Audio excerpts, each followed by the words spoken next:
Talking Cleveland. WKRK-FM and HD1 Cleveland Heights. We are Sports Radio 92.3 The Fan.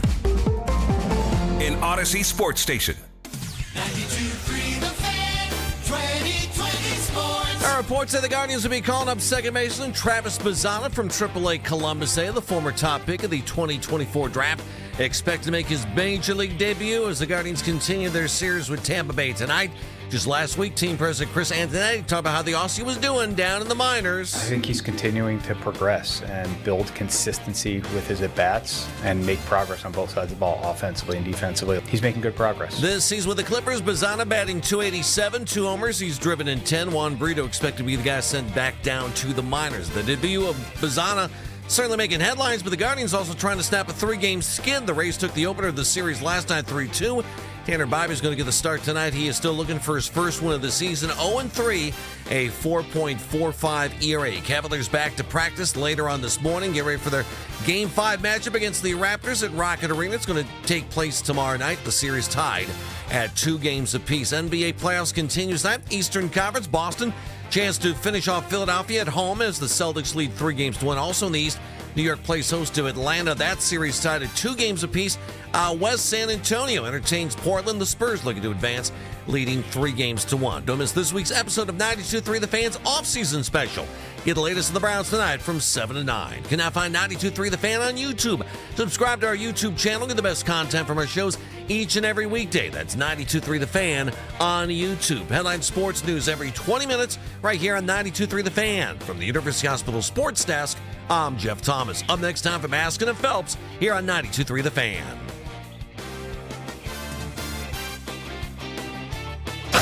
Your mornings are about to change. We're going live and local starting at 5 a.m.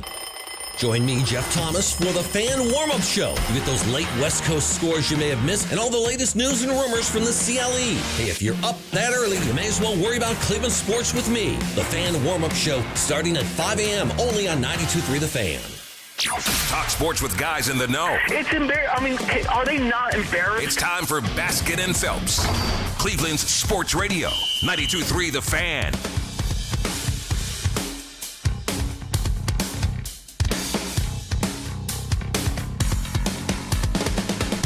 Well.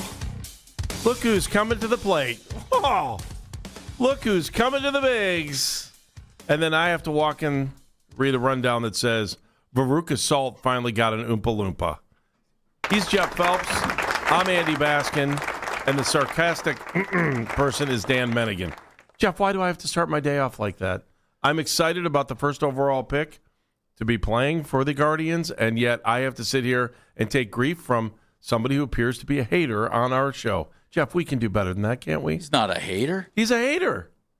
He's a hater. No, he's not. Travis Bazzana called up one of the big headlines today. Mary Kay Cabot's going to join us a little bit later in the show. We'll talk about what the Browns did over the weekend. Jory Epstein, did you read her story? Yep. Behind the scenes at the Browns draft. Good stuff. We're going to talk to her.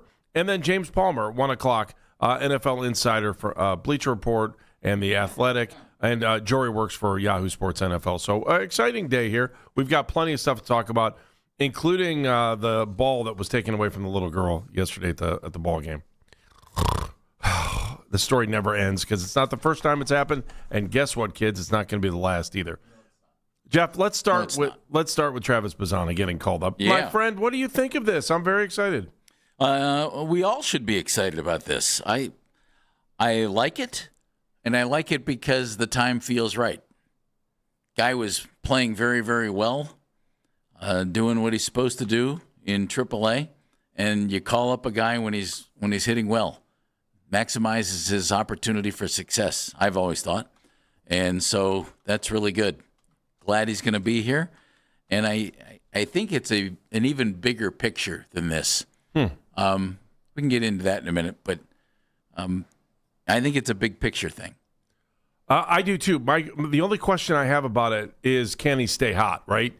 You bring him up because he's hot. He's hitting .287. You probably want him to stay here for the rest of the year. That's what I would hope, and I think that's what we all want. Although I'm willing to watch this and see what happens now that they have brought him up, that maybe if they don't – you got to think if they bring him up, they want to play him and they want to make him the everyday second baseman. So that's what you're hoping for. If not, but then they should leave him in AAA. If they don't think that, is that what you're saying? I mean that's why you should bring him up. Yeah, but I mean, you may feel like the opportunity is there for him right now. The team probably could use a little bit of a boost right now. And the reason I think I'm hesitant on saying, okay, if he doesn't make it for the rest of the season now that he's up, we've seen it happen before to plenty of players that come up, high draft picks, guys that have been big in the system. Guys who have worked their way up. Jim Thome. Yeah, that's the name that keeps floating around my head. And maybe they have to go back down again. Maybe they come back up. I'm willing to see what this is going to look like, but we get to see what it looks like. I think that's the key point. Well, but we get to see this guy they picked number one overall, and I know Dan's going to want to sit there and go, well, are you going to talk about Paul Skeens? Are you going to talk about Jackson Holliday? Are you going to talk about Spencer Torkelson? I mean, most people couldn't name one of those guys, or let alone two, when it comes to the MLB draft. Dan for? Oh, because he ripped the on me when this stuff all went down. Dan and I was here, Jeff. I know when I got ripped. Dan and I were on exactly the same page. And I'll tell you what page that was. Okay. The dude was hitting 191 on April 9th. He wasn't ready to come up. That's not the time you bring a guy up. You're struggling. Let's bring you up now. No. I love when you take one little point. Go ahead. No, I'm not doing a point. Just stay with me here, okay? I'm with you. Dan and I both said, you don't bring a guy up when he's struggling. I don't care where he was drafted. You don't bring him up. You bring him up when he can maximize his success. Since he was hitting 191, according to my math and the stats provided by MILB.com, in his last 13 games, he's hitting 383. That's when you bring a guy up, especially when the guy who you brought up before is hitting 176, Juan Brito. So right now, 383, forget the 287, 383 over his last 13 games. Boom, get him up here now and put him in the lineup. So let's go. Here's what I'll say. The 287 is important because he started off the season hot right away, right out of the gate, and then he faltered a little bit. But even when he was faltering and was struggling at the plate to get hits, his on-base percentage was still pretty high because he was on base. There was a string of like 10 games where even when he was scuffling at the plate to get a hit, he was still able to get on base. Now, I agree with you. I agree with you. Hang on, let me finish. Yeah. I agree with you on the point that if he needed to get more at-bats to try to get his swing back in order, he needed to be in Columbus. We agree on that. Great. But there's also a sense of, I want to see what this guy looks like. Sure, and, so do I. So does Dan. Well, But Dan, I don't know. Dan, are you all in on this? They're bringing him up now at the time to maximize his opportunity for success. Well done, Guardians. Dan? Yeah. I'm thrilled at this. I wanted him. He had to put 117 plate appearances in AAA. He was in a good position coming up here. He was seeing the ball well. Everything that you want him to be, that's when you bring him up. Yep. I'm perfectly fine with this. I just have never been in the thought, especially when it's come to these kind of guys, where you want to rush them up because you don't want them going up and down and up and down and up and down because you never get your footing. And the only thing that I will say to the Cleveland Guardians with this is, well done. You've got some buzz for your ballpark. You got some buzz to have in there. That's fantastic. Now, for the love of all that's holy, leave him at second base. Don't platoon. Just hand him second base. Correct. Here's the glove. Get out there. 500 plate appearances. Let's go. Correct. There's one issue. Okay. I was watching yesterday and just thinking, God, Daniel Schneeman's playing really well. Maybe he should be playing second base until Bazzana gets here. And here's the big picture issue. And Dan just touched on it. Don't platoon this guy. Play him at second base and leave him alone. You're starting, I think, and we assume, let's assume Bazzana comes up and is good enough to stay in the lineup. Leave him alone. Leave him alone. Angel Martinez is playing really well. Leave him alone. But this is going to take away something Stephen Vogt loves to do, which is platoon guys and switch guys in and out. And I hope he resists the temptation to do that with young guys who are actually producing. And let's hope Bazzana is one of those guys. Martinez is one of those guys. The only guy I think you need to get regular at-bats for on this team is Schneeman. Daniel's playing really well. If he suddenly slumps, okay, that even changes that. I'm sorry. You've got three catchers. They don't all need regular at bats. Guys can be on the bench. That's Right. You can make a living being on the bench. Mm-hmm. I'm not coughing up Bo Naylor at bats for David Fry. I'm not coughing up Rhys Hoskins at bats for David Fry. I'm gonna try and have an everyday lineup and maybe move Schneemann around when needed. Well, here's the one part of it. Now, I'll be honest. I didn't spend. And Dan, you're not a huge fan of watching minor league stuff, right? Let's be honest there. I love going to minor league baseball. It's No, one of my but favorite things in the like world. It's a watching great guys environment, great environment. hanging on to like see what's going on in the minors. You know what I'm saying? Like we've had this conversation. I don't have the mental capacity. I don't either. But I was interested in the 2024 draft just because Bazzana was there because we knew he was we had coming there. 1-1. Yeah. So all And three of us were locked in. when He's the you're- 10th guy out of that draft to come up already. Yeah, and when you're hearing stuff like Caglione's up, Cam Smith's up, Chase Burns is up, Charlie Condon's up, the one other name I'm trying to think of that we were talking about before he got drafted was Weatherholt. Yeah, was J.J. Weatherholt, right? And We that got a was bomb last night. Yeah, that was the other guy that we kind of had our eye on because I think we were. I mean, we were Jeff's boy Nick Kurtz. I got to give him a victory lap on that one. He knocked that one out. okay. So I mean, but all those guys were there, and I don't know that I ever Charlie's remember. not up yet, but he's on his way. I don't know that I ever remember having pressure of watching a guy that this team has drafted to want to see him play in the bigs the way that Bazzana has because because of where he was picked. You He's the understand number what I'm one saying? guy, sure. Yeah, that's we were why. there with Lindor. The Lindor, Lindor buzz was there. We wanted to see Lindor, but Lindor wasn't the number one, right? The Lindor buzz was bigger than this, though. I think if they would have left Bazzana down and he was hitting 280 to 300 for the next 3 or 4 weeks, that the buzz might have been close. You're right. Lindor was. Yeah, the Lindor buzz was out of control. And That's the only thing. everybody It was wasn't trying to be mean or anything like that. It's just that was. Whew, I and remember being in the everybody middle of was that one. talking about But everybody was right. service on time.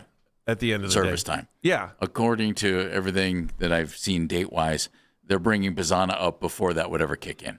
So let's not hear any phone calls about they didn't bring him up because they're cheap. They brought him up now because he's ready. Well, Chris Rose was the one that kind of instilled that a couple weeks ago when he was talking to us. Going, But they didn't do that. I hope it's not because of but- service time. they And we were didn't. all thinking They that. didn't. I'm definitely excited to watch this kid play. I mean, that's really what this As is all you should about. be. And I'm willing to be okay with if he doesn't have the great success right out of the gate, it's okay. Of course I'm not it going to is. sit here and say, well, it's horrible out of the gate. It's baseball. Everything's going to be new for him. How many times has he actually probably been to the ballpark? Hey. Right? When he got drafted and maybe once or twice to come up for a game. I mean, or when he was playing at Lake County. I mean, those guys don't spend a lot of time at the ballpark while they're playing on their teams. And so this guy's got a chance to find out where the bathrooms are first and then go play baseball second. Which is really essential because you don't want to be doing that at second base.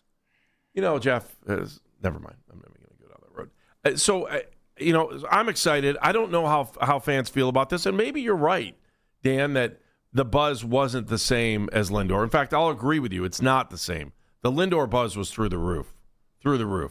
And maybe because Bazzana, I'm trying to think, he's tracking faster, though, way faster than Lindor ever did. Well, so Lindor was about 18 when he came into the I was organization? going to say he was Yeah. a little bit younger, too. Yeah. So, I mean, I look at all these things and it gets me excited for the team, especially when last night was a night when they should have tied the game at least in the ninth inning when you got runners at second and third and one out. Yeah, there's just no reason to, and then you whiff on the last two at bats. Come on, man. We can Major do League better than Baseball. that. I know, and it sucked yesterday because the crowd was into it. Everything was going good in the ninth. You were like, okay, they're going to come back. DeLauder comes up with a big hit. He seems to have figured things out a little bit over the last week or two. Yeah, he had a nice hit. Yeah, and so But he's Andy. This is what it's what a rookie does. Hey, I'm really hot. Oh, wait a minute, they adjusted. Now I've got to figure this out. And back and forth and back and forth and back and forth. And he was able to adjust. That's the thing, and that's the great part. Apparently, it feels like it. And last night that was a clutch hit that should have been able to be executed, so the team was able to at least tie the game with a fly ball or even a ground ball. I mean, you hit a ground ball to the right side of the field, it's a tie game. Come on, man. That sucked last night, the way that thing ended. Because I thought they were coming back and they were going to win that thing. So, all right, so Bazzana's up. He's here. What do you think? Are you ready? And what kind of pressure is on this kid? What kind of pressure is on the organization? I don't know. I just want to see him go out there and play, and whatever happens now, happens now. You know, a year from now, if he has to go back down and we don't see him again, it's a different story. But right now, I think he's got the free pass. Life is good. Come on up, enjoy it, and let's see what you can do. And hopefully you can continue hitting the way you've been hitting in AAA. We'll find out. What do you think about Travis Bazzana getting called up? Your guy that got picked number 1 overall in a Major League Baseball draft is finally here. Mary Kay Cabot at 11, Jory Epstein at 12:20, James Palmer at 1. Baskin and Phelps, 92.3 The Fan.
all today's headline segments. Headline sports news every 20 minutes right here on 92.3 The Fan. From the University Hospital Sports Desk, I'm Jeff Thomas.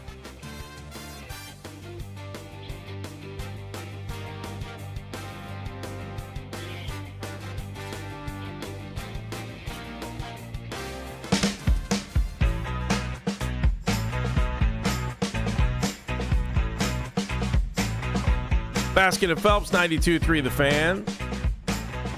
Guardians lose last night 3-2 to the Rays. They're scuffling a little bit. Scuffling, not in first place anymore. I'm just looking through the lineup, and then the other big headline then is Travis Bazzana has been called up. And we want your reaction to that. What do you think? If this was any other sport, I think you'd be through the roof. I think people are excited. I think Guardians fans are excited. I don't know that it's bigger than baseball when we talk about guys that get called up to do stuff, but it could be.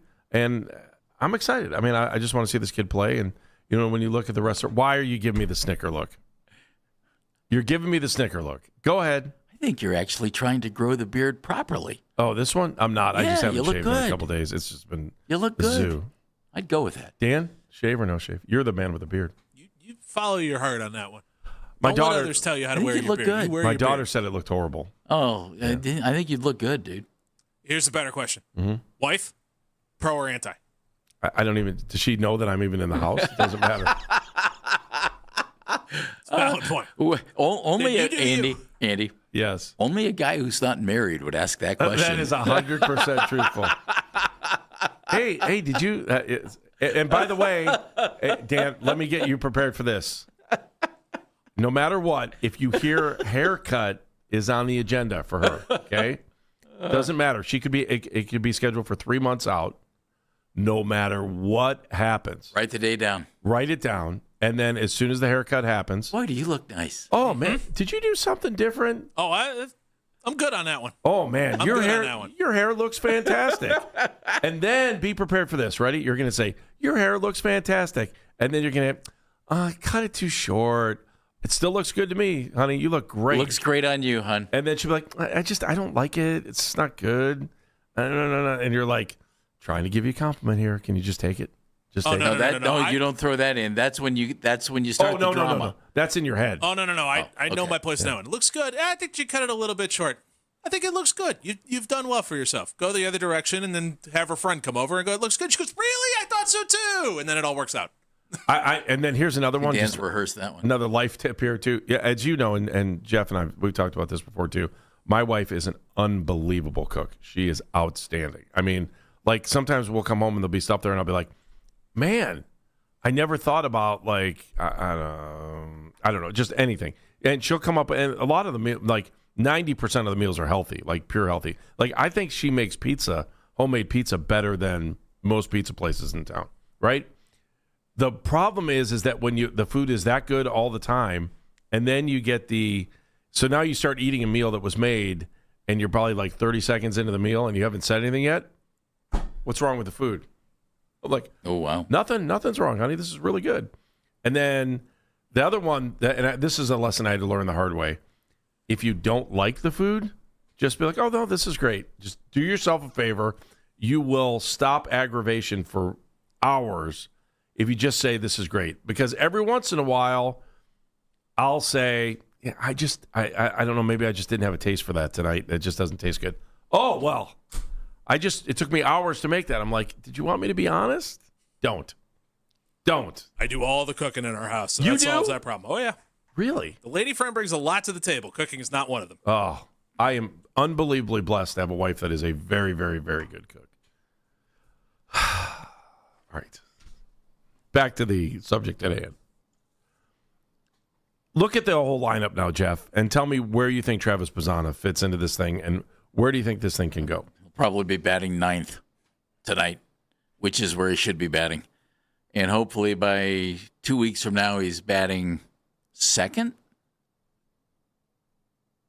I don't. Would you really bat him ninth tonight? Yes. Okay, tell me why. Hi, welcome to the big leagues. You're in the Connor Griffin spot. You're batting ninth. So, Rocchio moves up to 8? Roku has been good at 9. Okay, you could bet him 8th. I'm not putting him at the top of the lineup yet. No, I don't. You don't see the other side of 5. That's right. I mean, No, but you're that, 6, 7, 8, 9. It almost doesn't even matter. Just put him in the lineup and let him get comfortable and let him swing the bat a little bit. You know, the thing of it is right now, Andy, the offense is actually showing some signs of life. That's refreshing. It's nice. Their team batting average is still 26th in Major League Baseball, but they're scoring runs a little bit more than they have in the past. They're 21st. Their OPS, key stat, 21st. So, these aren't any great shakes. They're better than they were last year, and that's my point. And DeLauder's been a part of that. Angel Martinez has been a part of that. Jose hasn't really warmed up yet. We know he will. Right. Stephen Kwan's not exactly lighting it on fire right now. We assume he will. And DeLauder's been good. Martinez has been good. Steeman's been terrific. Manzardo and Rhys Hoskins both kind of, well, they have the exact same batting average. I think it's like 206. 203. Well, and why? Maybe because neither guy's getting enough at bats. I don't know. But they're kind of floundering. Yeah, they had 4 at bats last night. Manzardo had 1 hit, and that was a pinch hit too. Yeah, well, and he pinch hit for Rhys Hoskins. Yeah, you know, if you're gonna have these two guys splitting at bats and splitting a spot, I just think with a veteran like Hoskins, just put him in the lineup and leave him alone. Is the platooning vote though, or is it the front office? Well, I would assume it's vote. He's the manager. He's making out the lineup card. We assume, and making in-game adjustments. We assume. I would think, and I don't mean that to be a smart guy. I would assume he's managing the team. Dan, where do you think that's coming from? Do you think the whole platooning? It's first of all, it's got to be groupthink. I hate to say that. He's done a pretty solid job of pulling it off. Yeah, I will say that. I see a bat in Hoskins. I see a bat in Manzardo, and Kyle had a really rough start. I mean, together they're hitting 406. So great. Mm-hmm. Kyle had a really rough start. So you want to get him at bat so he can get going. But those are two guys who can do some damage for you. And I would do all I could to maximize their at-bats. You know, get them as many as possible. And that doesn't mean lifting Rhys Hoskins for a pinch hitter. I don't care who it is. You know, they brought in a guy who throws with the other arm. Oh, it's not like Rhys Hoskins hasn't hit those in his career. I just get those guys going because those guys can power your lineup, Andy. And we really haven't seen that yet. So they've had improvement on offense without 2 of their 3 most prominent power hitters not really getting on track yet. Just because I was thinking about this last night, and they both scuffled last night, but would you flip Quan out of that number 1 spot just because flip him and maybe Martinez? You could. You could hit Steven. Could hit him second. You could drop him way down in the order. I don't know if that would do him more harm than good. You know, if you've been the leadoff hitter for years, yeah, and all of a sudden you're batting 7th, it's like, okay, it's not working out. Is it easier to get going if you're not the leadoff hitter? Steven's not swinging the bat like he has in the past. You know, Dan, what would you say to that? Dare we say, Andy? Yeah. Keep an eye on the trade deadline. Yeah, if Martinez is playing continues to play as well as he has, and we saw Martinez play a really good center field last year, especially for a former infielder. They're just pay attention. There's some things going on here that I think we could end up seeing some things. For instance, the Quan trade, right? I mean, isn't that the well? Right now, would you want to sign him to a great big multi-year contract? No, I right wouldn't. Now, not today. No, I wouldn't either. But I like you Steven. See, He's a terrific player. I could envision us trading him, Guardians trading him, and then him getting hot somewhere else, and we're all sitting around going, oh, well, that's boy. all right, Andy. Yeah, it depends what you get for him. That's well, and it depends. Do you want to pay him? You know, they have to make a business decision there. Is this the guy we want to invest the kind of money that other teams might want to invest in? And just because another team would doesn't mean you should. And, take a look at what's coming up in the system.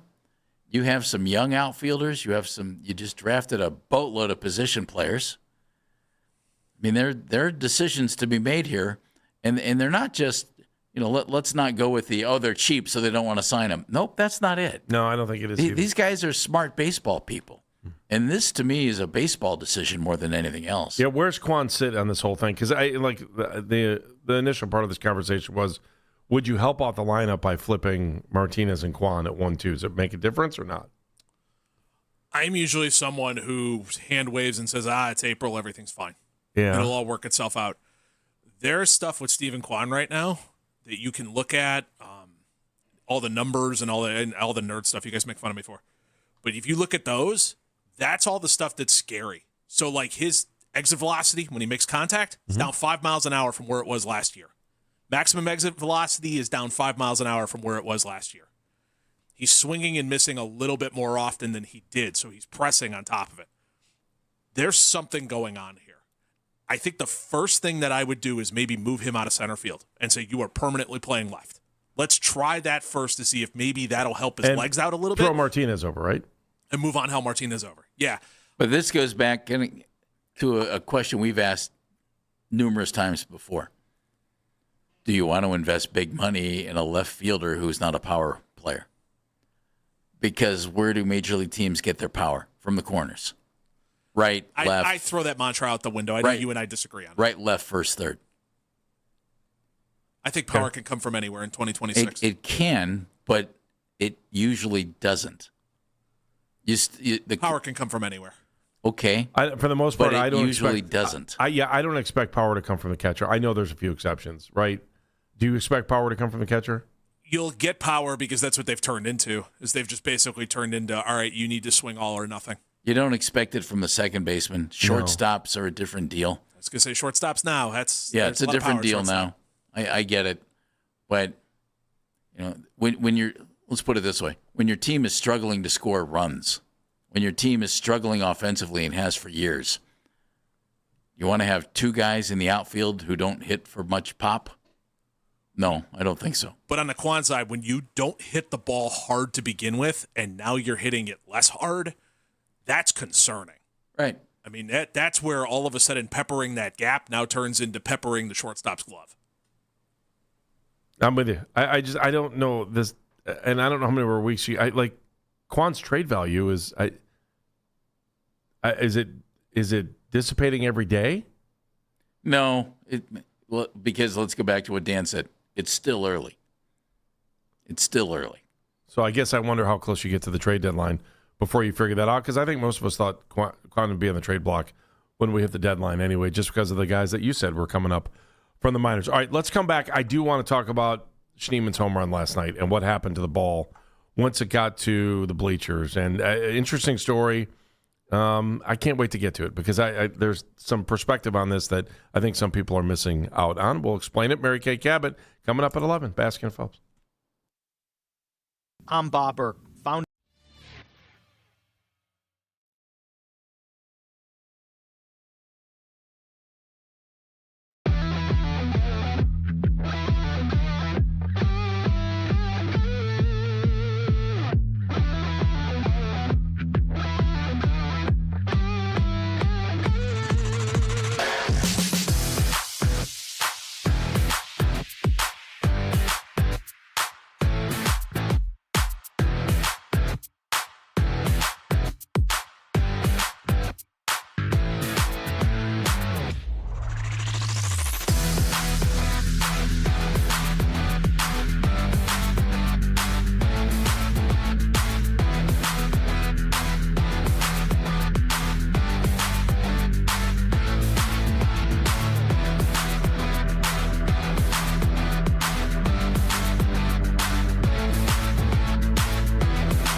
on the Odyssey app. Headline Sports News every 20 minutes right here on 92.3 The Fan. From the University Hospital Sports Desk, I'm Jeff Thomas.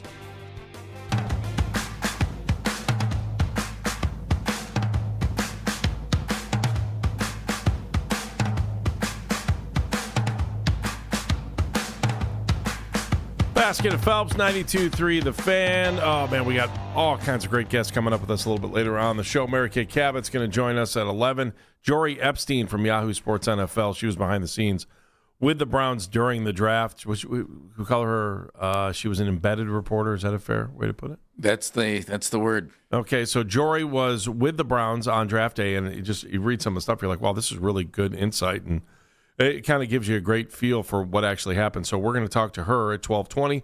James Palmer, NFL insider from the Bleacher Report and The Athletic, going to join us at 1 o'clock. I do want to get to the story of the young girl that got the home run ball, the Schneemann home run ball in the stands, and the aftermath of what happened to that. We'll get to that in a second. We were talking a little bit about the Guardians and what they're going to do. The big story for them today, as far as baseball is concerned, Travis Bazzana getting called up, and so now we finally get to see him, and so I'm looking forward to watching him play tonight. But, when you look at the entire lineup, there are other things to talk about. Tony is in Columbia Station. Hi, Tony. How are you? Good morning, gentlemen. How are you? Good, we're good.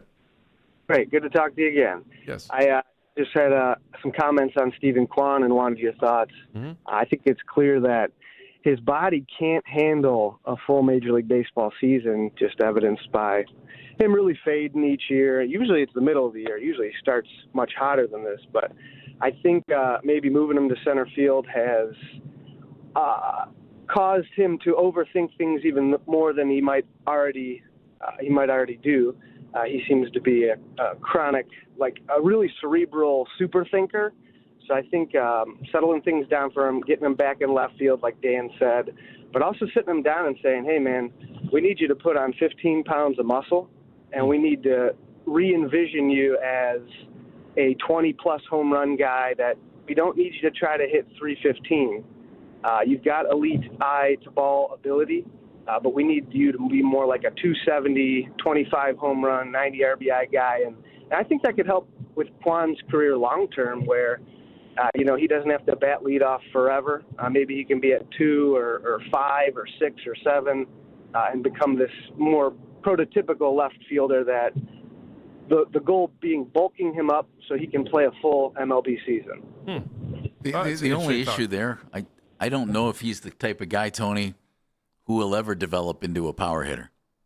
In his career high's 14. That's not bad.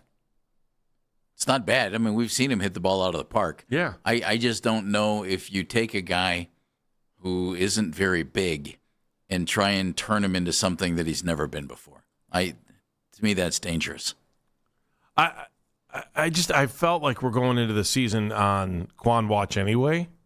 So I just want to, don't you feel like he's gone at the trade deadline? To be honest, I'm kind of surprised. I think there's a possibility. Andy. I was a little bit surprised he was even with the team to start the season.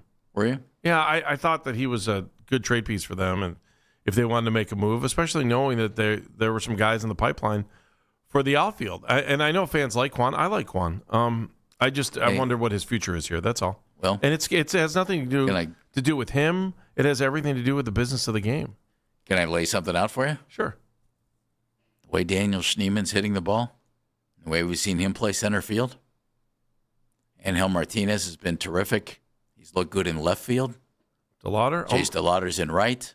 You can stick with it? There's an Jeff, out. that would be sticking with the lineup. Andy, there's an outfield right there. You know what I mean? Yeah, I don't know that we were ready to say that until we saw Kwan have a slow start. Steven's got a slow start going, and he usually doesn't. Tony's right about that. Right. All right, let me go to the other big story of the night from last night because so you were talking about Schneemann. Schneemann hits a home run to get the guys moving last night. When the ball lands in the bleachers, there's a guy out there who misses the ball. It hits him in the hands, and he doesn't catch it. He didn't have a glove on either, but, and so all of a sudden, ball hits him, ricochets off of him, and then rolls over to where a young girl who had a baseball glove on, this is the worst, right? A nice silver glove. Yeah, and so the young girl had the glove, and she went down to go pick up the ball when it was at her feet. The guy who dropped the ball initially grabs the ball from her, and then he runs away, and he not runs away, he walks away. What were we saying? Sorry, I didn't hear. She pried it from her silver glove. Was it in the glove yet? I don't think it was there. I think it was. I don't know. So anyway, I've watched this a couple times now. The guy got just ripped to shreds for taking the ball from her, and then By whom? Social media everywhere. I mean, I'm reading the New York. What is this? New York Post. I mean, there was nothing favorable about it. So the guy gave the ball back to the girl eventually, and After he rubbed it into his beard and got it all greasy. that's gross, Jeff. What makes you think he put it in his beard? Sick, Got a demented beard like mind. that, you got to do something with it. Sometimes I wonder what you think of, Jeff Phelps. So, and then gave it back and gave her the ball a little bit later, and he had a post up on, I guess, on social media and took it down. So I mean, there are just a couple different angles on this story that I think are like brutal. Brutal is probably a bad word, just silly. So first of all, I can't believe I'm doing this, but I'm actually going to defend the guy for about 30 seconds. Wait. This is not what we talked about on the conference call. Well, sorry, dude. Here's what I'm going to tell you. The ball came to the guy, and I don't care if he had been interviewed by, Guardians TV before or whatever, or if he's just a guy who's a regular in the outfield and got the ball. I don't care who you are, and I don't care how old you are. But the thought of trying to get a foul ball still is exciting for everybody that goes to the game. And age doesn't matter at that point. As long as it doesn't bonk you in the head. That's right. So I understand the euphoria the guy probably had when he got the ball, because it happened to me when I was young, and I'm sure anybody else who gets a foul ball and you get it and you put your hands up in the air with the ball and everybody cheers for you. It's kind of a fun thing, right? It's a rush, right? I don't know. Dan, have you ever gotten a foul ball? I don't. Jeff, have you? Have you? It took a long time, but yeah, I did. Pre-professional or post? I was 18, 19. Okay. And what did it feel like? I got a foul ball. I was sitting up in the yellow seats above first base in that range. Wow. Okay. In the old stadium. Yeah. The yellow seats were the cheap ones. Yeah. And my buddy Keith and I are at the game. Ball comes up. I go over. I pick it up. It was in my row. I pick it up. As I stand up, there's a little kid standing right in front of me. Okay. I handed him the baseball. Very nice. Yeah, that's what you're supposed to do. Dan? Yeah, I had a foul ball hit me. I was able. It ended up like I was sitting down and it ended up falling into my lap type of thing, where I said hit me, where I was 3/4 paying attention and knocked it down, and then immediately grabbed it, turned around, found the nearest kid, and underhanded it to them. Okay. So I've been, and this is pre-working broadcast for Guardians or Indians. It's a first time it happened. We were in high school, and we had a foreign exchange student from Finland. Ball goes straight up in the air. Did he know what a baseball was? Yeah, kind of. He couldn't kind of figure it out, but ball goes straight up in the air, hits him in the foot, and comes right up to me. I grab it. I put my arms up, and I'm like, and I gave him the ball because he was from Finland. Like like it was kind of cool. Sure. The next time Take it home and slap it around like hockey. Yeah, that's exactly what we thought. Yeah. I've been lucky that I've had two as a fan.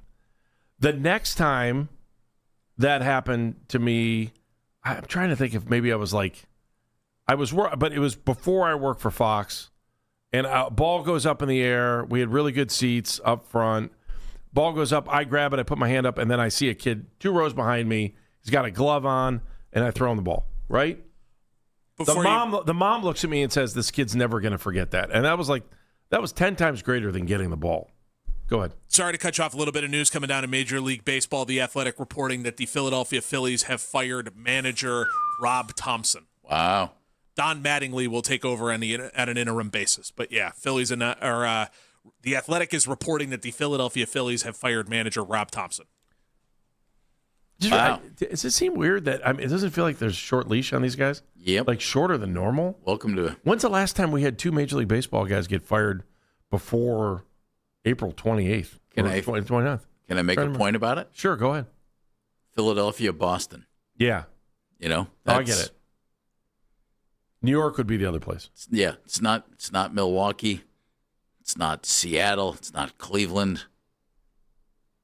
Boston, Philly. Very little patience there. All right, let me go back to this other story because the other one's pretty big. So anyway, I end up giving these two away. One time when I was doing sidelines, ball comes flying into the press box. It hit one of our interns. I grab it, and I look at it, and I just fly out of the press box. I go into the upper deck and look into the stands and try to find a kid who's got a glove. What a guy. And so then I give him the ball, right? He's like, who are so you? I come back. No, I looked at the kid. I go, hey, how often do foul balls come up here? And the kid goes, never. I go, well, they did today. Wait a minute. How did the kid go? He goes, never. I go, man, it's horrible. Your dad made you bring your glove, huh? And he was like, so I gave him the ball, and I walked away. There is definitely a rush when you get the ball. I don't think anyone's going to argue with that. And I think if the guy would have just grabbed the ball and put it up in the air and then realized what he did, it would have been okay. Like, hey, you were excited. You missed the ball. The ball went on the ground. You grabbed it. Okay? I get it. I understand that part of it. The problem where it gets bad is that you walked away and you left a little – I mean, you're an adult going after – and at the end of the day, you look at the ball after you get it and you're like, man, this thing's like a $5 baseball. And you realize it's like a $7 – now, the teams get it for – I was reading this morning. Teams get it for like $7. If you want to buy it, it's like $25 to get a real ball. And so, I'm watching this thing, and like I'm having a little tiny bit of sympathy for the guy. And then the girl's sitting there. Yeah, there's one right there, as a matter of fact. Then they do a great job of propping up the crooked computer. It does. Nice job. So the girl's sitting there, and now all of a sudden the girl's like, oh, man. So Tampa TV guy took a ball from one of the dugouts and goes up and gives the girl a ball, and then the Tampa TV crew makes a big deal about it, which is fine. It's great. I mean, I give them credit. The guy saw it. Tampa TV crew saw it. I don't think our TV crew saw it, which is fine, too. It's just like you can't expect them. You think the guys in the booth just normally you watch the ball go out of there, and you don't care who's getting the ball. How often do you care? Ever. Only when an adult rips the ball away from a little kid. And that's what happened last night. That's not good. No, it's not. My buddy Jeff in Cleveland. I got a ball at a game once. I gave it to a kid and kissed his hot mom. Good job, Way Jeff. to go, Jeff. So bottom line, anyway, here's the one part, because I'm running out of time on this thing, that the part that bothers me are the people that are ripping the Guardians today for not doing something fast enough. First of all, I talked to the Guardians this morning. They said they were trying to track down the family. They want to do something. But I got to tell you, to rip the Guardians on this is ridiculous. I've never seen, like, at any other game, like, they constantly have fan crews throughout the ballpark. I can't tell you how many times I've seen someone get handed a little piece of paper that said this was their first game. Like, the Guardians do it right. They just didn't see it as fast as the Tampa TV station did. So if you're ripping the Guardians for letting that happen, or for the ball coming from the Tampa TV station, you're wrong. You're absolutely wrong on that. The Guardians do their say whatever you want about them. They do fan experience right in that kind of a situation. I've seen it way too many times where they're handing families that bring little kids to the game, that the kids walk away with a certificate that says my first ball game. And they go the extra mile on this stuff. So if you're thinking about ripping the Guardians on this, I'm going to tell you straight up to your face, you're wrong. Because they go the extra mile on that. Okay, I feel better. Good.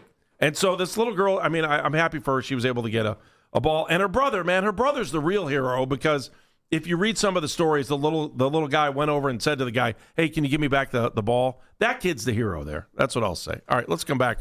We'll talk to Mary Kay Cabot, Cleveland.com. We'll also take your phone calls, 216-474-0092. Baskin and Phelps, 92.3, The Fan. This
be upset about playing time when he couldn't catch the damn football, okay? That's not going to happen. When it comes to Spencer Flano, all right, I'll just come out and say it.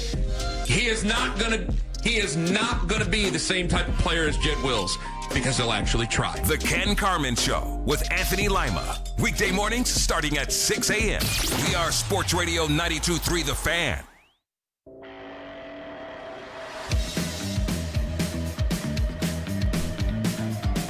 Oh, yeah, the draft is in the rearview mirror, and now you have new players to talk about, and many will say the Browns are a better team today than they were before last Thursday night. What will she say? You'll find out right now. That she is Mary Kay Cabot, super friend of the show from the Plain Dealer at Cleveland.com, and she is on the Make It Right. Call Kyle Wright hotline. Hi, Mary Kay. How are you? I'm doing great, guys. How you doing? Hi, Mary Kay. We are doing good. Question, is draft weekend the hardest weekend of the year for a beat reporter when it comes to covering the NFL? Tough. Yeah. You know what? This weekend was particularly challenging in terms of drafts because there were so many trades and it was hard to keep up with things. And normally on day two, most teams will have 2 picks and no trades. And, we just had a really insane day two trying to keep up with everything. But, it's fun. It's fast paced. It's a little bit crazy. It's hectic. But, it was kind of fun to see how it was all unfolding. Impressed with what Andrew Berry did and his staff? Yes, I did not think that he could top last year's draft, but somehow, some way, I think he actually may have pulled it off. Now, we have to see how these guys are going to play and perform. That's the most important thing. But on paper, this looks like he knocked it out of the park in a big way. I had told you guys so many times going in that I felt they had to come out of this draft with 2 premier pass catchers, not just, hey, you drafted somebody in the 5th round or the 6th round that might be able to help you out. No, I had been very vocal about stating that I felt they needed 2 Pro Bowl caliber pass catchers added to this football team in this draft, whether it was 2 receivers and a tight end. 2 receivers or a receiver and a tight end, whatever the case may be. And they did that, and they did it early on. Those are very, very premium picks that they took those receivers with. They got their left tackle of the future. At least they hope it turns out that way. And then they added a lot of other really good pieces. I mean, they're so excited about EW Emmanuel Neil Warren. Yeah, the play-by-play guy from Toledo told us yesterday, just call him E-Man. E-Man. That's easier for all of us. Like E-Man, yeah. So we can all just fall in that. E-Man. And you got to trust the play-by-play guy. Multisyllabic, hyphenated names, not good for us or you. I know. So, yeah, that was a cool pick, and I'm curious to see what they're going to do with him. And then I was very, very intrigued about the whole Taylon Green pick. I just think I had been saying that they needed another quarterback, that they should do that. You guys know that I actually said they should draft Ty Simpson, and I have a story up this morning stating that confirming, which I had said on this air a number of times, that they would consider Ty Simpson at 24 and 39, and they actually did do that. And Andrew confirmed that they considered Ty Simpson at number 24. So I thought that was really interesting. He confirmed that in Jory Epstein's War Room story that she did. She was embedded in the War Room, and he basically confirmed in that story that they did think about or would have thought about Ty at number 24 had he not gone at 13. So lots of cool things in this draft, and I think it was really good. A couple questions for you. One, was it Fano all the way? Like if they had stayed at 6, were they taking Fano? Yes. So that's what they would have done there. Okay. Jeff and I were talking about that yesterday. Yeah, I was wondering if Carnell Tate had slipped. I wonder what they would have done. But it sounds like Fano, right? Well, that's a good question. I still think it probably would have been Fano there. So, yeah, they didn't have to make that decision. I mean, they may have had a couple of other guys that were rated around the same area as Fano, but I think that was their primary target. The other question I had for you, too, was like, okay, so I'm trying to grasp everything that happened. Like, I feel like this was a good draft. I need to see how it plays out. Everyone wants to give out letter grades. I'm not giving out a letter grade until after I see these guys actually play. Like, I can go back and easily say last year's draft was an A, yet, they didn't have many wins. So my question here is, can we have better perspective now on what Andrew had to work with in those 3 drafts prior where he didn't have first-round picks, and in some of them he didn't have first- or second-round picks? Does it give you a little better perspective on Andrew Berry and what he's able to do or is trying to accomplish since he got here? Well, I think what was cool about this particular draft is that not only did he have a first-round pick, but he had 2 first-round picks, and then he had a lot of other pieces to work with. So he was able to move up and down the board strategically, and the way that he did it, I mean, he ended up with 10 players, 2 picks in the 2027 draft, and he just maximized the selections that he had going in. So, yes, when you have first-round picks to work with and you have a lot of picks to work with, you can do some really fun things, and that's exactly what they did. Is there less groupthink now? Obviously, Paul DePodesta wasn't there this year. So, and some people will say, well, look what he did last year, look what he did this year, and it was probably near the end of DePodesta, so maybe he didn't have that much influence. Is it more Andrew now, or I wonder how his philosophy has changed, or how do you see it? Is the philosophy changed a little bit, knowing that maybe this year definitely there should have been less voices in his head when it came time to make the pick? Well, this year it is, Andrew is obviously completely 100% in charge, but he did have some trusted advisors helping him. They've got Tom Telesco, the former Chargers general manager, serving as a senior consultant to them right now. And he was in that room. And I think that, I think that gives Andrew a lot of, confidence to have him in there. He really believes in Tom Telesco. So they've got guys in there that have some really, really good football experience in the drafting space. And so I think that helps a lot. I think Andrew figured out over the years that having those kind of guys around is extremely beneficial, and they maximized it this year for sure. Mary Kay, I agree with you on the 2 wide receivers. We've always been on the same boat in that situation. My favorite thing that I think Andrew Berry said after the draft was Fano is our left tackle. He's playing left tackle, period. And that locks up one spot on the offensive line. How does that move everybody else around? And the fact that they brought in a center makes me a little curious about Elton Jenkins. Could he move to right guard instead of Tevin Jenkins? How do you think that might play out? Well, they can let it play out because now they have enough pieces to put in the 5 best guys that they can find, and that's what they'll do.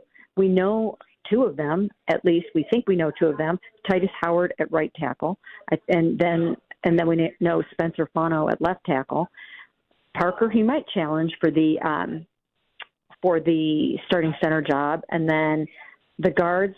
I'm pretty sure Zion Johnson will be at left guard if Joel Bitonio doesn't come back, and then right guard, like you said, it could be Tevin, it could be Elton. So they have some wiggle room to move some guys around a little bit.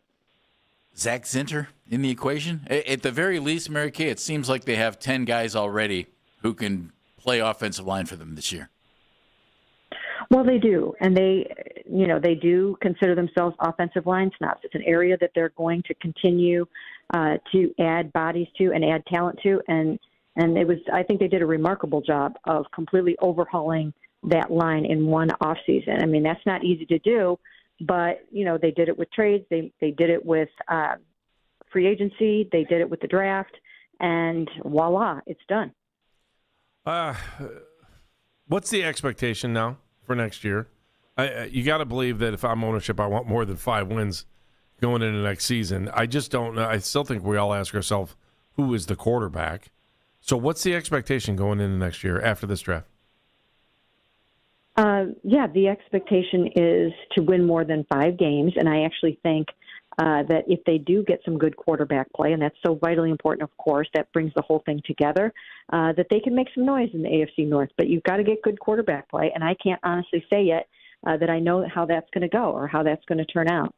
So we'll have to see. They have all the weapons that they need. The only thing I think they don't have right now is certainty at quarterback. And once they get a clearer picture of that, it will be easier to say, yep, I think this is a 8-win team, 9-win team. Maybe they can go 10.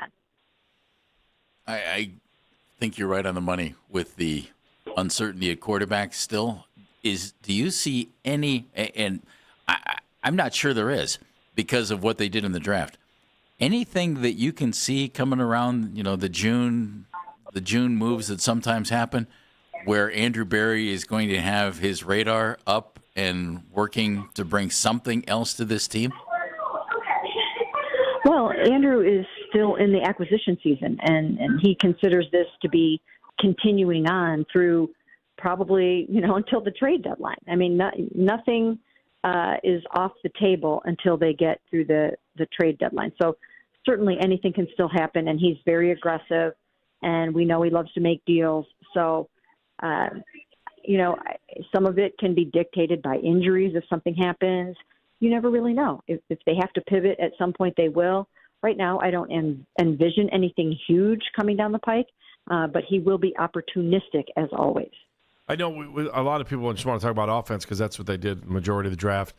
How do you think the defense feels now? You brought in two guys. I expect them to start, but I don't know, a second rounder, E-Man. I don't know. It may be where he might fall into things after camp, but a lot of talk has been about the offense. How do you feel about the defense after the draft? Well, I do think that E-Man will. I do think that he will be part of the safety rotation. They will play a lot of three safety looks, so he's going to be a key part of that. So that'll be a really nice addition for them. I still think that they're probably going to try to look for maybe another third edge rusher. They could use somebody else over there. AJ Epineza didn't work out, who they tried to sign in free agency. So that's one area that they can probably still add to the pile a little bit. But for the most part, I think they feel pretty set on defense. They know that Carson and Mason are going to take a step up in their second year. So there will be improvement just by virtue of that. But overall, I think they feel pretty good about the defense. All right, Mary Kay, why don't you get a little rest? You do a lot of work. I felt bad. Yeah, great coverage, Mary Kay. Yeah, it was good stuff. Really good stuff. Oh, thanks a lot. It was a lot of fun, and, it just keeps going on from here. All right, Mary Kay, we will talk to you next week. And, of course, we're reading you every week, every day, every moment we get the chance to read you in the Plain Dealer and Cleveland.com. Thanks, Mary Kay. Thank you, guys. Thanks, Mary We'll talk to you soon. Mary Kay Cabot from the Plain Dealer and Cleveland.com on the Make It Right Call Kyle Wright hotline. Little perspective on the draft. We'll get more coming up in a little bit here from Jory Epstein, who was in the room. But I do want to talk to you about a couple things Mary Kay said, so we'll do that when we come back. Baskin and Phelps, 92.3 The Fan. Mr.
Rewind, weeknights from 11 p.m. to midnight.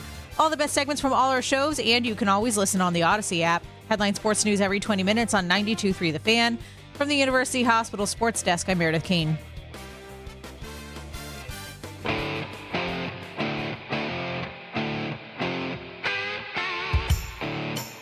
You can listen to The Fan anytime, anywhere, and you can do that on the free Odyssey app or by telling your smart speaker to play 92.3 The Fan.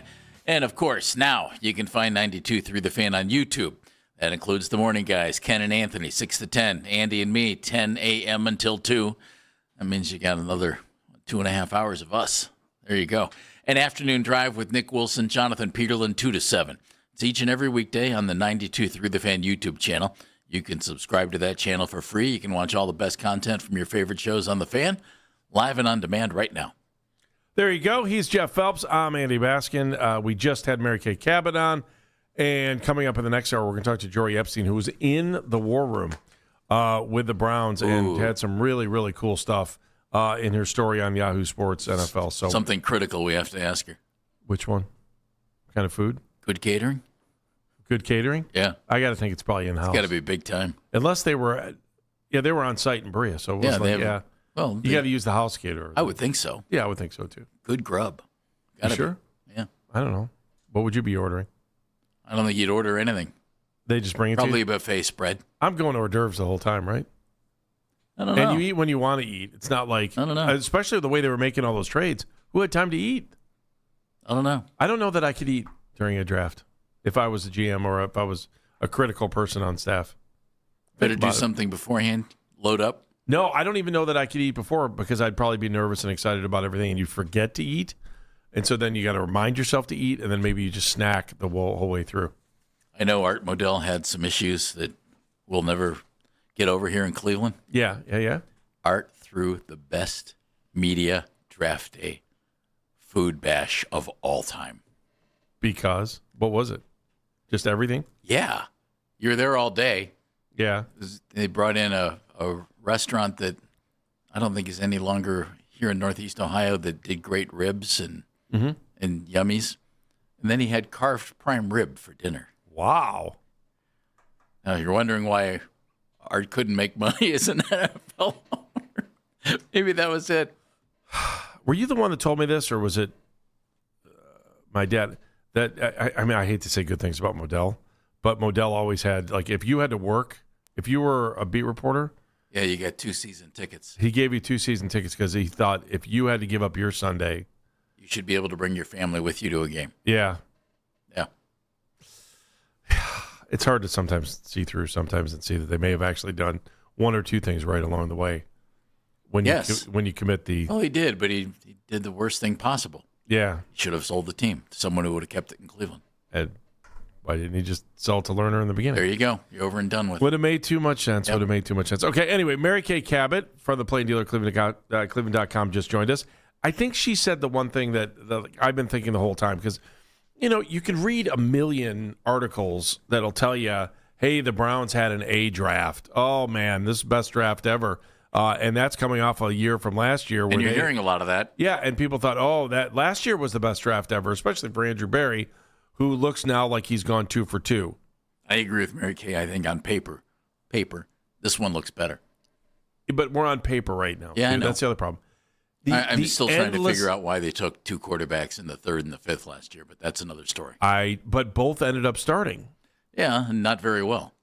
And you only had 5 wins. We're saying that last year's draft was great, but yet they only ended up with 5 wins because we allow for rookie time, right? Isn't that what it is? There's flexibility there. Yes. I like the feel of this draft better than last year's. Okay, I do too, Jeff, but I also don't think we have a quarterback. Or I think they don't think they have a quarterback. Do you think that? Or do you think that they just haven't determined which one it's going to be yet? Andy, I think they have a quarterback. Whether it's Deshaun or Shedeur, or whether we're stunned and it's Dylan.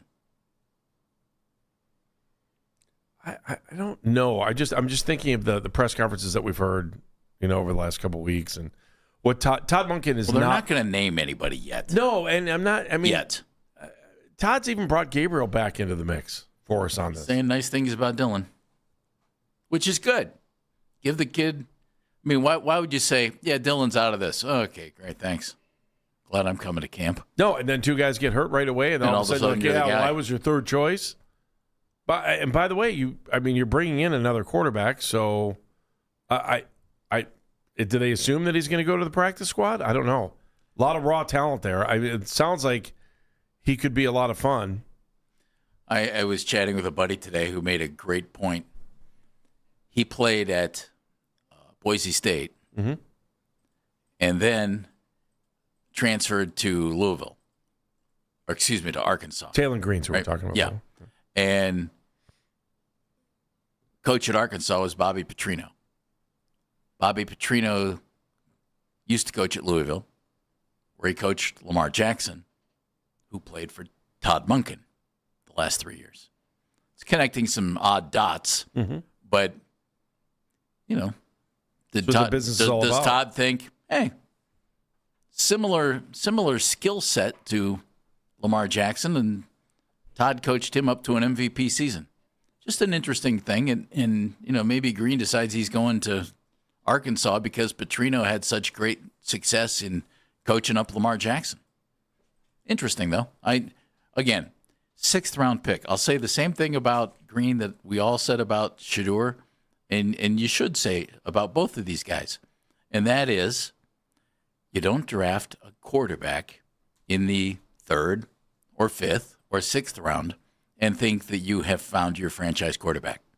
Doesn't mean you can't get lucky, but Browns have just brought in another quarterback, and we'll see what skills he's able to bring to the game. I'm intrigued. I'm intrigued by his speed. I'm intrigued by his size, his arm. Andy, he's the total physical package here. I mean, seriously, this guy's got it. I'm trying to. But does that mean you can play quarterback in the NFL? No. Yeah, there was a major writer that came back and said they thought they were super surprised at where he got drafted because they thought they'd get drafted earlier. Well, he was the freak of the combine. Yeah.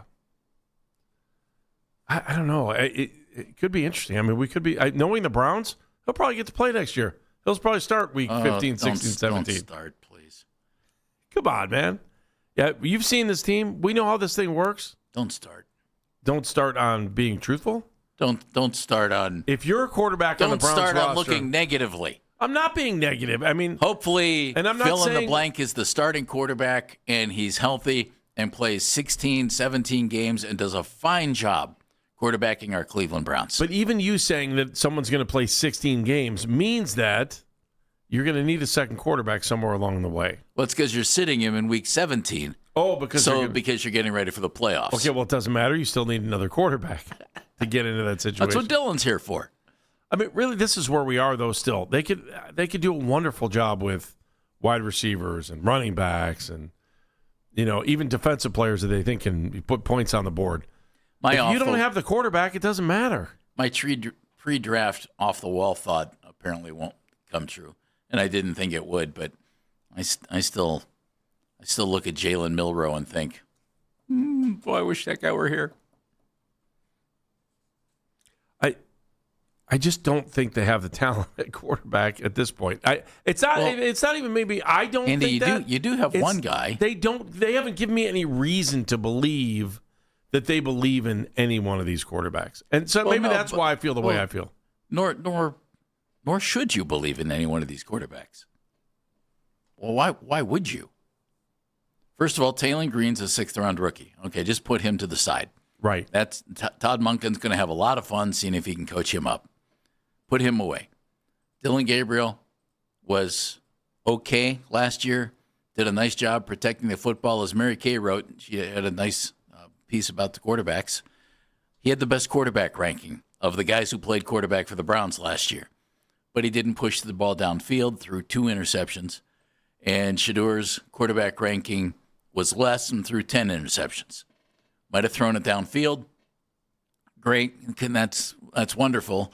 Except if you throw it downfield and you get intercepted 10 times, that's not what you're looking for either. So neither rookie last year showed you anything that would make you think, yep, he's absolutely the guy. Deshaun's absolutely the guy if he's healthy and is able to play at a level that even comes close to what he played even for the Browns, Andy. And he wasn't good here. If he can come back and play even close to what he did when he was healthy here, he's going to be your starting quarterback, I think. Are we going to get a true read on Concepcion in Boston based on the quarterback? That's my other dilemma here. Like, they bring in two good wide receivers. We all think that these guys are, first round grade, and even though one was picked in the first round of Concepcion, that both of these guys can have a huge impact on the game, and they're able to do this. But again, if they have bad quarterback play and they can't get them the ball, or a ball that's out of, like, if you're a quarterback that people are questioning whether they can catch the ball or not, now all of a sudden they can get a fingertip on the ball, but they don't make a catch. Now who are we blaming? Then you say, well, if you can get your hand on the ball, you should be able to catch the ball. It's just like, your quarterback play should be better because your offensive line play should be much better. And your quarterbacks are, if it's one of the two young guys, more experienced than they were. And if it's Deshaun, then they deem him healthy enough to be a contributor. So your quarterback play should be better. And you have more wide receiving talent, I think, after bringing in Boston and Concepcion. Andy, everything, the offense, he did a nice job. He brought in 8 players on top of what he did in free agency and a trade. So right now, automatically, there are 4 new starters on that offensive line. It's just a matter of where those guys are going to be. Elton Jenkins going to be at center? Maybe. Zion Johnson at left guard? Unless Joel Bitonio has a change of heart, absolutely. And then you wonder, what are you going to do with Zion Johnson? I would think maybe move him to right guard, play Jenkins at center, and play Titus Howard at right tackle, then go play football. Yeah, and Tevin Jenkins becomes your swing guy. Tevin Jenkins was a second-round draft choice. They have some guys who are highly thought of. Zion Johnson was a first-round draft choice. Titus Howard was a first-round draft choice. When you look at the wide receiving room now, and again, I don't know if we get a true feel for the wide receiving room if they don't feel they have the quarterback to get them the ball. Like, it could be night and day with some of the wide receivers. Maybe some guys, can play better with Shedeur. Maybe some guys can play better with Deshaun. Maybe some guys play better with Dylan. And if you don't have a true feel for what your quarterback is, I'm just questioning if you're going to be able to get a true feel for your wide receivers, especially knowing that you spent first and second round picks on those guys. My other question, too, is Cedric Tillman and what this means for him. It means he better get his act together. That's what it means. And where they Same thing with Isaiah Bond. Yeah, but they paid Isaiah a lot of money on this stuff, too. Hey, Andy, you need 5 or 6 wide receivers in the NFL. True. Honestly, I can look at the wide receiving group right now and be very content with it. The only thing the wide receiving crew is missing right now, in my estimation, is veteran experience. That's it. You have Jerry Jeudy, and that's it. You got 2 rookies. You have a second-year guy, and Cedric's in his 3rd or 4th year.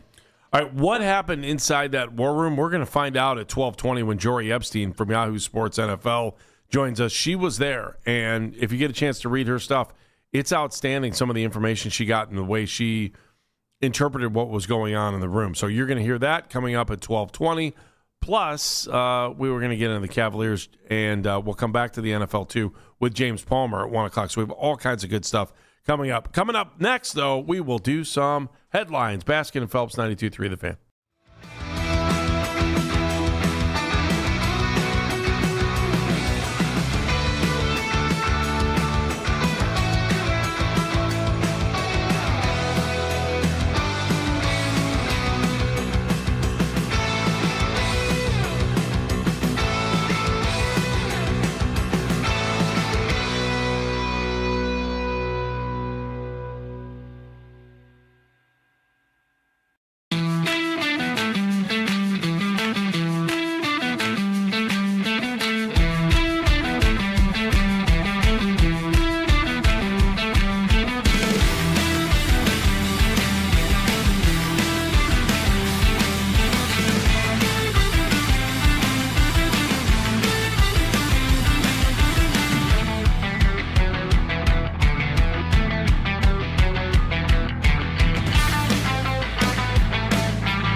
Steelers have the right to match any offer sheet he receives.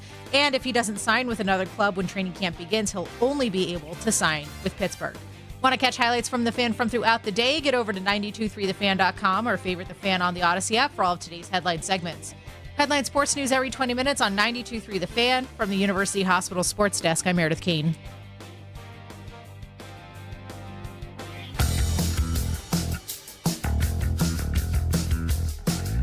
Hey, take the Fan with you wherever you go. You can listen to us on the Odyssey, iHeartRadio, or TuneIn apps. All right, Jeff. You know what time it is? Yes, I do, Andy. It is a magical It's 11:42. time. It is a magical time in our show. A little bit later in the show, we're going to talk to Jory Epstein, James Palmer. We'll talk about the Cavaliers as well. But as we all know, we can't get through our day without headlines. So here we roll. Last, unfair, and nowhere. Oh, changed it up. Nice. A little bit.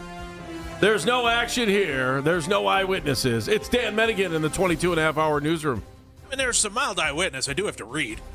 I guess there's an eye in there somewhere. What's with Braille? Could be using Braille.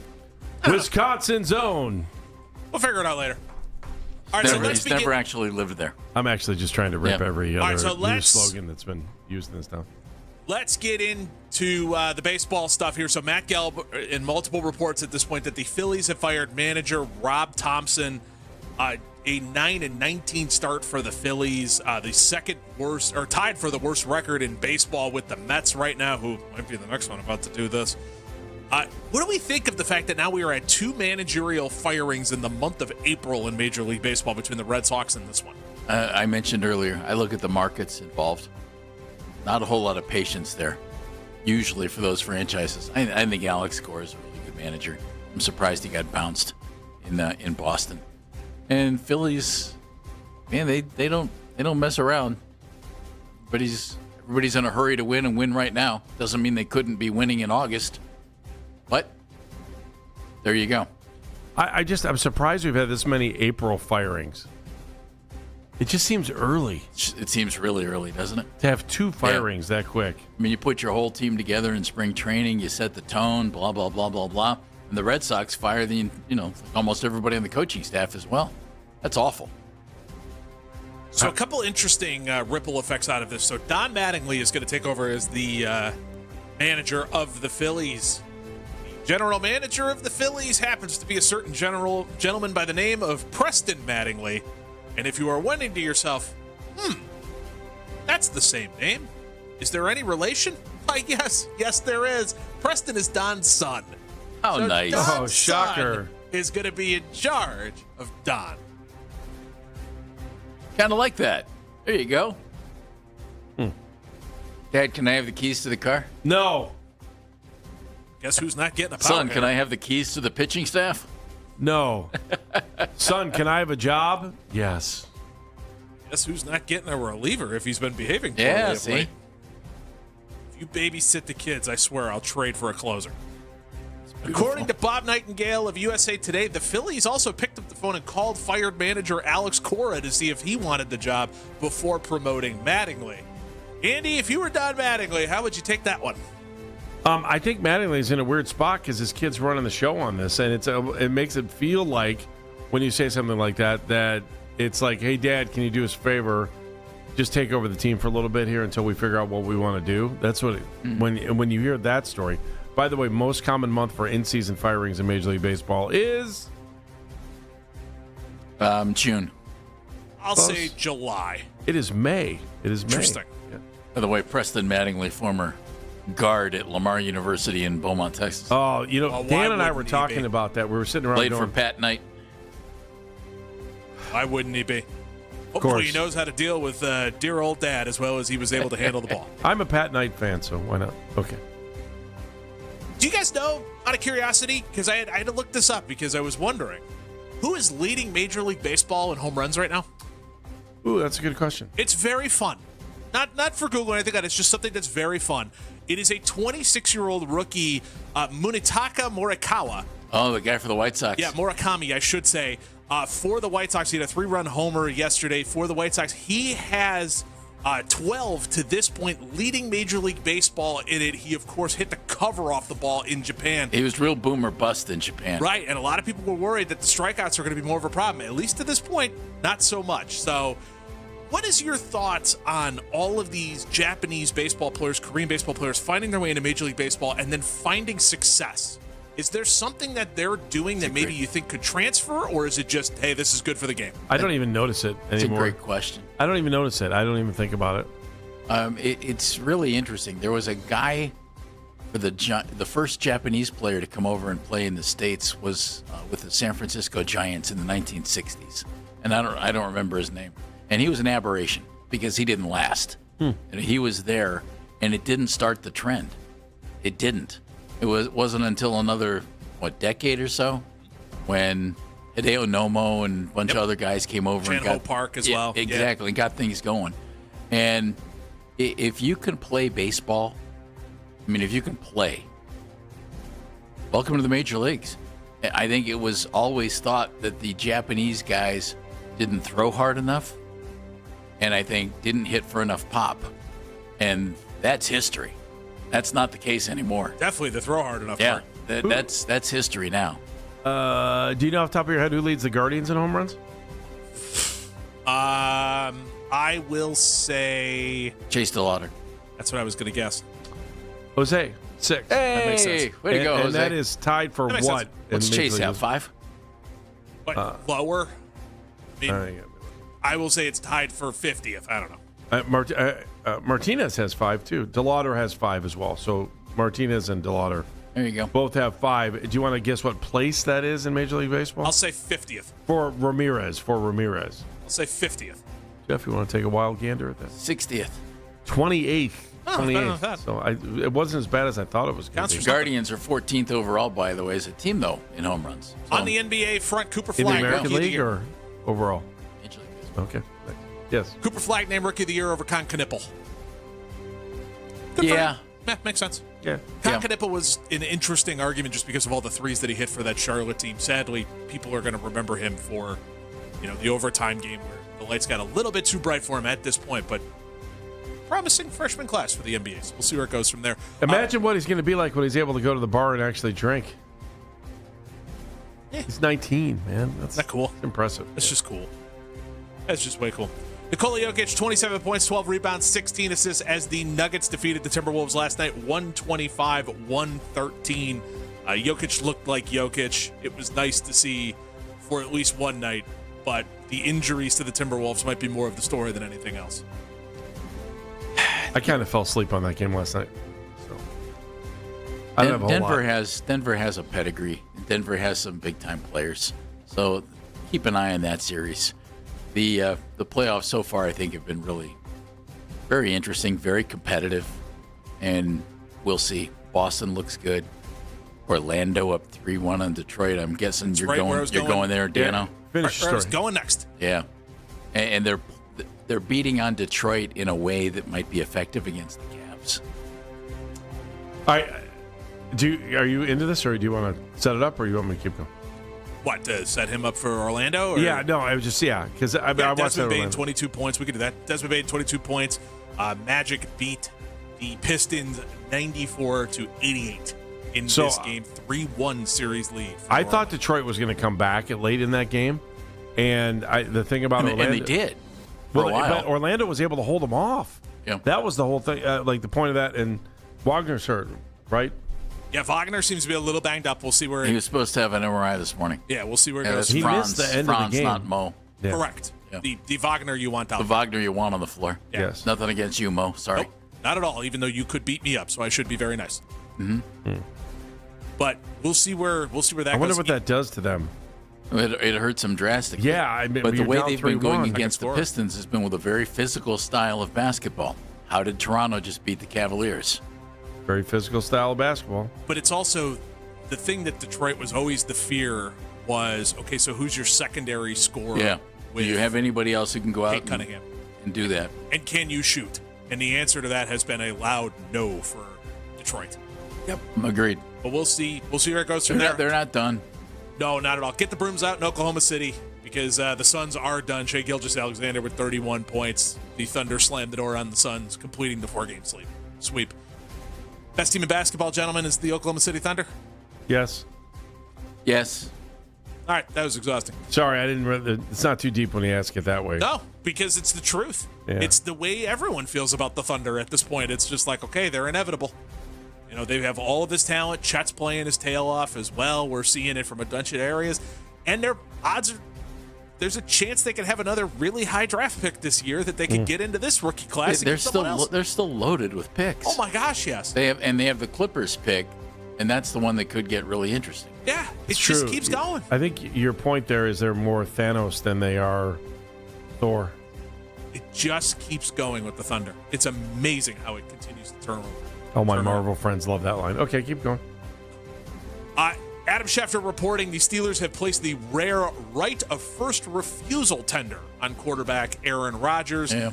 A sign that they are basically pushing Aaron Rodgers to make a decision on if he is going to play or not going to play. So all that means is exactly what it sounds like, which is if somebody tries to make a move on Aaron Rodgers to bring him in, they have the right to go. Let me check with the Steelers and see what's going on there. If you're the Steelers, are you? I mean, I can't even believe that they're even going along with the Aaron Rodgers song and dance now that the draft is over. I would have wanted to know before the draft, personally. Would it have changed what they did? I don't know. They played games right now. They're looking at Mason Rudolph, Will Howard, and Drew Aller. That's a similar situation to the Browns without a successful veteran. I mean, at least Deshaun has had some success. It's just really weird to see the Steelers organization go through something like this, right? Yeah, you wouldn't think they would put up with it. Yeah, I mean, they put up with some stuff before, but they had success while they were doing it. Now it's like, are the Steelers really hanging on for Aaron Rodgers, or do they want to get to next year too? I never thought of Pittsburgh as a team that would be wanting to wait for the next season, but I mean, if I'm Pittsburgh, I want one more year of Aaron Rodgers. That's it. Yeah, just one, because by that time you'll know: is Will Howard going to be your starter? Is Drew Aller going to be your starter? Or are you drafting someone? Is that it from our newsroom? You guys are very busy in that newsroom. I hear typewriters clacking all the time. You're on the phone. See people on the cigarettes in there. You know what I'm saying? It's old school. Hats that say press on them. Oh, those are fedora with the press thing on the side. Pulling out an unmarked bottle from a jacket pocket. Hey, whatever it takes. No, from your top drawer, right? Or the top drawer. Well, you have one in the top drawer and one in the jacket pocket. It's silver flask, too. You got to make sure you do that. 216-474-0092. 216-474-0092. Let's talk about the Cavs when we come back. How worried are you about your Cavaliers right now as the scene switches back to Cleveland against Toronto? Baskin and Phelps, 92.3 The Fan.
with Anthony Lima. Here's the thing. You get mad. I'm staying calm. Well, you compared it to a Brown Sunday. And I'm sure for a lot of you, it did feel that way. The difference here is I've grown accustomed to the Brown Sundays being that, and I try to have fun with it. When it came to the Cavs game yesterday, and I could tell a lot of people, this was maybe the first time the Cavs were front and center. I told you that on Friday morning. I go, there ain't no NFL to hide behind on Sunday. There was nothing else. People were watching that come hell or high water, and the Cavs did what they have done, what all of you told me that the Cavs were going to do.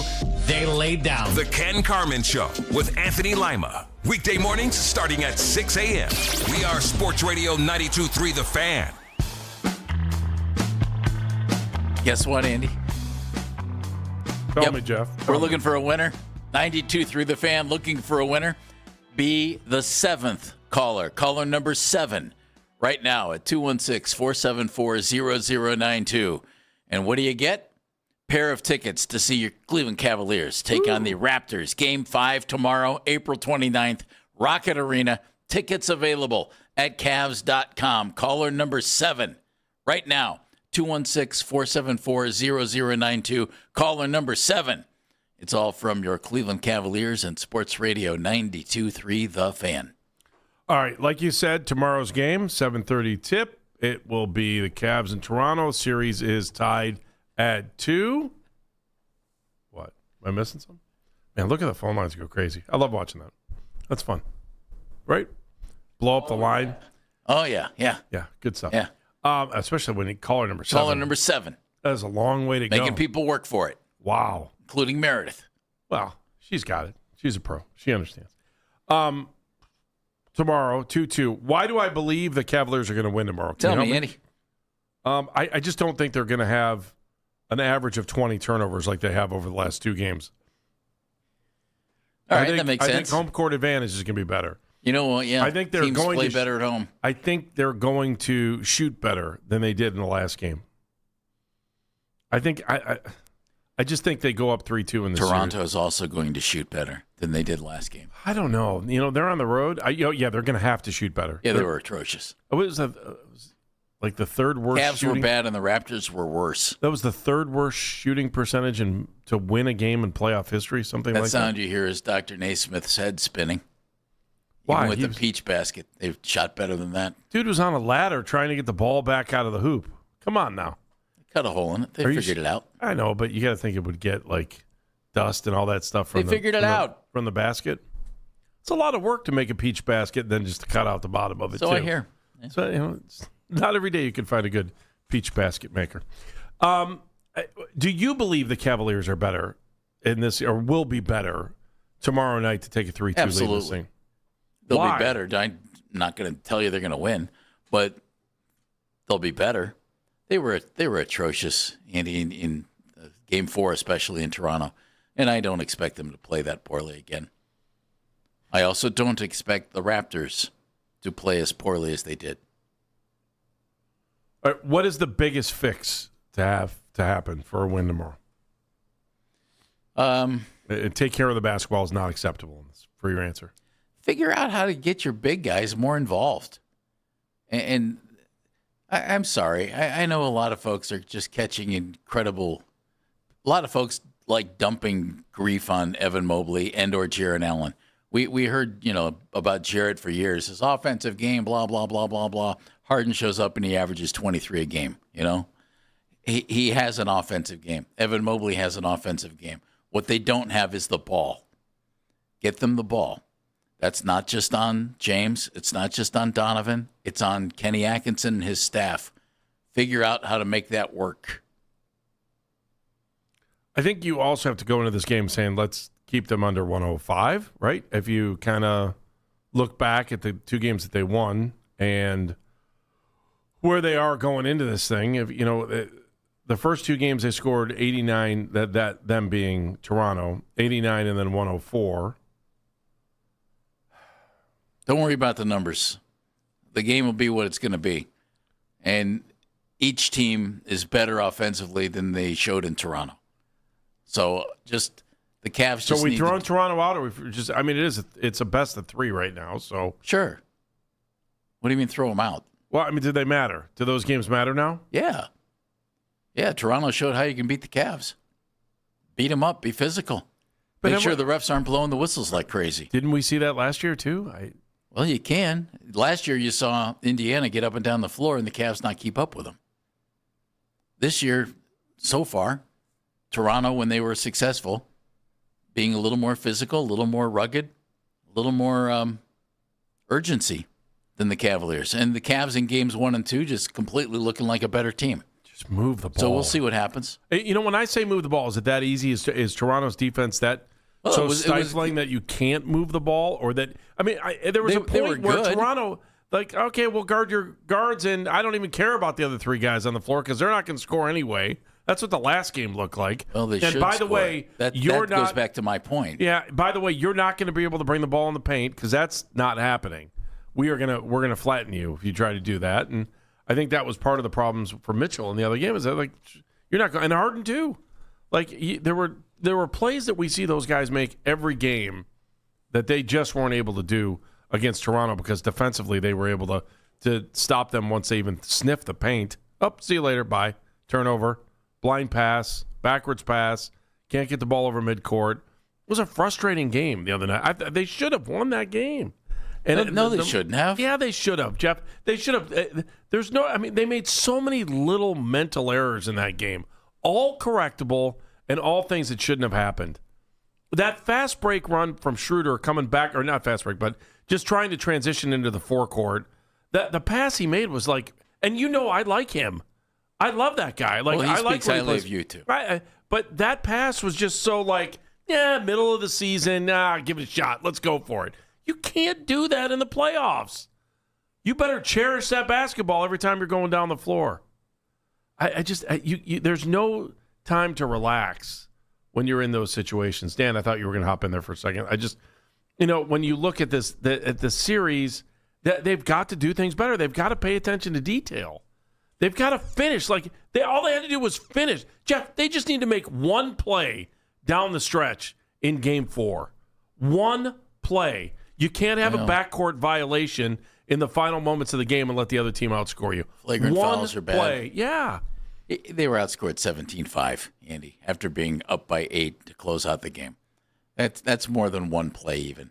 It's not finishing the game. You're right about that. But it's not finishing the game. It was one more play. If they would have just made one play late. Well, maybe. But you can say that in every other NBA game. I know, it was so close down the stretch. Dan, what are you looking for? Oh, sorry. I thought it gives Toronto a boost, Andy.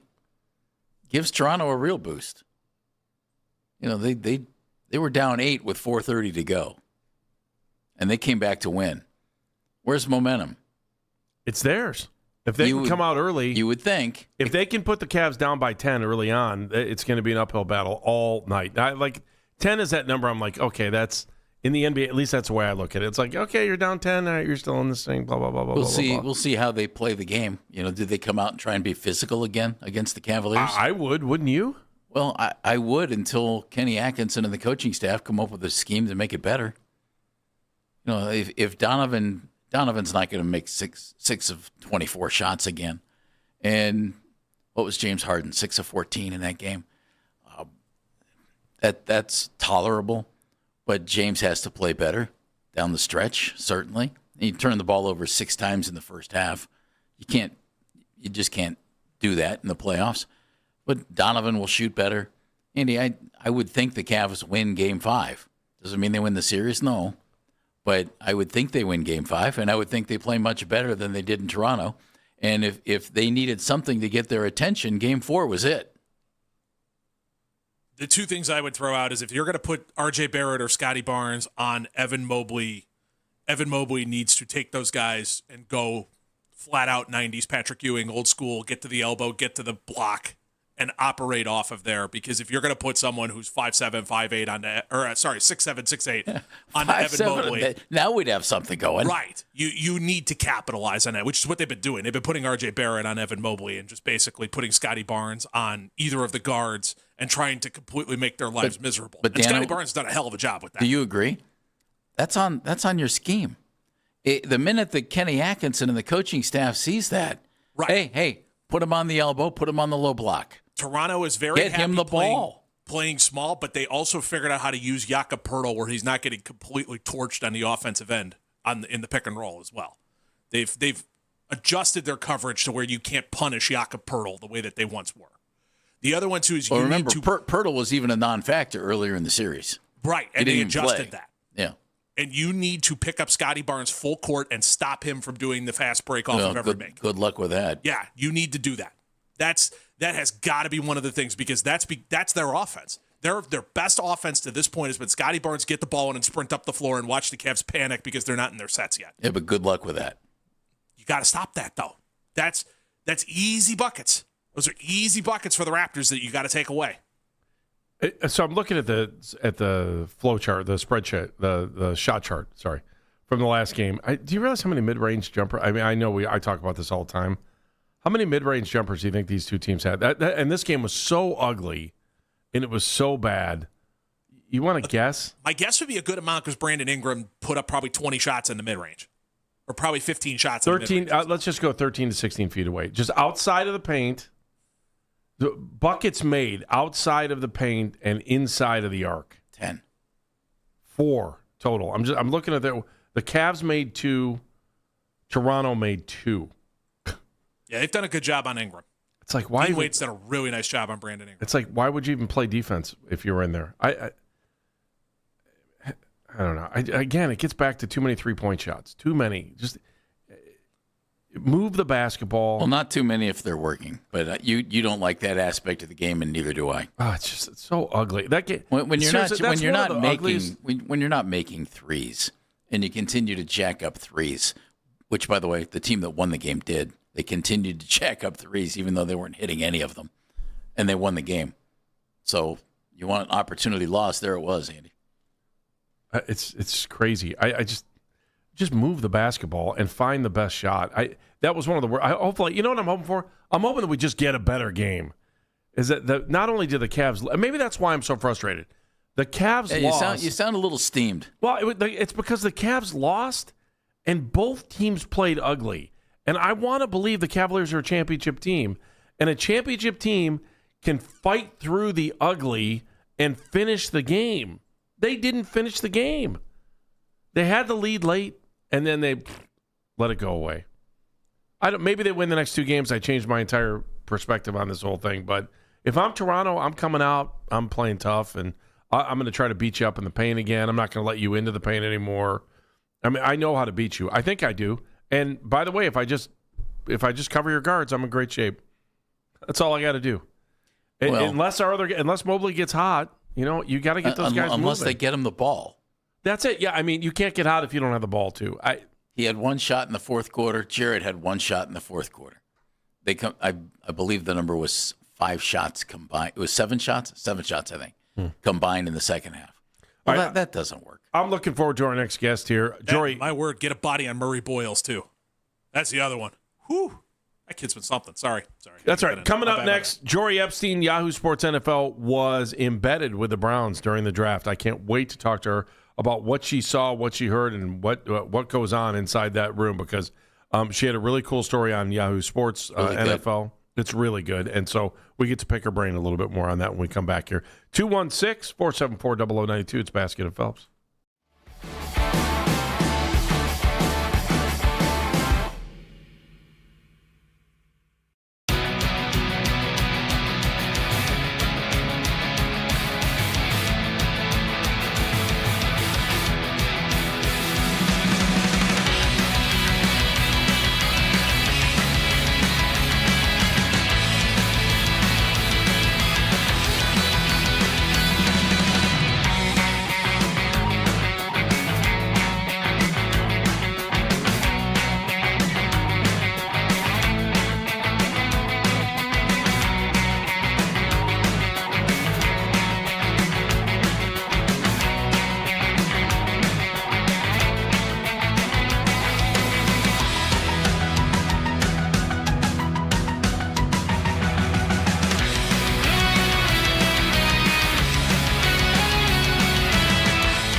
terms of the tender will offer him a 10% raise from what he was making last year, but it also means the Steelers have the right to match any offer he receives. And if he doesn't sign with another club when training camp begins, he'll only be able to sign in Pittsburgh.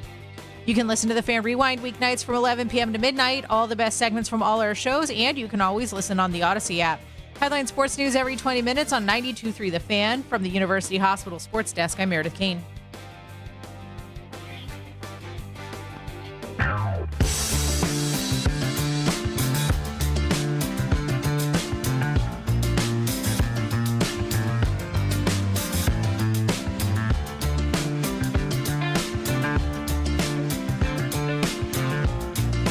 Baskin and Phelps, 92.3 The Fan. The aftermath of the NFL draft, and there are some great stories out there, but I got to tell you, this might be the best one out there. Jory Epstein from Yahoo Sports was embedded, we'll say, with the Browns during the first round of the NFL draft, and the stories coming off of her article have been really cool to kind of get behind the scenes, and she is nice enough to join us right now on the Make It Right, Call Kyle Wright hotline. Hi, Jory. How are you?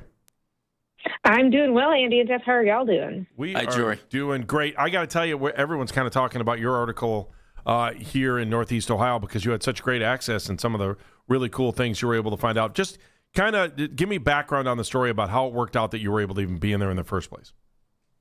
Yeah, absolutely. I mean, it's been a multi-year goal of mine in my career to end up in a draft room. And then when I started looking for this year, it was, okay, how do I get someone who's going to have 2 picks in the first round, which, hey, by the end of the draft, or by the beginning of the draft, I should say, there were 6 teams with 2 first-round picks. But that was among the reasons that I was interested in the Browns. And I also just think that Andrew Berry, I've known him for a long time now, and just understanding how his mind works, how his process works, I think that sometimes in the NFL, the process of a team doesn't align with the results. And I understand it's a results business, but I wanted to spotlight that process a little more. So as early as February, I'm like, here's why I'm interested.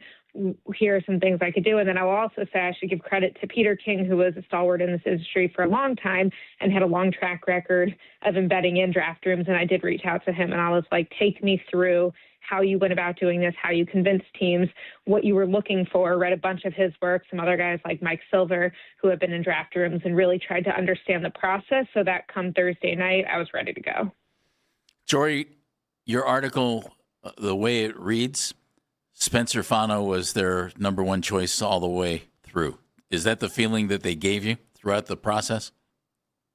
Yeah, I think what's interesting with this is that all of this, and Andrew talks about this later on in the story about quarterback, is where are you picking? What do you think is the best maximization of your resources? And I feel like some of the terms I'm going to read are going to sound a little coach speak or draft speak, but for them it's, yeah, that'd be great if, like, let's say there are 4 fantastic running backs, 4 Jeremiah Loves. Like, yeah, clearly he's a great player, but if you have 4 of them on your team, is that going to help you catch the ball from your quarterback, things like that? And so I think that the Browns understood, first of all, where were the positions that were strongest in this draft? And offensive tackle was one that was going to be strong. Where are the runs going to go? I think I didn't really appreciate until being in the draft room and sitting through some of their meetings how clear it was that you have to really be aware of where the runs on positions come. And then when you look at it, what do you need? And so, they wanted a tackle. He was their top tackle. And I think it was really clear that they felt, okay, we could go down to 9, but if we go down further than that, we might miss out on him. And you saw right after they took him that a run on offensive tackle started. And so, hey, maybe there's a safety you really liked or had graded similar. Like, you can have moments like that, but part of this is, what is your competition going to be doing, which I give Andrew credit because he really had a very clear handle of what the rest of the league was thinking also, which is so important for maneuvering the draft board and maximizing what you can do. Talk about the Chiefs in particular, because I'm like, my stomach's turning thinking about the level of trust you have to have when he's talking to Brett Veach from the Chiefs on trying to make that trade. And I mean, I would be sweating bullets just to make sure he wasn't going to take an offensive lineman after he said he was going to make the deal. You know, like, there is a huge level of trust that general managers have to have between each other if they're going to make a move like that, especially early in the draft, right?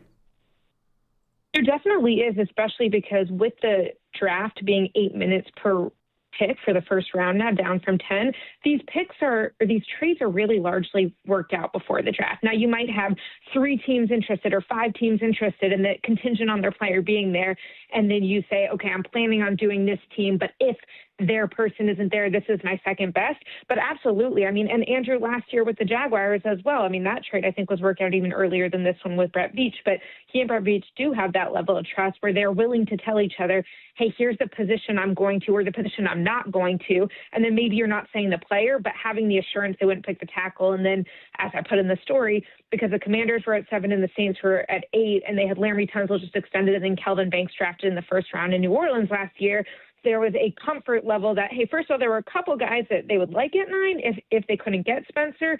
And also on top of that, you're not waiting for the offensive line run to go because those teams were likely to prefer either defensive players or other positions of offensive players. You did a great job describing what it looked like in that room with the technology on display over, I believe it was 5 different television monitors. Do you get the impression before you went in and since you've been in there, is that standard operating procedure for NFL teams, or is that something that the Browns kind of tailored for themselves? Yeah, it's a great question. I definitely do not think it's standard operating procedure, in part from what my understanding was and in part from talking to people who work for the Browns now and other teams previously. I could not believe how high-tech it was. I mean, again, this is the first time I've been embedded during the draft, but I believe there are still teams who are moving magnets around boards, and that's their primary way of keeping track of this. And as I mentioned in the story, every single time a draft pick happened, 5 databases were updating immediately of, okay, that player's no longer on our board, so the percentage goes down to 0 for taking him. Okay, this team, cross out, fade, OL, the offensive line need for them because that's where it's going. Okay, move to the next pick, and now you have that team and all of its later picks lighting up in green. And I just feel like it allowed their decision makers in real time and beforehand too, because they were gathering all the information to create these databases.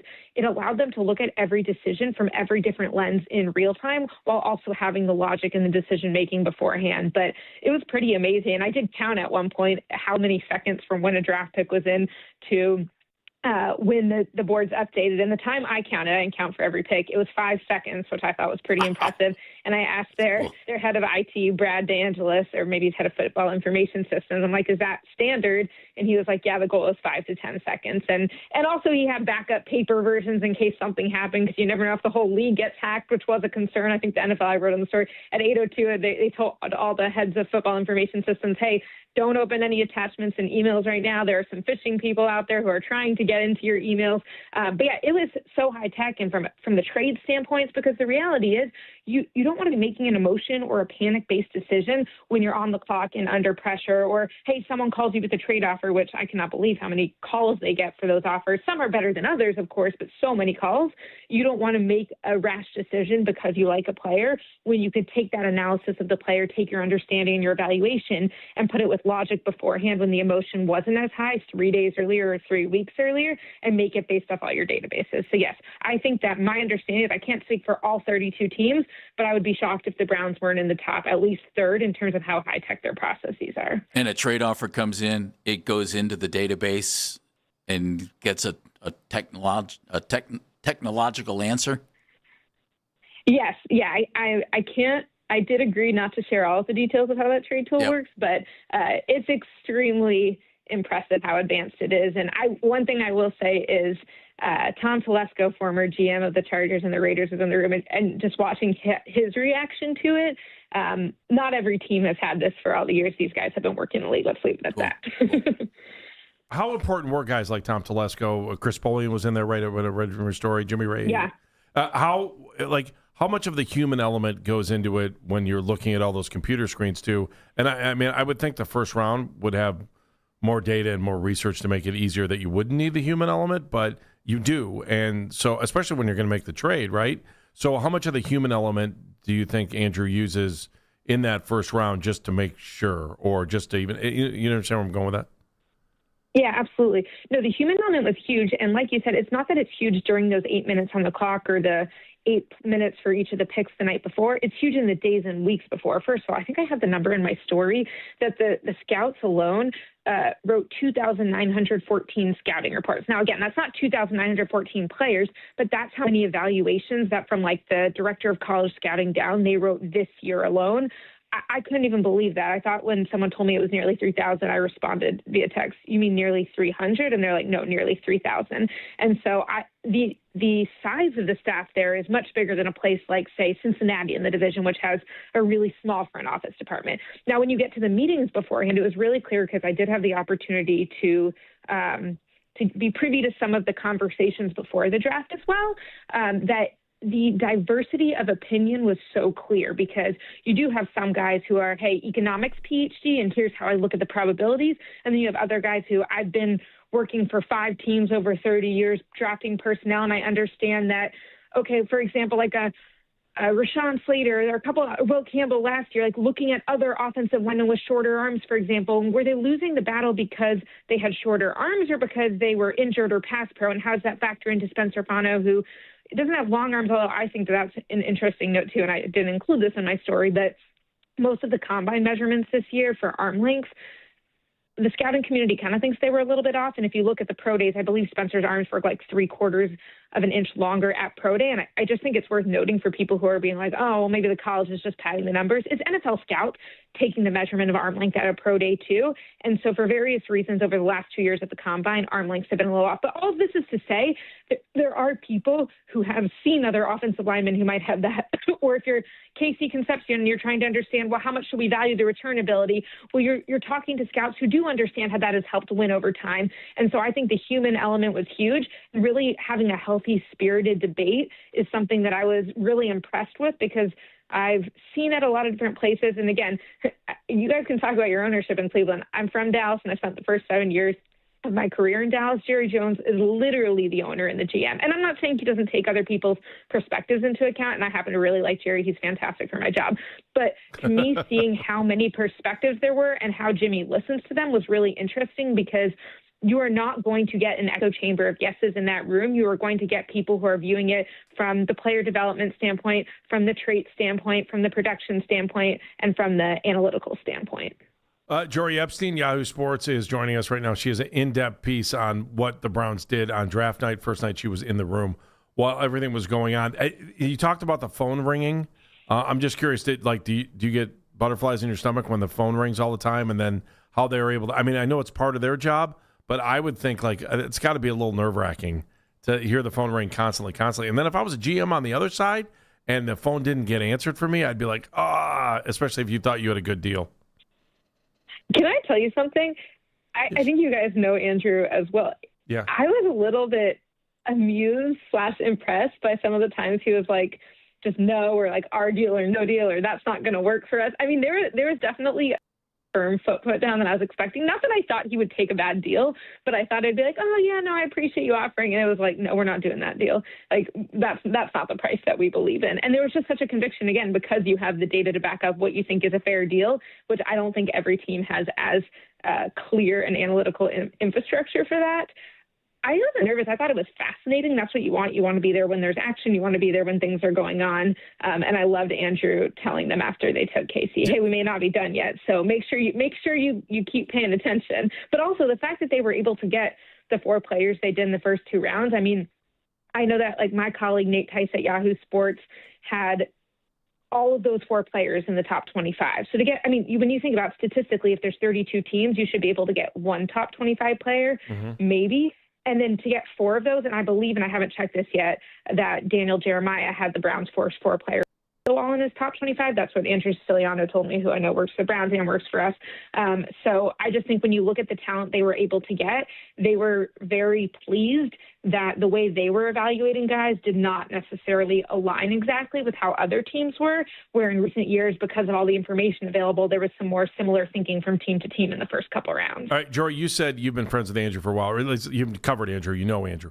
How has he changed? Because we're looking at these last 2 drafts going, okay, great job again this year. I know we didn't have first and second round picks for 3 years there. How has he changed, and why do you think it appears that he's better at picking players over the last 2 years than he was prior to? But I think you have to give a little because he didn't have first or second round picks in some of those.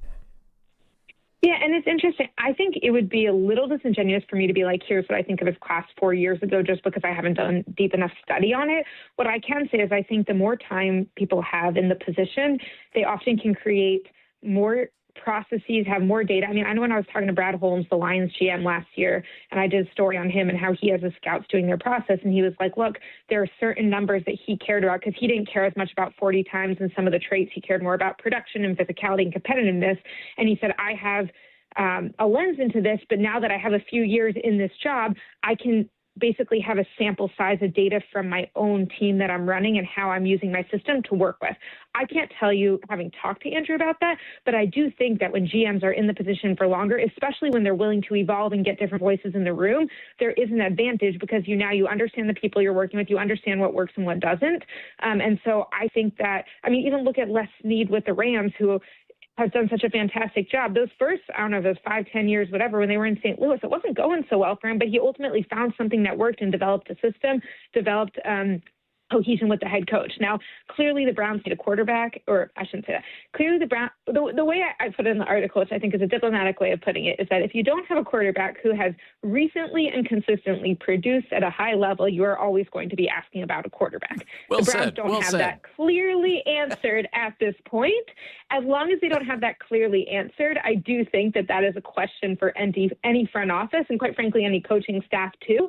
But I think that I've also seen teams, and we've all seen teams, such as Sam Darnold's of the world, Geno Smith, et cetera, who come into the league as a quarterback, and there's not a team around them set up to succeed. And so having the offensive linemen, having the pass catchers, and quite frankly, having a good defense, which is why, again, if it were me, I'm not sending Myles Garrett anywhere, because the more your defense does, the fewer points that your quarterback has to score as they're adapting, and it takes the pressure off them. I think as much of a young quarterback's success in the league is scoring when early in their time, I think it's also being able to just do the little things and create comfort in the system at the higher level without having all the pressure for them. All of which is a long way of saying that with Andrew, I do think that assembling a team of talent at a lot of different positions, whether or not you have the answer guaranteed at quarterback, allows you, when you do find that answer, to succeed more quickly and ideally more consistently.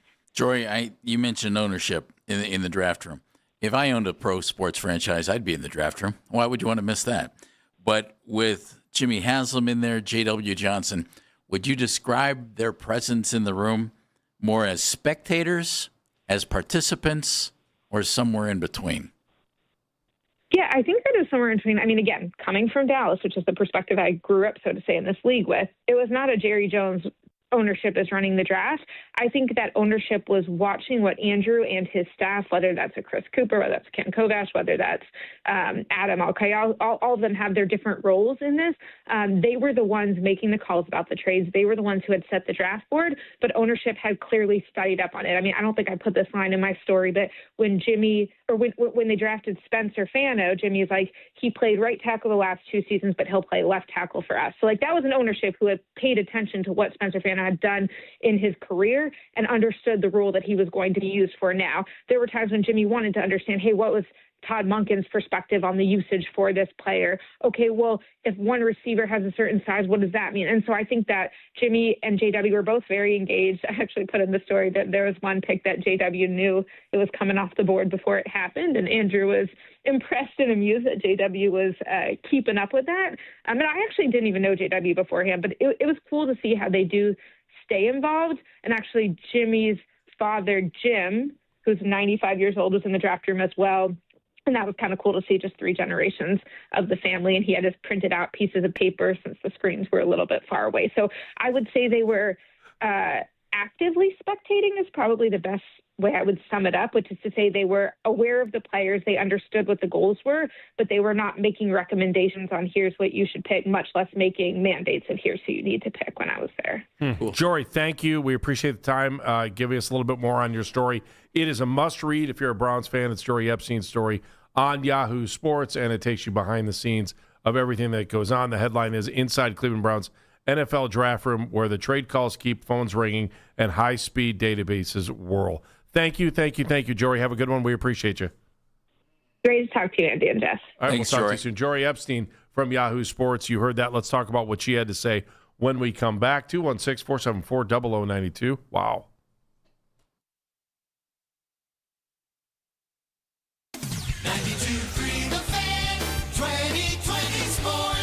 This 2020 is brought to you by American Platinum Door and Gate. For all your garage door needs, call American Platinum Door and Gate 24/7 at 497-6213.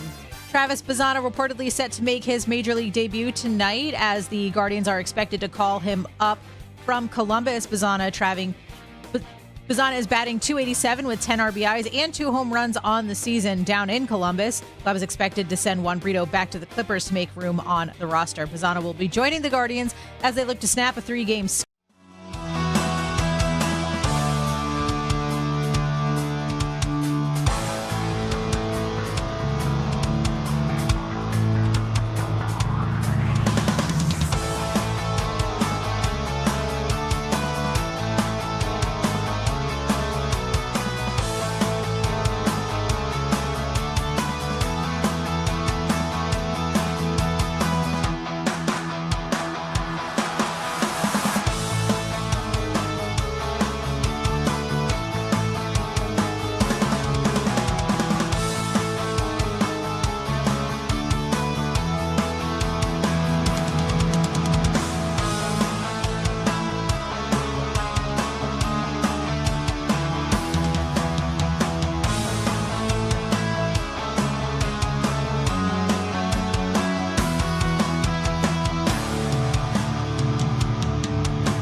These are not all the possible side effects of Amvuttra. For prescribing information, call 1-833-256-2748 or learn more at Amvuttra.com. Ask your doctor about Amvuttra for ATTRCM. Headline sports news every 20 minutes from the University Hospital's sports desk. We are Sports Radio 92.3 The Fan. They wanted to tackle. He was their top tackle, and I think it was really clear that they felt, okay, we could go down to 9, but if we go down further than that, we might miss out on him. And you saw right after they took him that a run on offensive tackles started. And so, hey, maybe there's a safety you really liked or had graded similar. Like, you can have moments like that, but part of this is what is your competition going to be doing, which I give Andrew credit because he really had a very clear handle of what the rest of the league was thinking also, which is so important for maneuvering the draft board and maximizing what you can do. Jory Epstein, Yahoo Sports NFL. Wow. She was with the Browns that first night of the draft, and she said in her article, she talks a little bit too about the fact, I think she said the phone rang at least 12 times during that round, especially early on with trying to make trades with the Browns, and that Andrew Berry was just so comfortable in his own shoes that he was able to, nope, not enough, move forward. And I don't know. I think that's a little reassuring. I think you can see what the Haslams see in their general manager on a draft night. I also think, Jeff, you brought out a good point that in her piece, and she talked about it as well, is the way the room is situated with digital boards all over the place and how they update and they refresh, which is 5 big monitors with different stuff all over it. It almost seems like you're playing like war games, like the movie War Games, or it'd be an amazing way to do your own fantasy football draft, right? To have the same kind of thing. I also thought I was in one of those once. In a war room or just my buddy Ted brought in technology. To do just for you or for everybody? Everybody. What when you say technology, was that mean I just had it up on screens. Put your put your pick up on the board. Yeah. That's all he did. Yeah. And so I also think it's interesting that that players are defined by the color of dot next to their name, not by their grade. Was another thing I got the from orange the piece. dot was the hot player, the guy that you thought was truly like the perfect Cleveland Brown. Spencer Fano had an orange dot. You would hope so. It sounded to me like all of their first 4 picks would have been in that category, based on what she said. I didn't get a chance to ask. I was going to ask her about the orange dots, but we just ran out of time. What'd you think? What'd you think of what she had to say? I think it was a cool experience for her, and she did a great job summarizing it. For us, and I think for anybody who read her story, yeah, and for us here on The Fan, she was really good. I was real curious about the ownership role in the room, and I thought that was a good question too. If I owned a team, Andy, I'd want to be there. I would too. Why wouldn't you? And I'll be honest, I would educate myself and pay attention and know what was going on so I could hear what my guy was doing.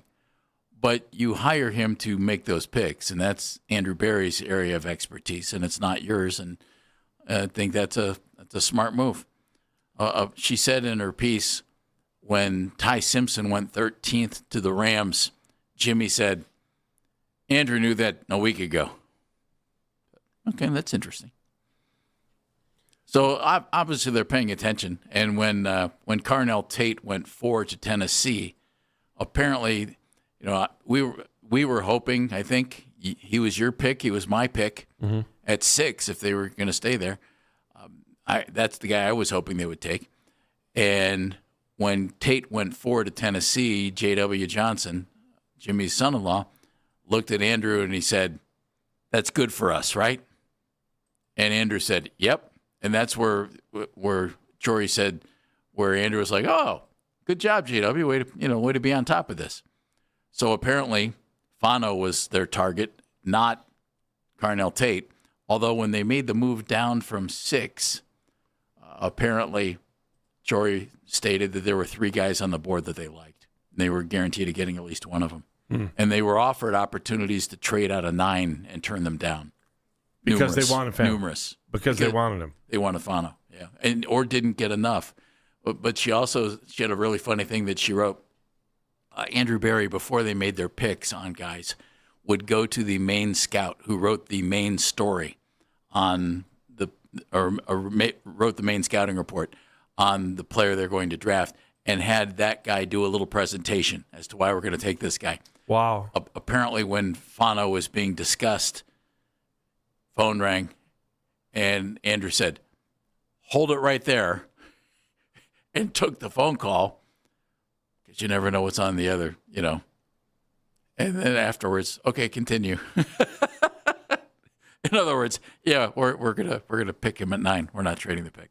Yeah, I wonder. You wonder who was on the other line, right? And you wonder what it would have taken. I wonder what the offer was. Yeah, you wonder what it would have taken for them to move out of 9. Well, she to said get a guy they wanted. One of the phone calls, he just said that's not enough. Yeah, there were several like that, and the fact that he no, go ahead, continue. Didn't hear what he wanted. What does this make you think about, especially hearing this inside access? What does this make you think about Andrew? Makes me think he's a very, very smart guy. Nothing has changed. Extremely smart guy who uses a little different approach to things. If you want to know the truth, Andy, it sounds like there was a lot of Paul DePodesta stuff going on. Yeah. I mean, and that's good. You had 5, that's what you brought him in for. You had 5 different big monitors, each one showing different things. The minute a guy got drafted, he's out of the database. All of the analytics on players who are available, the percentage chance of them being available for the Browns when the Browns' next pick. I mean, it's pretty fascinating. And as she said, and she didn't want to go too in-depth in it because I don't think she wanted to embarrass other folks, but other folks are still moving magnets around on a board. And now, does that mean just because Spencer Fano was your number 1 guy and you loved Denzel Boston and you really loved Casey Concepcion, does that mean you got it right? No, because there's still the element they have to go out on the field and play. What it means is you got the guys you set out to get. Now your evaluations have to be accurate. Yeah, the other part of it, too, was you wonder, are you just relying on the computers to give you what your answer is on who you should pick, right? Yeah, one thing she said that in her story that was really pretty cool, Andy, they did all of that. A good portion of the technology was to eliminate disappointment or emotion if somebody who you wanted went slightly ahead of you, so that your pick, when you came on the board, your evaluation the emotion was taken out of it because there's the information that you fed into the computer sitting right there to get you kind of back on track. It's a really good piece. You should go read it. It's on Yahoo. You don't have to pay for it. James Palmer, NFL Insider, Bleacher Report, and The Athletic. Coming up next right here, Basket and Phelps, 92.3 The Fan. This is an Odyssey Sports.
the best content from our shows each and every weekday. That's 923 The Fan on YouTube. Headline Sports News every 20 minutes on 92.3 The Fan. From the University Hospital Sports Desk, I'm Meredith Kane.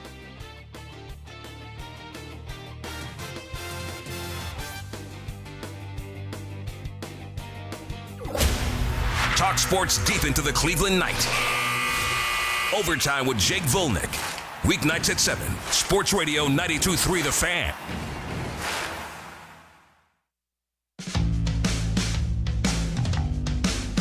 Basket at Phelps, 92.3 The Fan.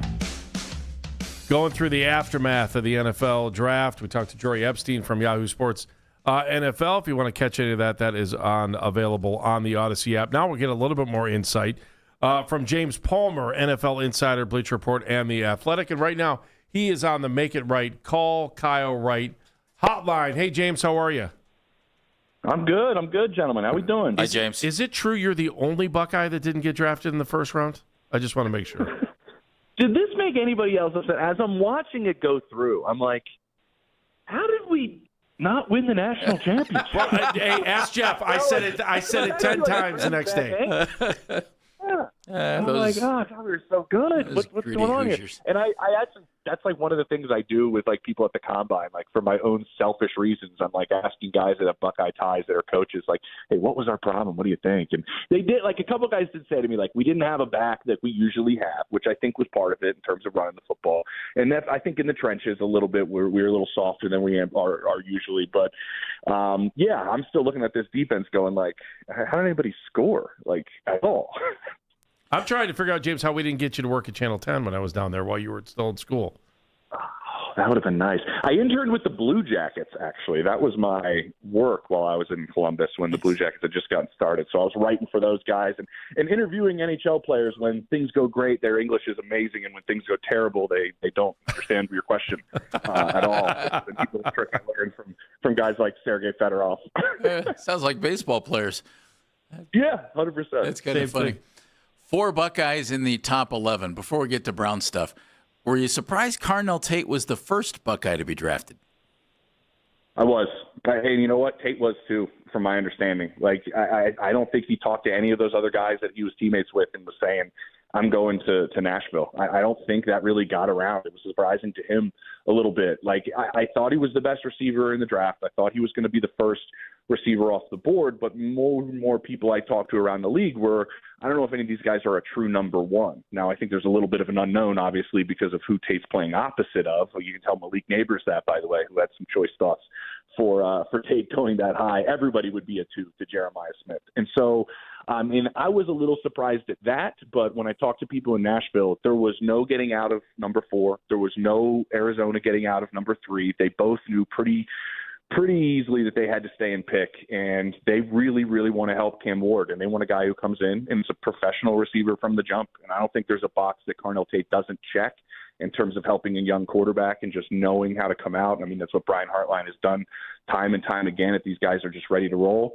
So when I started thinking about that, it made sense. But at the same time, the talent level of Arvell and Sonny Styles and Downs, we just knew positional value would change some of that. But I'll tell you right now, I don't know if there's a happier group in the NFL right now than those guys down in Dallas. They never thought Caleb was going to get to them, and they are ecstatic that they have him running their defense. I got to think the Browns are feeling pretty good right now, too. And I thought, I was reading your stuff as I was watching the draft, too, and just talking about how Spencer Fano, just how the Browns played that perfect. Mm-hmm.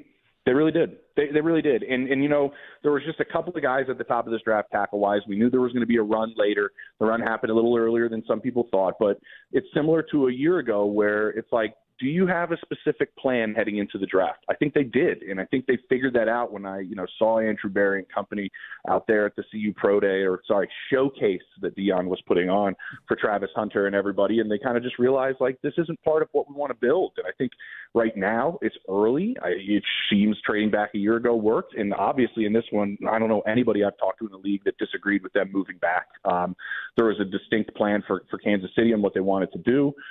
Very limited resource there at corner, and they slide back and still get the player that they actually wanted. Like, to move back in the top 10 and still get the best tackle that's on your board, that has versatility and can do a lot of things for you, and it's also a position of need. Like, you handled the top of the draft really, really well in a draft where, like I mentioned, with Arizona and with Nashville, like nobody was really making big jumps. There weren't players that teams were looking to move for, and you found a way to move back and get your guy. Played really, really well by the Browns for sure at the top. James Palmer joining us, NFL Insider with the Bleacher Report and The Athletic.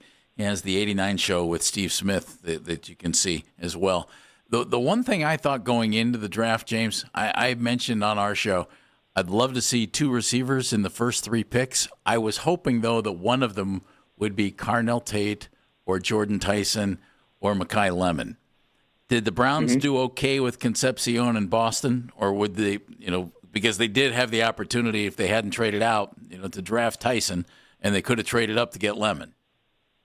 Yeah, certainly options. I would say ones that they probably looked at. But when I look at, I think the Jets and the Browns did outstanding, as they both are still trying to figure out. And obviously, it's a big step on who's going to be your franchise quarterback moving forward. But what you do for those quarterbacks is you give them a play caller, you give them protection, and you give them playmakers. And I understand the protection aspect. They got that at the top as they're trying to rebuild this offensive line. At the same time, you need playmakers. Steve and I broke down all of these guys, and you can go to our channel and look at it. It's almost like 20 to 30 minutes on every one of these top receivers, whether it's Casey Concepcion or Lemon or Tyson. But I mean, Tyson's injury stuff was real. I mean, the concern of staying on the field was certainly there. I think to be able to get both of these guys, and I'll break them down individually, I think was maybe the smarter play. There's some stuff with Lemon where it's a little bit specific in how he plays. There's a lot of comps between Lemon and Casey Concepcion, I would say, from a lot of evaluators I talked to. So if you're putting them in a similar boat and you didn't trade up for one and you let one fall to you, I think is a pretty good play. Now, Casey's juice is legitimately real. I think the drops are obviously a concern.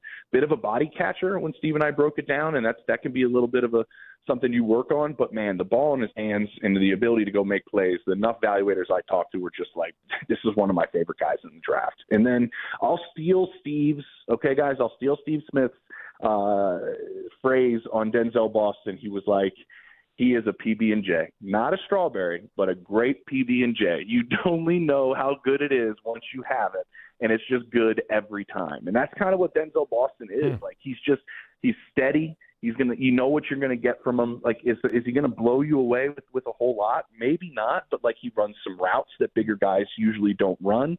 I give him a lot of credit for running the 3-cone. A lot of these bigger receivers just hate to do it. He showed that he can have the ability to do some more things as a receiver on the bigger side than some people imagined. I talked to one assistant GM who said, this is just one man's opinion, but he said, I'd put him in the top 3 group. I'd put Denzel Boston right up there with Carnell Tate and Mekhi Lemon and Jordan Tyson. Wow. That's how highly I think of him. So I think they played it right for sure as they're rebuilding that receiver room. James Palmer, NFL Insider, Bleacher Report, and The Athletic joining us right here on Baskin and Phelps. Give me the street cred on Andrew Berry, especially after his draft last year and where he's at now. How is he? I know Browns fans get frustrated and will say, well, his drafts weren't very good, but there's a point there where you have to look at the fact that he didn't have 3 first-round picks prior to last year, and he was missing second-round picks there as well. Give me his street cred and what you think of him after this draft. Yeah, obviously, we're early in the process, right? And I always try to, make myself a little bit suspect of going this draft was terrible. Everybody's destroying James Gladstone down there in Jacksonville for drafting guys completely different than the rest of the boards. What if they all hit? We're destroying them now, but maybe they do have a vision. So I know none of these guys have played a game, but I would say this: the draft last year was so good. It spun at kind of 180 going, okay, let's see if you can do it again. That was kind of the perception around the NFL. That's a really good draft. I know you were shorthanded with some of the Deshaun Watson stuff and in terms of the picks, in terms of the salary. Again, you weren't the only team that was going after Deshaun, but this has gone just terribly sideways. And now you look at it, and it has the appearance of back-to-back drafts now and redeveloping the core and getting a young core and changing your franchise in that sense. I think really the full length of the perception will change, and probably Darren Muji's going through this, and he's a little bit earlier in his tenure as a general manager there with the Jets is, all right, your next move is you've laid the foundation around a quarterback. Are you going to pick the right one? And that's going to be really where all of this comes from. I know he took 2 last year, but we know about the 27 class. It really impacted the way a lot of these trades were actually discussed between teams, to my understanding of how good that draft is. Do you pick the right one and get the right one in 27? That's what everybody's waiting for, but it certainly is like the appearance right now. You've done this back-to-back drafts, and you've played them very, very well. And it does give you nothing but the feeling that they're looking ahead to 2027, that their quarterback long-term's not sitting on this roster right now. It really has that appearance right now. I didn't hear anything at all of them taking a quarterback at 24. I mean, obviously some people knew that Ty Simpson would possibly go in the first rounds. I kind of knew some hints about the Rams, but I just didn't think they'd pull the trigger at 13. I thought, those rumors I heard was when the Rams had 2 picks, and okay, 29 makes sense. I never heard that the Browns were interested in a quarterback at 24. I do believe you're going to have about 10 options possibly that you can really evaluate as the course of this season goes on that you can take in that first round. And I would put the Browns clearly in that group of teams with Arizona still, with the Jets as well, and maybe even Miami, as they're clearly focused on getting that quarterback in 27. What do you think of the Browns situation then at quarterback this year? And then, you talked about next year. I know we're all kind of looking there, but give me your perspective on Deshaun Watson, Shedeur Sanders. I think there's a chance Deshaun plays, guys. I'm just thinking there's a chance Deshaun wins it. If I look at anything that Todd Monken has done in his past and the ability to accentuate the ability of a quarterback that can really move and can really run and really can play on the move and add things to the playbook when that's a strength, that Todd has a lot of success with that. So, I mean, is there a legitimate chance that fits Deshaun if he's healthy and if he's ready to go? Obviously, injuries have been another part of his time in Cleveland, and we all know that. I think you could go out and see him win this job. Now, if Shedeur wins it, great. If Shedeur plays great, outstanding. It's a really, I think, decent spot you're in, and I think, I think Deshaun has a legitimate chance of winning this job. You figure out, moving forward when you get there, but I think the eyes of the drafting side of that building right now are probably already working like a lot of others in this league on that 27 group. It was a fun draft to watch. There's no question. And Andrew Berry did some wheeling and dealing. They would appear to have a much better offensive line situation. And now can Todd Monken put it together? James, did you get a good buzz about Todd around the NFL through the folks you talk with? Yeah, I mean, I'll be honest. The hiring was a bit of a head scratcher to some people. I think there was a couple people in the building, if they were to give him truth serum, would be like, "Oh, this is interesting." You know what I mean? With the way that this cycle went, sure. And you know what? That's happened a lot of places. I mean, I remember being on the radio in Philly, and I'm from there, where guys on the radio sitting there, James, he's playing rock paper scissors, Nick Sirianni with these guys. I mean, get this guy out of here. He's got one of the greatest winning percentages to start a career in the history of the NFL. That was a hire that everybody thought was absolutely awful by Philly, and nobody understood why they went with Nick Sirianni. I think there's a respect that Todd has, certainly, around the league for what he can do. And I think there's definitely a percentage of people around the league also that go, he deserved a crack, for sure. And I hope he gets it. And so that sentiment is around the NFL for sure. And so I just think, we're in such a – what's the best way to put this? Such a copycat league in terms of the next just young, up-and-coming Mike LaFleur type of hire, where I think we get just too stuck on that. And there's plenty of good coaches out there. And I do like that the Browns went about it in their own way. And I think oftentimes when teams go outside the box, it's overly criticized because the league is built off of comps. I mean, go talk to a general manager about a player that doesn't have a comp and they freak out. What do you mean it doesn't have a comp? Everybody needs to have a comp to it. When the Browns went out and went about their search in a very specific way and did it their way, obviously other teams are going to question it. But if it ends up working, I mean, you look like a genius. So that's why, some guys like Mike McDaniels have their time in the shine where he looks like the smartest guy in football, and then Rex Ryan's destroying him, calling him McGenius when things don't go well. So when you don't do it to the norm, everybody's got an opinion. But I do think, Todd was an interesting hire for sure in a lot of people's minds, but he's definitely got a lot of support from some people around the league. James, last question. I got about 10 seconds or 15. Are the Browns a better team today than they were before the draft? 100% agree. And we didn't even talk about the safety they picked up, who I think is outstanding in the second round. And I'm excited to see him play in the box. Outstanding. James, thank you so much. We'll make sure we read all your stuff, and we do appreciate your time. Make sure you're reading Bleach Report and at The Athletic, and I'd love to have you back on sometime soon. Thanks, James. James, thank you. Anytime, guys. Take it easy. Yep. Talk to you soon. Go Bucks. James Palmer on the Make It Right, Call Kyle Wright hotline. Yeah, I think he was the only guy from Ohio State that didn't get drafted. I don't even have a funny line. It was either him or Brutus. I don't even have a funny line. One of the two of them. All right, so we've talked to Jory Epstein. We've talked to James Palmer.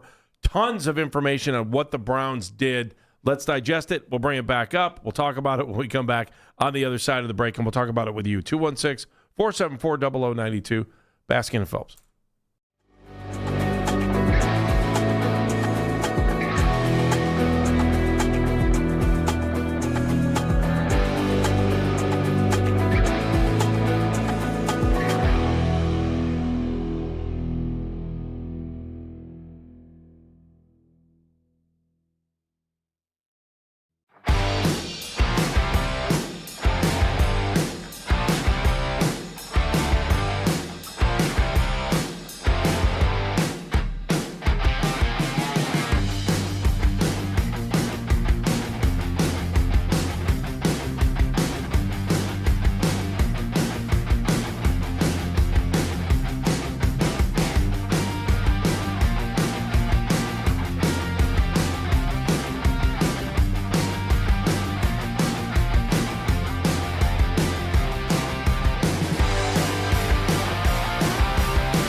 foundation around a quarterback, are you going to pick the right one? And that's going to be really where all of this comes from. I know he took 2 last year, but we know about the 27 class. It really impacted the way a lot of these trades were actually discussed between teams, to my understanding of how good that draft is. Do you pick the right one and get the right one in 27? That's what everybody's waiting for, but it certainly is like the appearance right now. You've done this back-to-back drafts, and you've played them very, very well. James Palmer, NFL Insider, Bleacher Report, and The Athletic, telling you a little bit about Andrew Berry, his thoughts on basically how his street cred has changed, over the last couple of years, and where he's at right now, and how controlled, how much in control Andrew Berry appears to be on the outside, especially after these last 2 drafts. If you missed any of the interview, you can always use the rewind feature on the Odyssey app, powered by Integrated Restoration, your local experts in water, fire, and storm disaster restoration. So, Jeff, we had the chance to talk to Jory Epstein about it. We talked to James Palmer about it as well. And, the perception of Andrew Berry now, and I still I have a good feeling about what they did last year, with the exception of the fact they drafted 2 quarterbacks and created chaos at the one position that where you don't want chaos? Yeah, at the one position that still seems to be in flux. And so when you look at what your general manager perceives to be, and you wonder how the general manager survived the offseason, knowing that your head coach, who a lot of people had respect for, finds himself now in Atlanta. Now you've got Berry that has built up, and I always wonder what the difference is between what we think, what Browns fans think, and what the rest of the league thinks about Andrew Berry. And, after listening to Jory Epstein and reading her story, I think that when people walk into his draft room, it's his draft room, he's running it, and he's making the decisions, but he's not afraid to listen. I think that was the biggest thing I got from Jory. Listen to who? His coaches, his scouts? Just people in the room, just trying to just seeing if he needs anything. I thought the line about Telesco going into it, Tom Telesco, who spent a lot of time out in L.A., the way that Jory painted that picture, that, he's willing to listen to the human element when it comes to some of these players. And to me, that makes me feel just a little bit better, knowing how analytics drives the whole thing. And in fact, it's almost like a race car for those guys on draft night in the war room, that they're going to let the car drive, but they're still going to steer it with all the computer information that they get. Yeah, I get that. I don't want this to sound negative. Can we hold off on you're not doing this. Can we hold off on talking about the brilliance of Andrew Berry? Yeah, he's had one good draft, I think, last year. Right. I think that was a good draft. I don't think it was a great draft, because the quarterbacks are still puzzling to me. And this draft appears to be, I think, even better. But I know he was hamstrung by, trading the picks for Deshaun. But let's see what this does. His track record to me in drafting has not been good. There are circumstances that you can't ignore. By having first-round picks and other picks available, you do give yourself more ammo to do things with, and you're able to be more aggressive, and you're able to pull off bigger deals. I think he did a really nice job this draft. I think the Browns got some really intriguing young talent. Let's see if it can play. We're talking about Fano like he's going to be Joe Thomas. Just because they wanted him doesn't mean he was the right guy to draft. I can't wait to see him on the field. My guess is he's going to be really good. At the very least, he's going to be a good offensive lineman for a real long time, whether it be a tackle or somewhere else. And though they got good draft grades, terrific, that's great. I like the wide receiver picks. I would have rather had one of the top 3 than Concepcion. I hope KC ends up being every bit as good as the top 3 guys that went. I hope so. And I like Boston. I like the big physical type of receivers. Those guys are I think, worth their weight in salary. But let's see how this plays. Let's see how it plays out. So here's what I'll take from this year's draft and last year's draft is that when you go back and look at 22, 23, and 24, he had 1 second-round pick. That was the best pick he had going back, and that was Michael Hall. That was it. And that was a second-round pick. And Andy, you could make the argument that wasn't a very good pick. Right. And so, but Michael obviously has talent, but Michael has obviously done some things that put his career in jeopardy, and we still don't know what he's going to be like, long term. Agree. But, if you can consider that 22, 23, 24, the restitution tour, as far as not having picks and trying to, who's going to grade a guy an A with no first or second round pick? I don't know. Who's going to grade a guy a B with no first or second round pick? But the grades don't matter. No, I'm just saying. But what I'm saying from a fan's perspective, to look at this now and try to digest it's glaring to me what they were missing in 22, 23, and 24. So, and I can understand why Jimmy Haslam wanted to stick it out to see what he is. Can I throw this at you, though? I'm not anointing him anything. But let me throw this at you. Yes. In the past, he's had third and fourth and fifth round picks. So, do we think Austin Barber is going to become any good? I hope so. But a lot of the draft analysts said, well, he wasn't our top tackle at the time and blah, blah, blah. Well, who knows? Maybe Andrew gets this one right. Zach Zinter, we're still sitting here. He was taken in the same round as Austin Barber. And everybody's complaining about Zach Zinter after 2 years of not being productive. Maybe he'll take another one, and maybe he'll end up being good in year number 3. Brailsford, terrific. They drafted a center. Oh, wait a minute. They drafted Luke Whippler. How's that worked out? The point is, though he hasn't had the first-round picks, he's not really nailed the back end of the draft at all. And I hope that they're able to do that.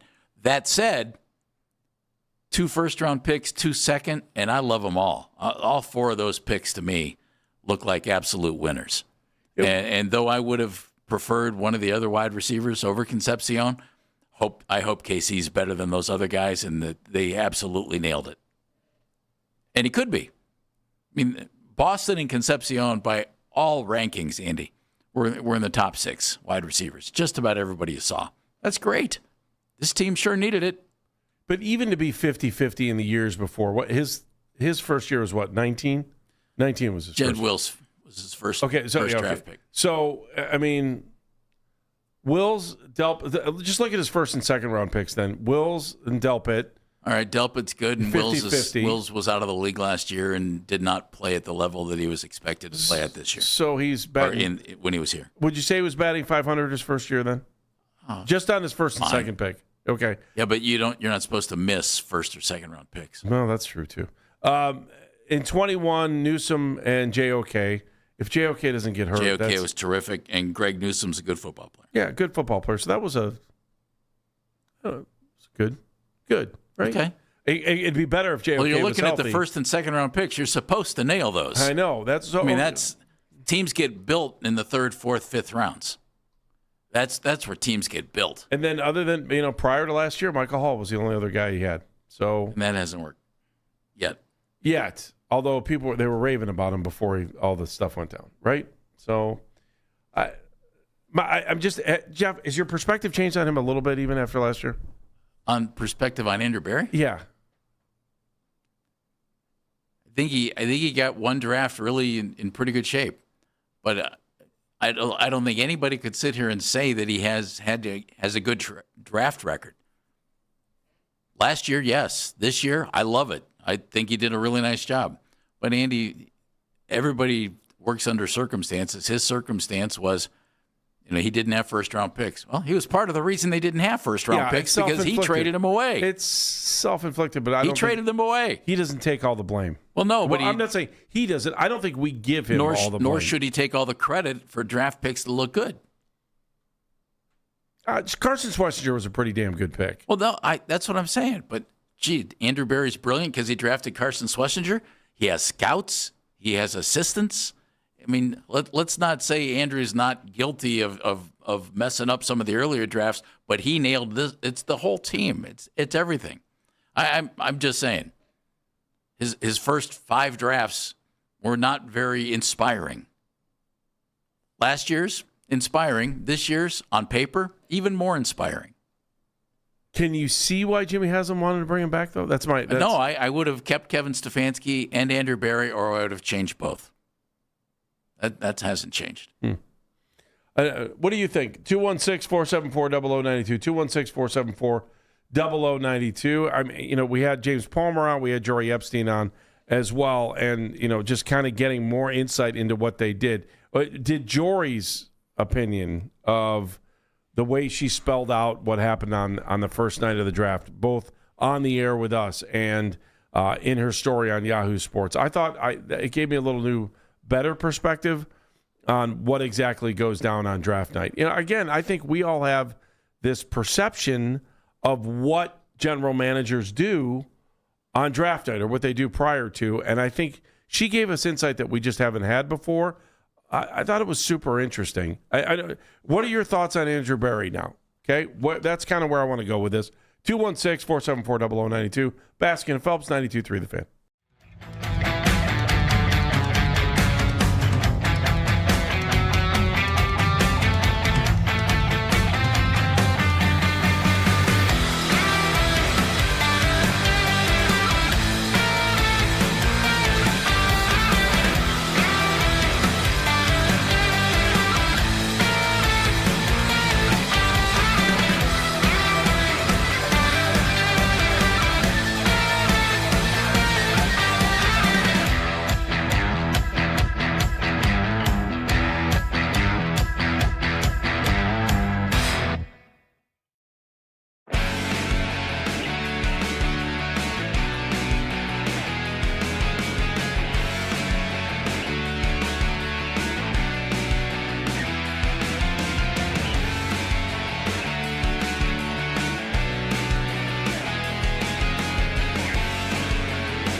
preparing for their Game 5 matchup with the Raptors tomorrow night. The series now tied at 2 games apiece after the Cavs fell in both of their games on the road. Want to catch highlights from The Fan from throughout the day? Get over to 923thefan.com or favorite The Fan on the Odyssey app for all of today's headline segments. Headline Sports News every 20 minutes on 923 The Fan. From the University Hospital Sports Desk, I'm Meredith Kane.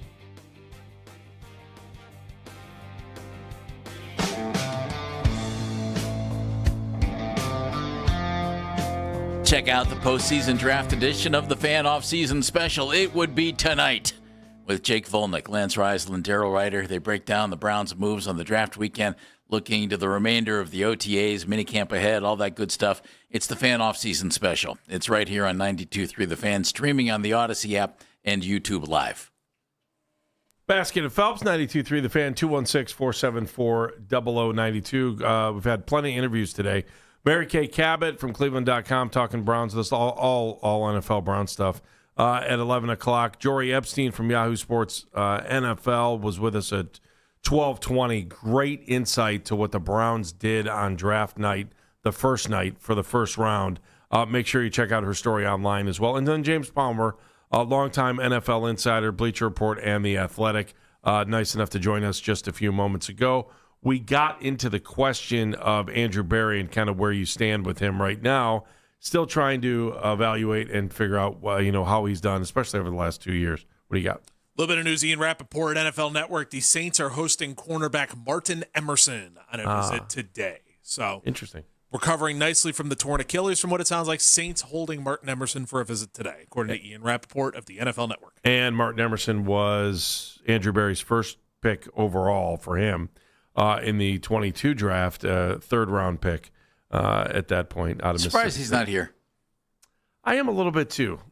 I am too. I think they made a financial decision there. Yeah, and that happens. That's what they do. Yeah, and we pick up guys all the time in that situation where it's a money cut. It really, I don't know that it has anything to do with personality or ability. Yeah, I think Martin can play. Yeah, interesting. All right, so Jeff and I both kind of gave you our takes on where we are with Andrew Berry right now, right? You want to give me the 30-second summation or the 10-second?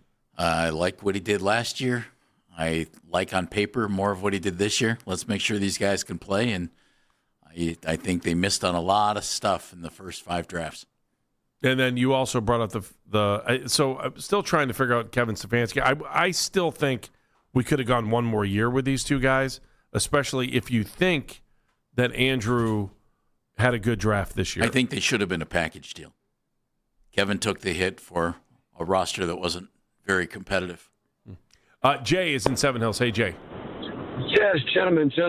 I thank you for taking my call. I agree with Jeff. We should have got rid of both of them.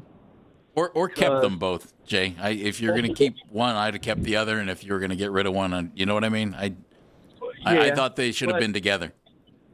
But my consistency is that you get rid of both of them, not keep them, because the general manager, when you have high picks every year and then you trade them away, something's wrong with that.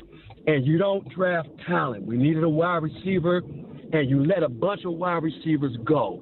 And you pick a 5'10" wide receiver and thinking that's going to make a difference on a team that needs wide receivers.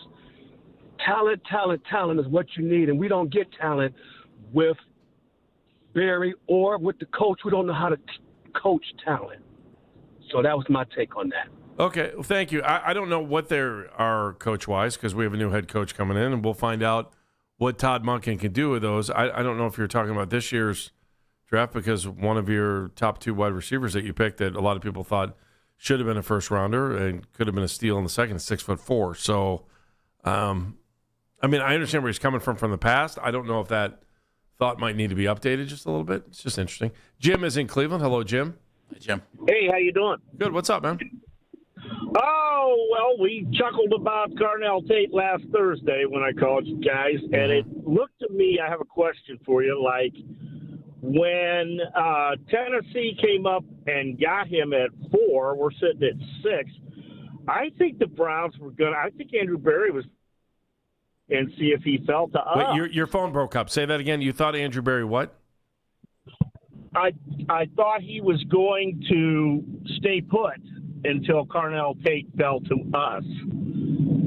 And once he got picked, I think they moved back to 9. And of course, I'm happy with Fano. And then also Jordan Tyson kid was right there at 8, Right. and the Saints came and got him. But other than that, I got a question. Well, hang on one second. I think we've learned over the last 2 days that that first pick was Spencer Fano, no matter what, whether it was 6 or 9. It might have been. Yeah. But, Well, it's what we're being told anyway. Yeah. Okay, that was the question I had. Okay. But nonetheless, I was happy with him. They say he's smallish. I don't think so. And then the other question I have is this quarterback that they drafted late from Arkansas, this guy is a physical beast. I heard rumors they could put him at wide out or even tight end or do end arounds or anything. I think out of the gate, that's fan wishful thinking. Thank you, Jim. Appreciate it. Because I've heard other people like, oh, well, put this guy at tight end. Let's see what he can do here or do there. I mean, How about a quarterback? How about as of today, he's a quarterback. That's what he is. So, and again, I think if people are saying rumors that's just fans just kind of talking about what they want. I'll take a couple more. Todd Monken's going to crank up the Bunsen burner on him, turn him into an experiment. Is Terrell Pryor walking through that door? Maybe. Joe and Shaker. In the last few weeks, how great he is. I mean, from the beginning, Grant Delpit has worked out pretty well, but he passed up on Dante Winfield for Grant Delpit. And Dante Winfield's a hell of a lot better than Grant Delpit. Going forward, Antoine. He didn't do anything till last year. Last year was a good draft, except, I mean, the quarterback screw-up was enormous. And then if Shedeur Sanders starts this year and has a good year, then is it enormous? Not as enormous, but so far, I mean, it's not a good thing. He wasted a pick. And, Joe, we still have to figure out if Dylan Sampson can be what we hope Dylan Sampson can be. I like Dylan, but let's see. So you took 2 running backs. Of the 3 guys there, of the 4 guys, 2 quarterbacks and 2 running backs, I think we know for sure that one of those 4 players is a good player, and that's Quinshon Judkins when healthy. And if you believe that Deshaun Watson was forced upon him, you're talking about a guy that had in 3 years, had 1 second-round pick. I wouldn't expect and I know Jeff talks about how your team is made out of. He traded him away, Andy. But again, the question is, I think he still has a job because it wasn't his call on that trade. That's why. Well, it wasn't his call, but then he picks David Bell, and he loves Jerry Jeudy. Nobody else wants him. Kadarius Toney. He's in love with receivers who drop the ball. And then this year, God bless Concepcion. So if you go back and look at some of the numbers of the top wide receivers in the NFL, and Joe, thank you, you'll see that there are wide receivers out there that had more drops than Concepcion did. And I thought that was it. We talked about that on Friday. I was actually blown away because I had the same reservation. I was like, God, everyone's talking about this guy dropping passes, and then you talk about Jackson Smith and Jigba dropping more passes than he did at one point. So, man, so many things going on. Do we have a moment of the show? Yeah, moment of the show, courtesy of Jory Epstein. Really, really good stuff. You go back and listen to the whole thing of it, but here's a little bit on Andrew Berry. Yeah, I think what's interesting with this is that all of this, and Andrew talks about this later on in the story about quarterback, is where are you picking? What do you think is the best maximization of your resources? And I feel like some of the terms I'm going to read are going to sound a little coach speak or draft speak, but for them it's, yeah, that'd be great if, like, let's say there are 4 fantastic running backs, 4 Jeremiah Loves. Like, yeah, clearly he's a great player, but if you have 4 of them on your team, is that going to help you catch the ball from your quarterback, things like that? And so I think that the Browns understood, first of all, where were the positions that were strongest in this draft? And offensive tackle was one that was going to be strong. Where are the runs going to go? I think I didn't really appreciate until being in the draft room and sitting through some of their meetings how clear it was that you have to really be aware of where the runs on positions come. And then when you look at it, what do you need? And so, they wanted a tackle. He was their top tackle. And I think it was really clear that they felt, okay, we could go down to 9, but if we go down further than that, we might miss out on him. And you saw right after they took him that a run on offensive tackle started. And so, hey, maybe there's a safety you really liked or had graded similar. Like, you can have moments like that, but part of this is what is your competition going to be doing, which I give Andrew credit because he really had a very clear handle of what the rest of the league was thinking also, which is so important for maneuvering the draft board and maximizing what you can do. Jory Epstein, Yahoo Sports NFL. Make sure you read her story at Yahoo Sports. Unbelievable behind-the-scenes stuff of what the Browns did on draft night. She was inside the war room as that played out. Why Are You Smarter? For listening to Baskin and Phelps today is brought to you by QC Kinetics, the leader in regenerative medicine. If you're in pain, give QC Kinetics a call at 216-770-5488. Dan Manigan. Our social media mentions are powered by Shipen Jewelers, Cleveland's premier jewelry store. You can always send a message to the show at CLE Talking Heads. Jory was awesome. If you haven't read the piece, read the piece. Yahoo Sports. It's on all of our social media pages. Also, give our interview a listen to it. 92thefan.com, wherever you get your podcast. Jeff Phelps. James Palmer confirming what I thought, and I think what most NFL draft folks thought. Carnell Tate, first Buckeye off the board. Huh. Who'd have thunk it? Not even Carnell. I gotta think about that. I'm smarter. I thought all of our guests were really good today. I thought Mary Kay Cabot was good. Our guests are always good. Yeah, but some days we jump it up. You know that. Sometimes we deliver, or Dan delivers especially. I gotta go Jory Epstein. I just, the fact that she was in the room and gave us all the insight on how things work and how they don't put the grade up on the board. They color dot it by orange. If you're an orange player, then you go in, and just how the room seems a little bit different. Like that room is a game, not a game, but it is a game. Yeah, they want to eliminate the mistakes. Game. Don't you think it'd be kind of fun to be in a room like that, like in a game room that would be Andy, like that? I'm in that room every day between 10 and 2. No, that's not true. You're only in that room when you're doing your fantasy football team. And by the way, you guys your team already has guys drafted for 32 already, don't they? You're holding some 8th graders down, aren't you? Don't make fun. No, I'm just saying. I mean, you just got to make sure it's all about fantasy. Jeff, it's been a fun show today. Thanks for being here. Appreciate you. Goodbye. Goodbye. Be a hero. Be a real hero. Be an organ donor. Lifebank.org.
been a lion's share of Evan Mobley's conversation and a complete neglect of the fact he's the third best player on this team. I don't think it's crazy to go ahead and chop off Jared Allen, chop off Evan Mobley, chop off Harden, and chop off Donovan in the process. Like, it's not as if Mobley gets some sort of pass just because he played bad, but he's not the best player on the team.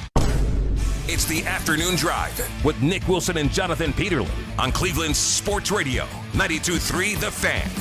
The show is back. Nick Wilson, Jonathan Peterlin. We are Afternoon Drive. Guards fans got a dub even after taking the L yesterday. One day until the Cavs avenge Game 4. Avenge me! Avenge me! And dare to dream, Browns fans. That opened courtesy of MLB Network and Mac Robinson on the board. Yes! We salute the Supreme Leader because if we didn't, there would be consequences. We got Jake Murren, man on the 92.3 The Fan YouTube channel, producing today. As always, like our videos on there. We love to be liked. And subscribe to 92.3 The Fan's YouTube channel. It is free, after all. Katie Pollock on the 2020s today. But it's this time where I get to say, good day, Jonathan. Good day, Nick. Good day, mates.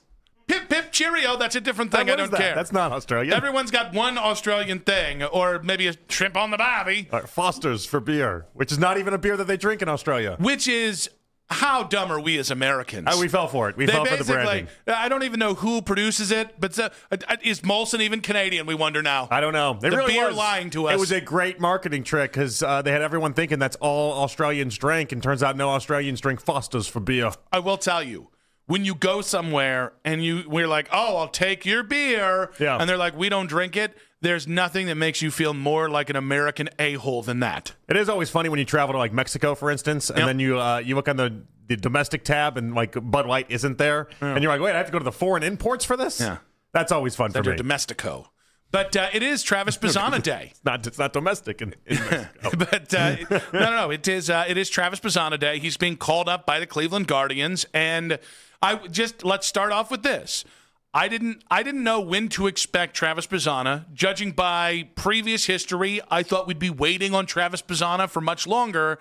The fact that it happened before the month of May is a real win, and specifically, it's a real win for Guardians fans as well. No doubt about it. I mean, Guardians fans have been so used to the idea that you have to wait months on end and then years on end, and you never get to a payoff, or when you do, it's way too late for a lot of these guys. And the idea that they're not even worried about the service manipulation or anything like that. They're saying we need enforcements now, and we want to try to get them there as quickly as it can. This has been a different look for the Guardians, whether it's been Brito, whether it's been Valera, whether it's been Bazzana. Like, they're calling these guys up and they're letting them play, and they're not being stingy about the manipulation. I think it also is a sign that they understand they have something with this team.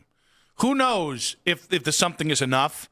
Like, the bullpen let you down again last night. That was a stinker. This time it was Hunter Gaddis. Your lineup has been stingy with the bullets some nights, and other nights you're getting 10, 11 runs at a cap there. And even the starting rotation, as good as your top three starters have been, and even Bybee's had his moments, we get a Ciccone moment once a week that makes us kind of all scratch our head. But to me, that's where the credit is. Like, yes, you get credit for maybe making the fans happy by bringing Travis Bazzana up.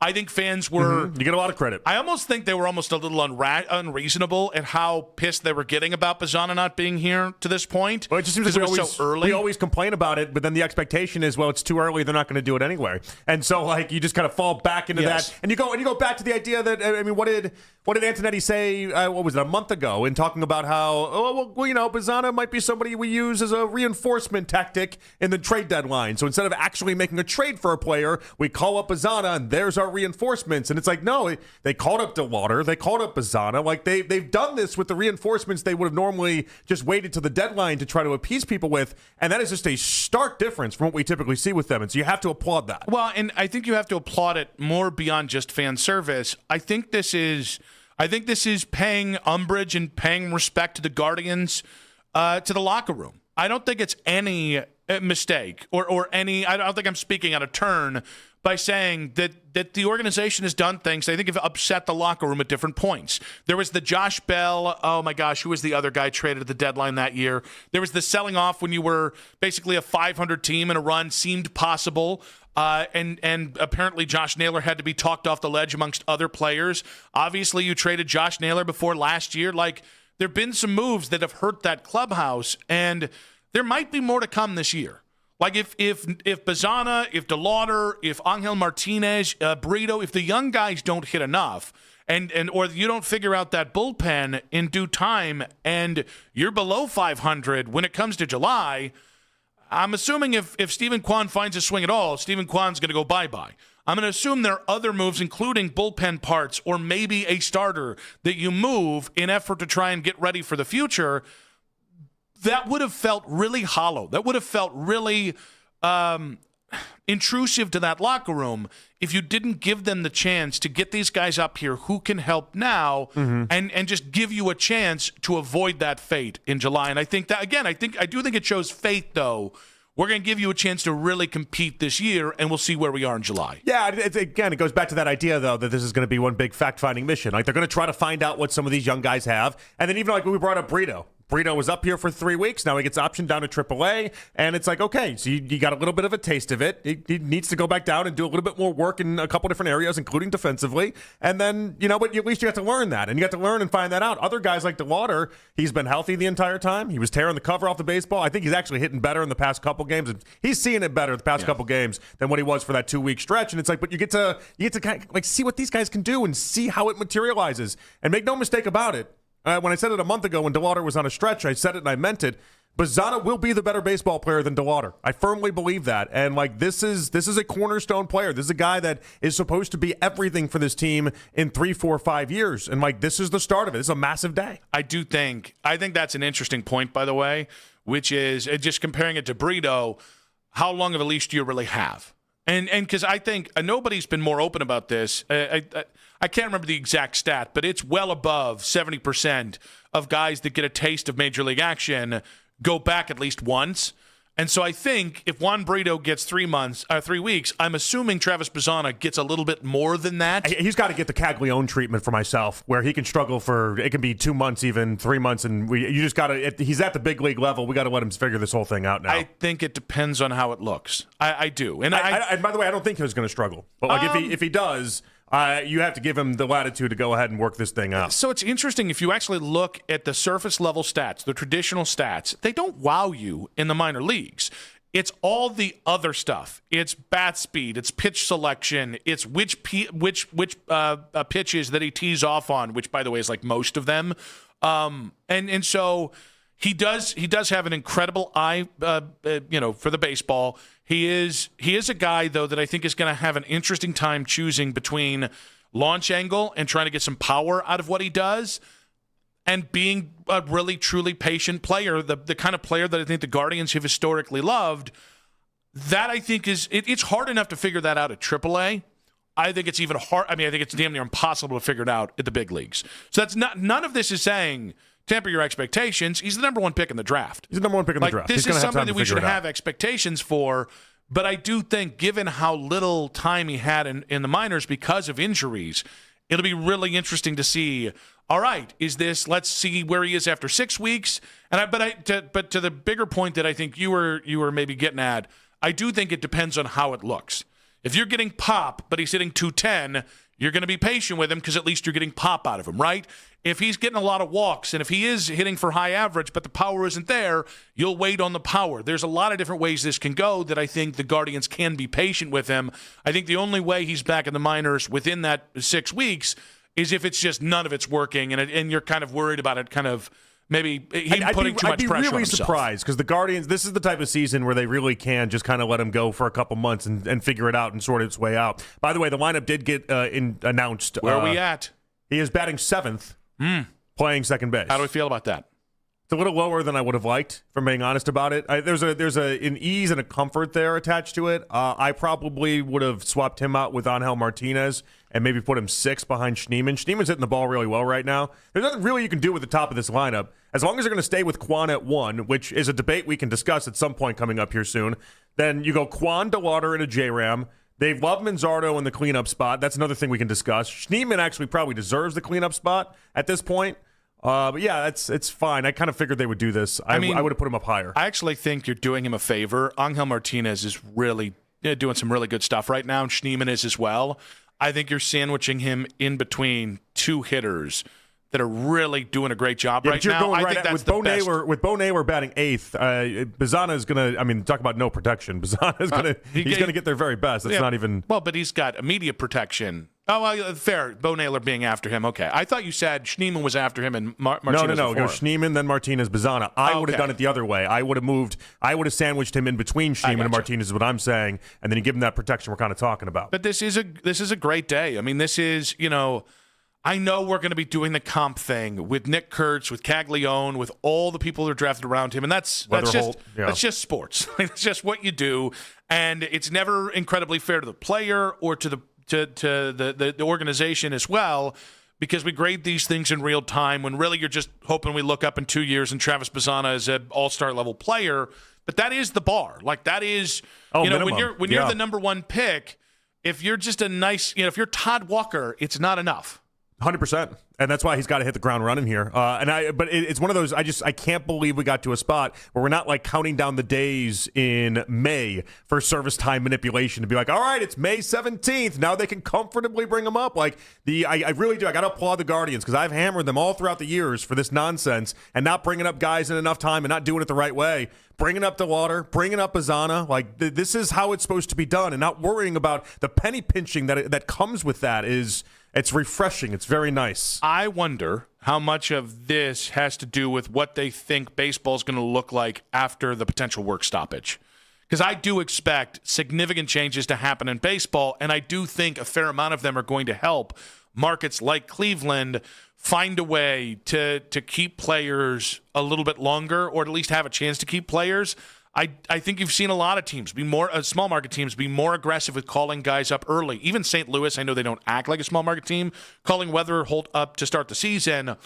There's a part of me that wonders if they're kind of looking ahead and thinking good things are ahead financially for the Cleveland Guardians and teams like them in baseball. Maybe. It's happening at a pretty high rate, so clearly somebody thinks something is going on here. But the idea that the Guardians are on board with this when I haven't seen them do this ever it's a really positive sign. 216-474-0092. Does the Bazana move show the Guardians think they can win? Eric, you stick there. We want to hear from everybody on Travis Bazana Day, mates.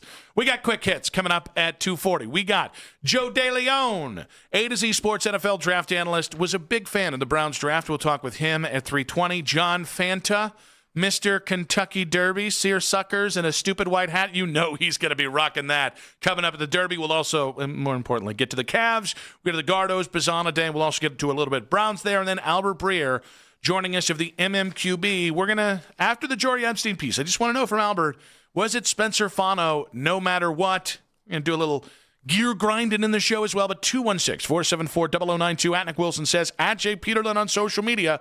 Social media reactions on X. Powered by Scheiben Jewelers, Cleveland's premier jewelry store.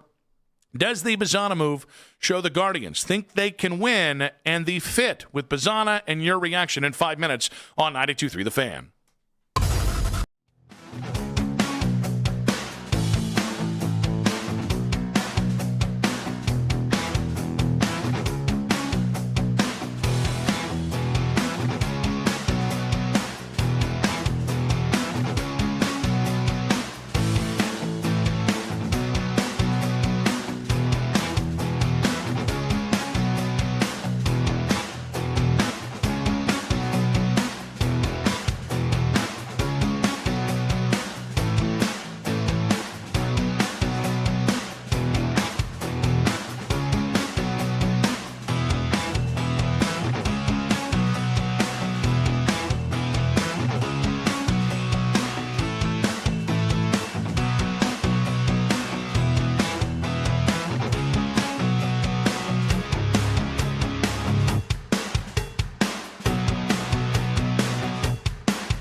Headline Sports News every 20 minutes on 92.3 The Fan.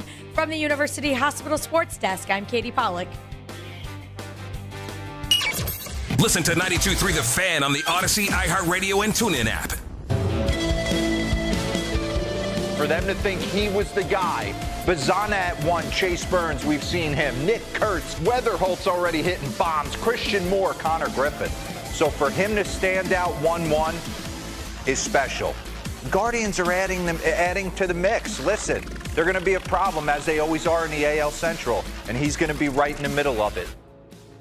Failed Team USA manager Mark DeRosa on MLB Network. I'm still not over it. Oh, yeah? You really? Yeah. You can't let go of the World Baseball Classic? I can't let go of the World Baseball Classic because they were the favorite to win, and they acted like they had already won, and Mark DeRosa came off like the most clueless manager in baseball history. Well, he didn't understand the format. Yes, that would be part of cluelessness. It's a real big problem when you don't understand the format, and then you get the job basically because in your post-playing career, you've been on the MLB Network and people have seen you. And then, I mean, it's not too different than if, like, I don't know, people decided to give John Gruden a job after 10 years on television. Oh, wait. Except one guy's got a Super Bowl, and Mark DeRosa's never skippered in the big leagues. That is I think a we difference. now know why. That is a difference. But it was the true power of just be on someone's television for enough years and be good enough at. And it's debatable whether DeRosa's good enough at television. He's not like Gruden that way. Gruden is electric television. But like just be in front of people long enough, and people will think that you can go ahead and do that job again. What's the Bazana update that we have here? Little numbers game going on. Oh yeah. Oh he's chosen his number. He has chosen number 37. Yeah. All right. Now you don't know this. Little bit of a numerology guy over here. Are you now? And so I can tell you that the number 37 is a powerful compound number associated with creativity, romance, and spiritual wisdom. Well, you are describing Dustin Fox all in one, aren't you? Am I not? Aren't you? When I think of Dustin Fox, I think of those three words. That's exactly right. It's an angel number. Well, hold on. When numerology? When do we start doing this as a thing? What do you mean? Well, I mean, I've always associated certain numbers with players and then kind of gone that route, but I've never.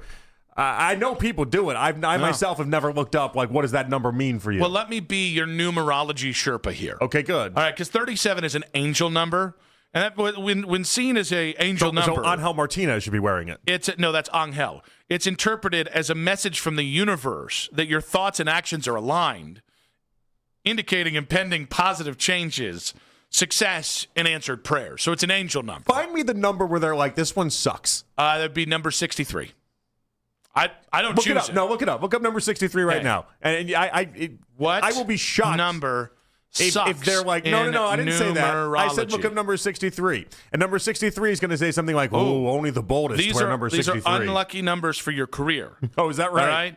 That's 6. No, you 15, asked and 24. for unlucky numbers though. I look up number 63. I said what number sucks in numerology. So we have 3 bad numbers in numerology? Well, it's saying for your career, and 4 is another bad one. So 4, 13, 22. I think they give a lot of positivity in the numerology world to make you feel good. Well, now listen, 1 through 9 are pure numbers. Everybody knows that. Number 63 represents a blend of energies related to nurturing, creativity, joy, and inspiration, self-expression, and Good communication. Lord. It often signifies positive changes, financial abundance, and divine guidance in personal development. It is frequently interpreted as an angelic message of encouragement and harmony. Another angelic number. I think I meant 64. That's I got him. I know so many numbers that I got him a little confused. Is that right? Yeah, but 37. That's a strong ass number. Big numerology. It's got magnetic energy to it, spiritual insight, mathematical properties. I could get into these, but I don't want to blow your mind. You're not ready for it. You're a cynic.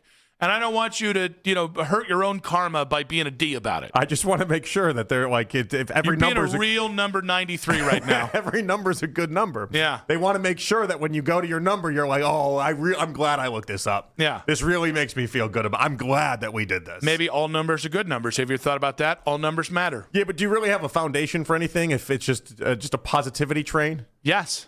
Yeah. Is that it? Called life in the universe, Jonathan. Is that right? Yeah, Mr. Negativity over there. I come out with a numerology that is I just tell you everything that's wrong with each number. Maybe that's my hook. I don't think that's numerology. I think that's going to be my hook. I think that's haterade. All the numerologies has been homers for years. I'm going to be the one guy that stands out. Johnny Numbers coming to you. Yeah, number 15. Sound like you're going to lose your job soon. Yeah. But that sounds like to me. I see you're Big wearing anti-number energy from Jonathan. Yeah, I see you're wearing number 27. Sorry about your dad. You don't know yet. It'll be happening in a couple. Welcome to the Dead Dad Gang, though. 216-474-0092. What numbers suck? You're not going to be wrong if you just say it ends up with a dead dad, because everyone does end up with a dead dad eventually. That's fair. That is part of the It's dead hard dad to beat gang. those allegations. Everyone's dad does die eventually. Except one guy. He gave his life for our sins. That guy. His dad's not dead. Bingo. Found a loophole. G-O-D. My D-O-G. Thank you for saying G-O-D. Thank you. 216-474-0092. Although, Mary Magdalene was with somebody. I don't know. Maybe that counts as the dad. And that dad definitely did die. All right, let's that died. I mean, he did die. Let's plug that dam for a minute there. Jesus had 2 dads. Hey! And one was dead. So did Nick Wilson. See? Both of them. Does the Bazana move show the Guardians think they can win? We get the Guardians lineup conversation in a moment. Eric in Cleveland, welcome to the show, buddy. What you got for us? Hey, guys. First of all, best number ever was when Benito Santiago went with 00, so his catcher's strap split the 2 zeros. I used to practice Benito Santiago's one knee throw as a child. Impossible. And that was he was my guy when I played baseball stars. coolest right? I loved thing. having him on my team. But I wanted to tell you, I share your sentiment about it being excited about Bazzano, but one of you said, "Oh, his numbers aren't jumping off the we gotta get his name right, in the though. minor leagues." But remember what Pete Rose said. It's easier for guys like him to hit in the majors because the major league pitchers have more control, and Bazzano can count on the pitch being near the strike zone. All right. Bazzana. Here's one more thing you got to remember that Pete Rose said. Not everything ends like Benito, okay? I will take the Reds' money line. I think that's what he also said. Eric, we appreciate you. Pete Rose said a lot of things. It's a tough one to go to, Pete Rose. Yeah. Yeah. I would maybe just attribute that to Ted Williams. Yeah. Yeah. Charlie Hustle, he's a great baseball player. Questionable human being. Yeah, Pete Rose did just kind of suck at the end of it, didn't he? Not great. I mean, really during it, too. I would say there was a lot of Pete Rose that just kind of sucked. But there's a lot of people getting angry that I said that. But I get boy, it. he could see the ball. I mean, couldn't see the feds, but he could see the ball. Let me tell you. Did you ever go to Vegas and see him in those he'd just be in like random shopping malls, and these shopping malls would just have Pete Rose just sitting there and just signing autographs all day long. It's kind of like the MJ the scene in Space Jam where MJ's up on Moron Mountain and he's just like chained signing autographs. That was basically like the real life version for Pete Rose. I'd never forget going in like just a random mall in Vegas. And it's like, oh, there's Pete Rose, and he just signs autographs there all day long. Who would have thought Seems like an incredibly awful existence. Who would have thought the most depressing thing you could do in Vegas wasn't losing all your money to either a hussy or like the house, right? Going to see Pete Rose. Well, it's not like it was like here's the place to go see Pete Rose. Yeah. It was like, oh, I'm just kind of shopping, and then there's a sign, and there's Pete Rose, and he signs there 7 days a week. Yeah, he's at the same spot 7 days a week, just signing autographs in this Vegas mall for anybody that comes through. Same thing with a homeless guy just down the road. He's there. It's his spot. He'll sign autographs if you want.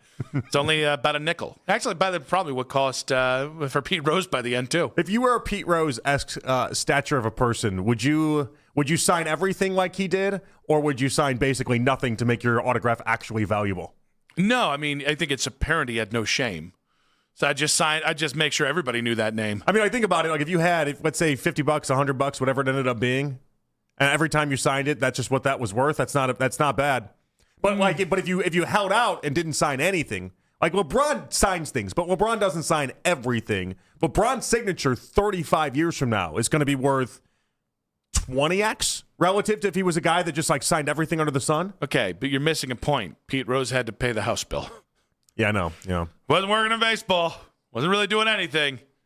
All he had was a signature. Now, speaking of D-bags, we did see last night at the Guardians game a man who's already been doxxed, so I don't need to really say anything further than that. It was on the Daniel Schneemann 2-run home run where this guy was tracking a baseball, got away from him. A little girl went to pick it up, and Holmes went ahead and just snatched it out of her hands. Yeah. Now, credit where credit's due. The Rays sideline broadcaster went over and took a baseball to to that little girl, and she ended up, it was really sweet. She was so overwhelmed by the gesture that she then broke down. It was very, very sweet.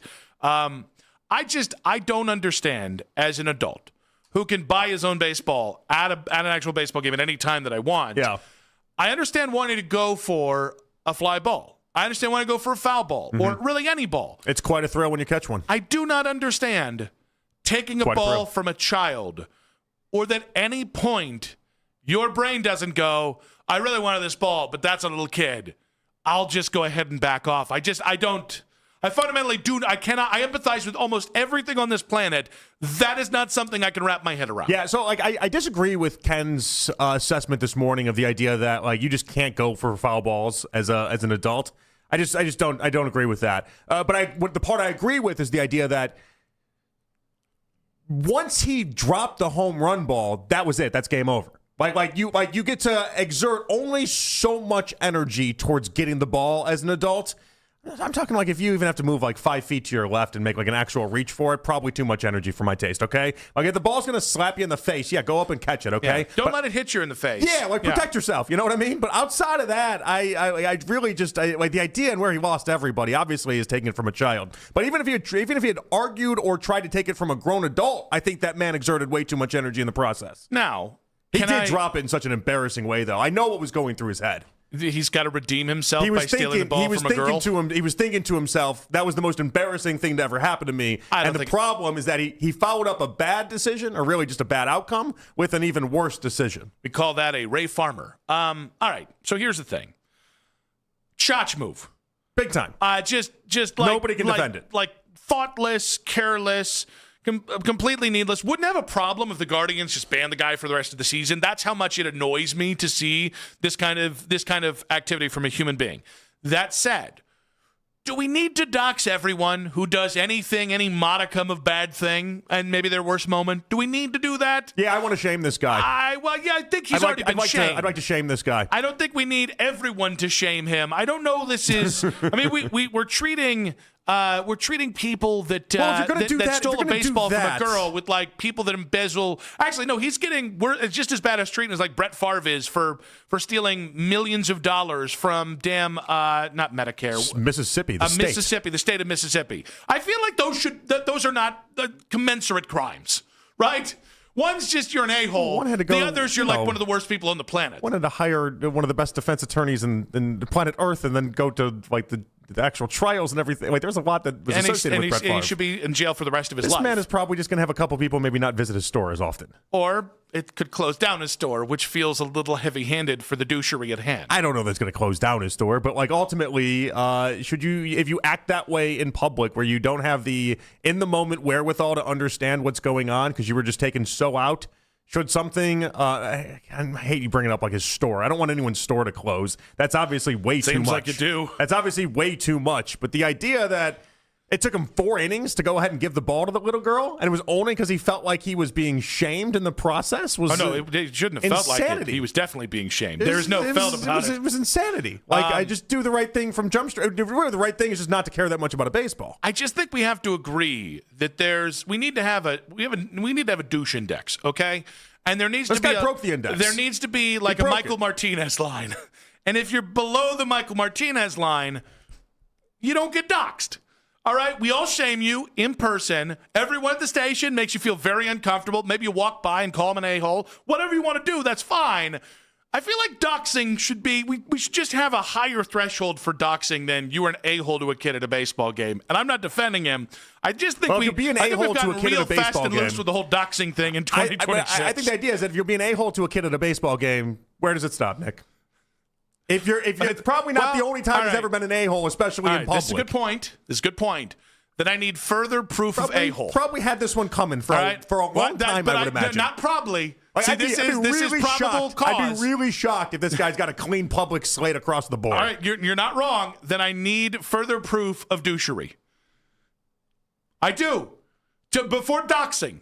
This is probable cause. We can search for other signs of a-hole, but you got to find it before we dox the guy. Who's had a worse week with little girls that way? Was it him or was it the? I was thinking about Andrew Barry just making the one little girl cry with the Carnell Tate no matter what sign. Oh, so like Andrew Barry made a little girl cry this week. This guy made a little girl cry this week. We got a lot of stories about little girls crying. Didn't know where we were going. And with that one. as girl dads that I am and you are, we have 5 in total. That's true. We just hate to see little girls cry. That is true. It breaks our heart more than anything. The NBA's last 2-minute report came out. We'll talk about it in quick hits in 5 minutes on 92.3 The Fan.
on 92.3 The Fan. From the University Hospital Sports Desk, I'm Katie Pollock.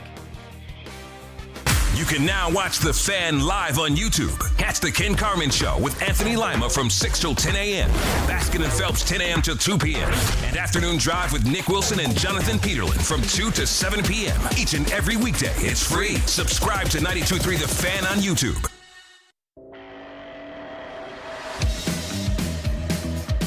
Joe DeLeon coming up at 3:20. Very excited to talk to one of our show's draft analysts throughout the entire draft process, starting in June.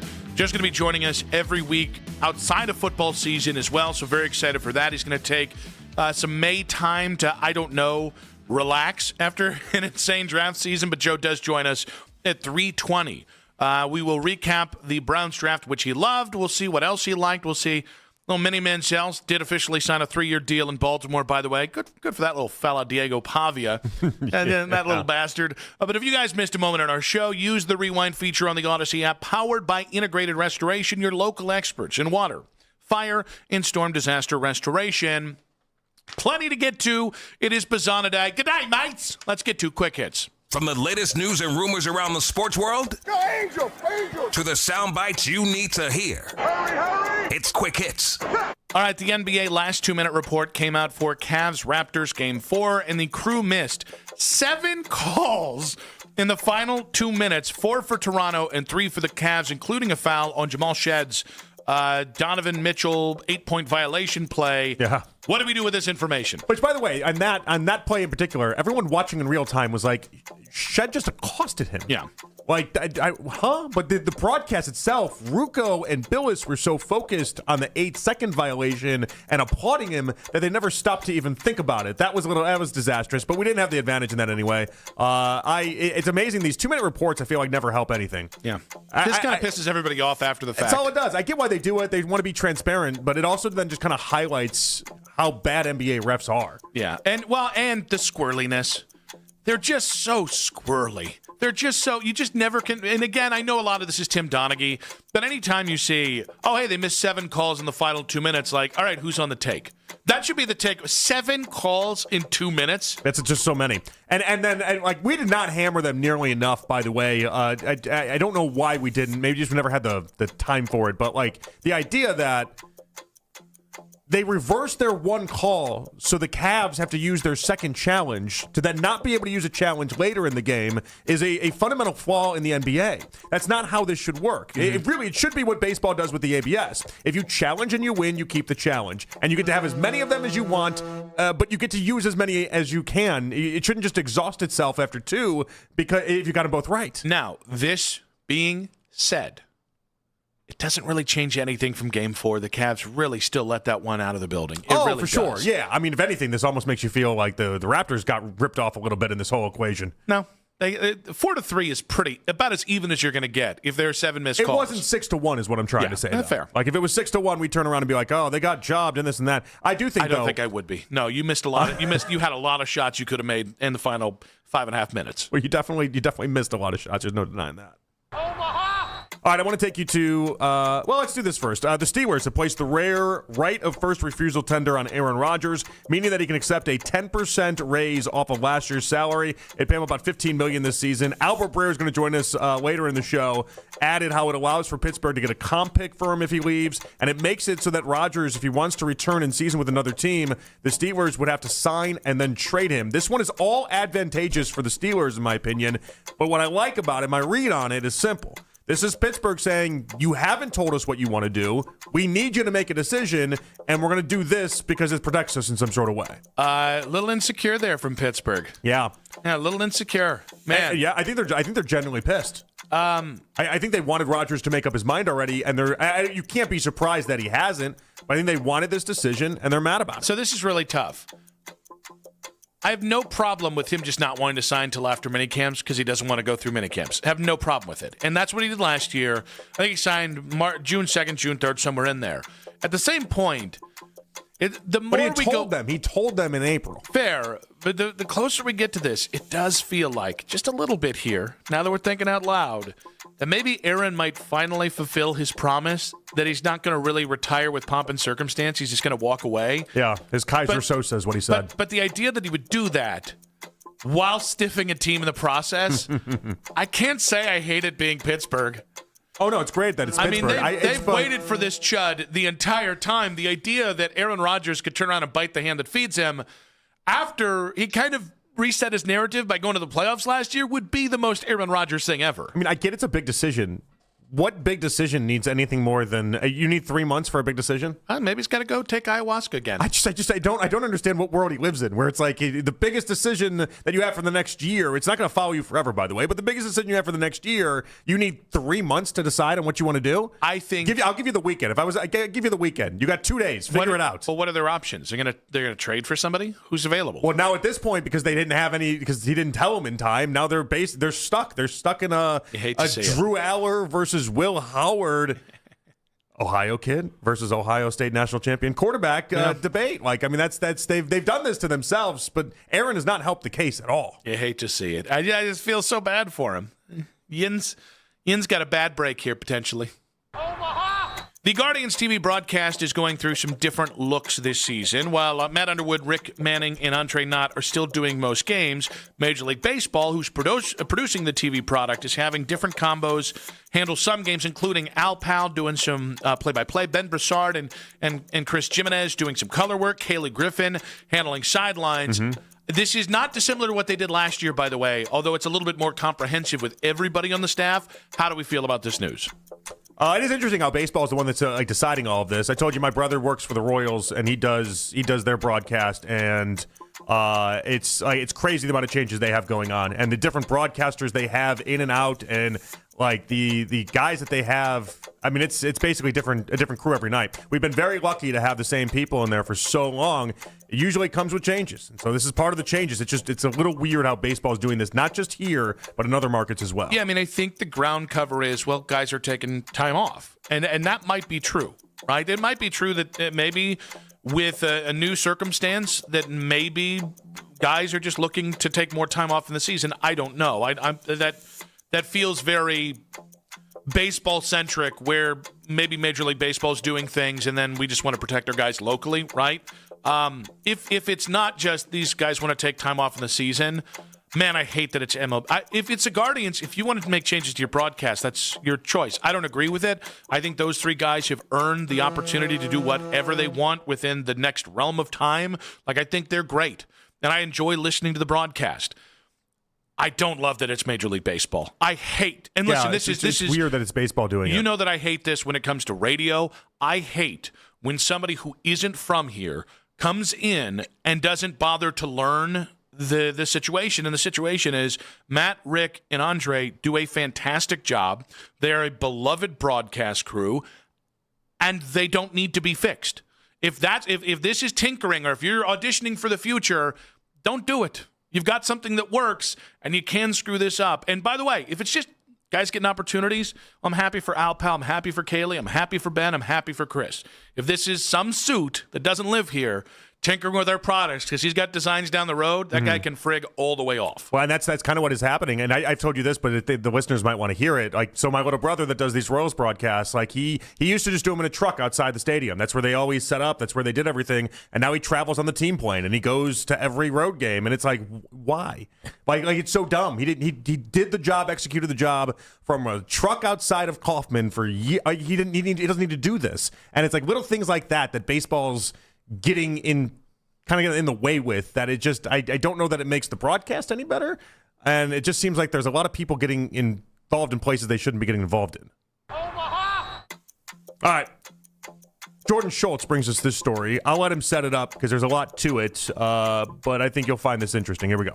Mark Toothaker, dude lives in Kentucky. I hope I pronounce his name right. He's working at the farm. He goes home, casually is watching Giants-Patriots Monday Night Football last December in bed. Younghoe Koo, the Giants kicker, misses a kick, but he whiffs on it so badly that this dude, Mark Toothaker, starts uncontrollably, hysterically laughing, so much so that he has a self-induced seizure. His wife now calls the paramedics. They rush him to the hospital, and while they're basically operating on him, they find a massive tennis ball size tumor on the left side of his brain. Now, he's convinced, this dude, Mark Toothaker, is convinced that it was Younghoe Koo's crazy miss kick that's actually saved his life. It had to happen. You remember that kick. We all remember that kick because it was so laughably bad. I love the idea of this guy laughing so hard that it put him into a seizure, and then he had to go to the hospital, and they discovered that he obviously needed to have work done, and it was a life-saving moment. That's hysterical. It's one of the two best ways to go. You can guess the other one. And the funny thing is, I think the guy, I'm not going to try and say his name, wants to invite Younghoe Koo to the Kentucky Derby as like a thank you. And apparently, you can't accept that. Apparently, Younghoe Koo is you can't accept not that. responded in any way. Yeah, you can't. And this guy's like, I just want to throw it out there. I know he's not feeling great about that moment, but it saved my life. I want to show him my gratitude. And it's like, well, I think you'd show him his gratitude if you just stop talking. As a kicker, that's like his Orlovsky stepping out of the end zone, though, moment. Like that's one he wants buried. But unfortunately for himself, I guess fortunately for this fan, though, is that it was so comical enough to be able to save somebody. See, the glass half full approach is what we're doing here. That's how he's got to look at this thing. He had to make that kick be so hilariously bad in order to save a human's life. How about that? I wouldn't pitch it to him like that. Omaha! All right, downtown Cleveland has new places to relieve yourself as they've installed 2 Portland Loos. I don't know why they're called that, but that's the nickname for public restrooms in the Canal Basin Park in the Flats. In what event would you use these public bathrooms in the flat? Well, wait, so why are they like a... Is this like a porta-john, or is this like a luxurious one? So they're public bathrooms. So they're actually places. I don't think they're porta-johns. Why are you bringing this up to my attention? In case you have to go deuces in the Flats sometime in the near future. The Flats puts in 2 porta-johns, and now, you want my take on it? Here's the thing. Yeah. We talked a lot about the Flats. We talked about Goose Sauna. Which side of the Flats is this on? Is this on the shooter's side? Is this Why do you keep asking me like I know that? It's the Flats. You brought the Porta-John story into play. Now I want to know if I can actually use it. You can. Yeah, it's not open yet. They're going to do a soft one launch. on each side. What has to open? No, they're right next to each other. You sound like it's a porta potty. What has to open? It's not a porta potty. See, you're being very dismissive of the Portland Loos. It's public toilets. It's public restrooms. Okay, so like when I go to the park, there's a public restroom that's attached to that. That's like same deal. You're picking it up now. Now we're very proud of you. Now we're cooking with gasoline. I'm really trying to figure out how this story made any sort of news. Because it's Cleveland and they're public toilets now. I mentioned yesterday the saunas. My fear of the saunas at the what is it, Goose Sauna, Goose Spa, whatever the hell it's called. Okay. That those could be sex shacks if the sauna ever left town, right? Yeah. I'm going to tell you right now, these are going to be nice for a couple of weeks, and then people will defile them. It's the Flats. No, you can't do that. Dirty Mike and the Boys? It's Dirty Mike and the Boys. It's going to be everyone. Oh, we're getting a 3rd unit planned at Park Plaza. Way to bury the lead. Now, why do I care about Park Plaza? I'm caring about the Flats right now. Sorry, that you were very excited by that. I shot you down. Bring some excitement to the Porta-John community. It's not Porta-Johns. Yeah, I don't like this. The public bathroom. It's elevated. I get it. It's elevated. Porta-Johns, that's such a dismissive way of talking. They're called Portland Loos. I don't know what that means, but it's Portland Loos. They're going to get so dirty. They are. And not just the kind of dirty you think. Getting real grimy. There are going to be some acts done. I would definitely use them, though, if I had to. Like after the first 3 weeks, I wouldn't. I'm not against that. If I got to go, I got to go. Now, first 3 weeks, I'm using those things as much as I can. 4th week, it's definitely a standing only situation, though. Oh yeah, like we're not. I don't play road games anyway. I just don't. But I'm definitely not playing one there. Yeah, it's got to be an emergency landing kind of situation for a road game. At what point does the city of Cleveland start trying to get people to charge to use these things? You know it's coming, right? Oh, I'd actually prefer surge pricing. I'd prefer it. You elitist. Make me pay $1 to make sure that it's clean and it's fine and it's usable. You think $1 is going to stop people from going bang, bang, pow, pow in there? You know what? Yeah, if when I have to take sometimes I take my daughter to these parks. The cost of prophylactics about $1. Sometimes I take these. I took her to this one the other day. I took her to one of these parks. It's a very nice park, and it had like the whole setup that we're talking and discussing. And I went in there, and I said no. I went and grabbed her little like the one that we legitimately take places in case she needs to use it. I grabbed it from the car and said, "This is going to be better for you. Like this is what we have to do," because it was so disgusting. I'd pay $1 in order to make sure that my kid has a sanitary bathroom. This is going to get so dirty. I think the idea that you think $1 is going to stop people. Well, I'm not paying $5 They're just going to go outside of it. I think it's. By the way, I think $5 is about the starting price that people start thinking. That's an insane price. No one's going to pay. Do it outside. No one's going to pay $5 for it. Although a disagree. luxury version of this with a bidet in certain spots might actually play, and you might be able to charge a real handsome number. Is it North Solon? This is our missed opportunity. This is our missed opportunity that we just haven't cashed in on. This is it. This is the idea. People scoffed at Brown's optimism. Will you be scoffing? In 5 minutes on 92.3 The Fan.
Odyssey app.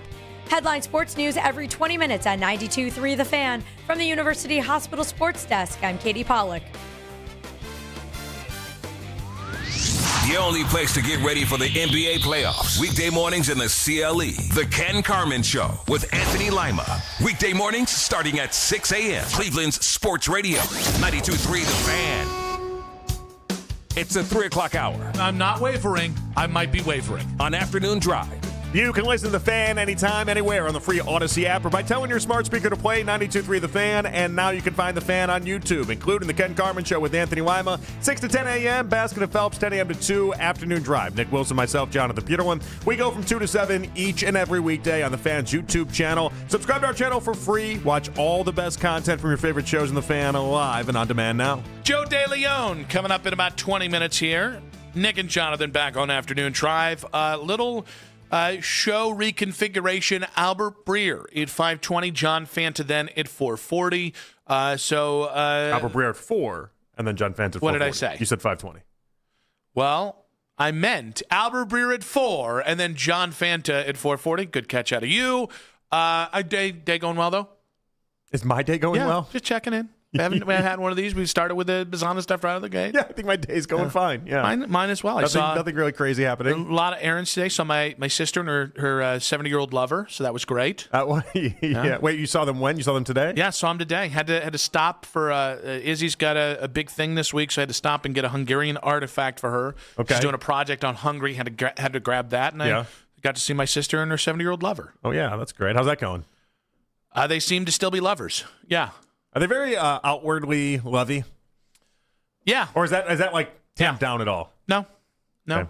I often think. And he says, I love you, girl, a lot. Yeah. It will go away at some point.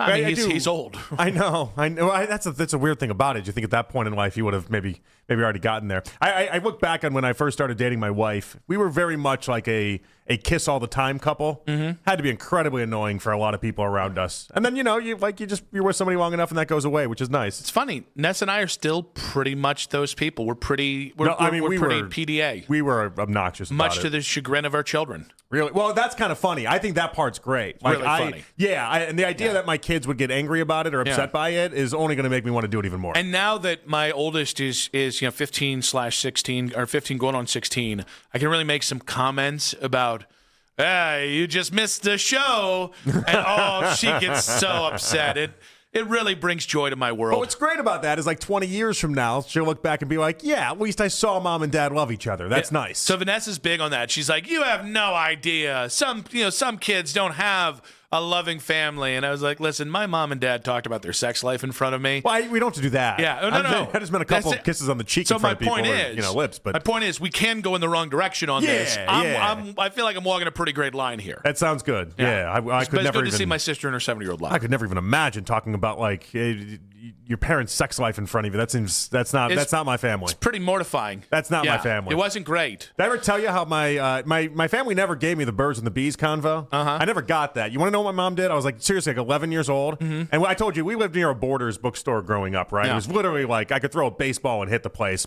And she just gave me a book, and she said and the book was called What's Going On Down There? Yeah. And she said, you got to read this book, and then let me know if you have any questions at the end of it. That was my birds and the bees convo. You ever go back to it? See if there's some hidden It was a one read. It was a one read. Here's the problem with that story.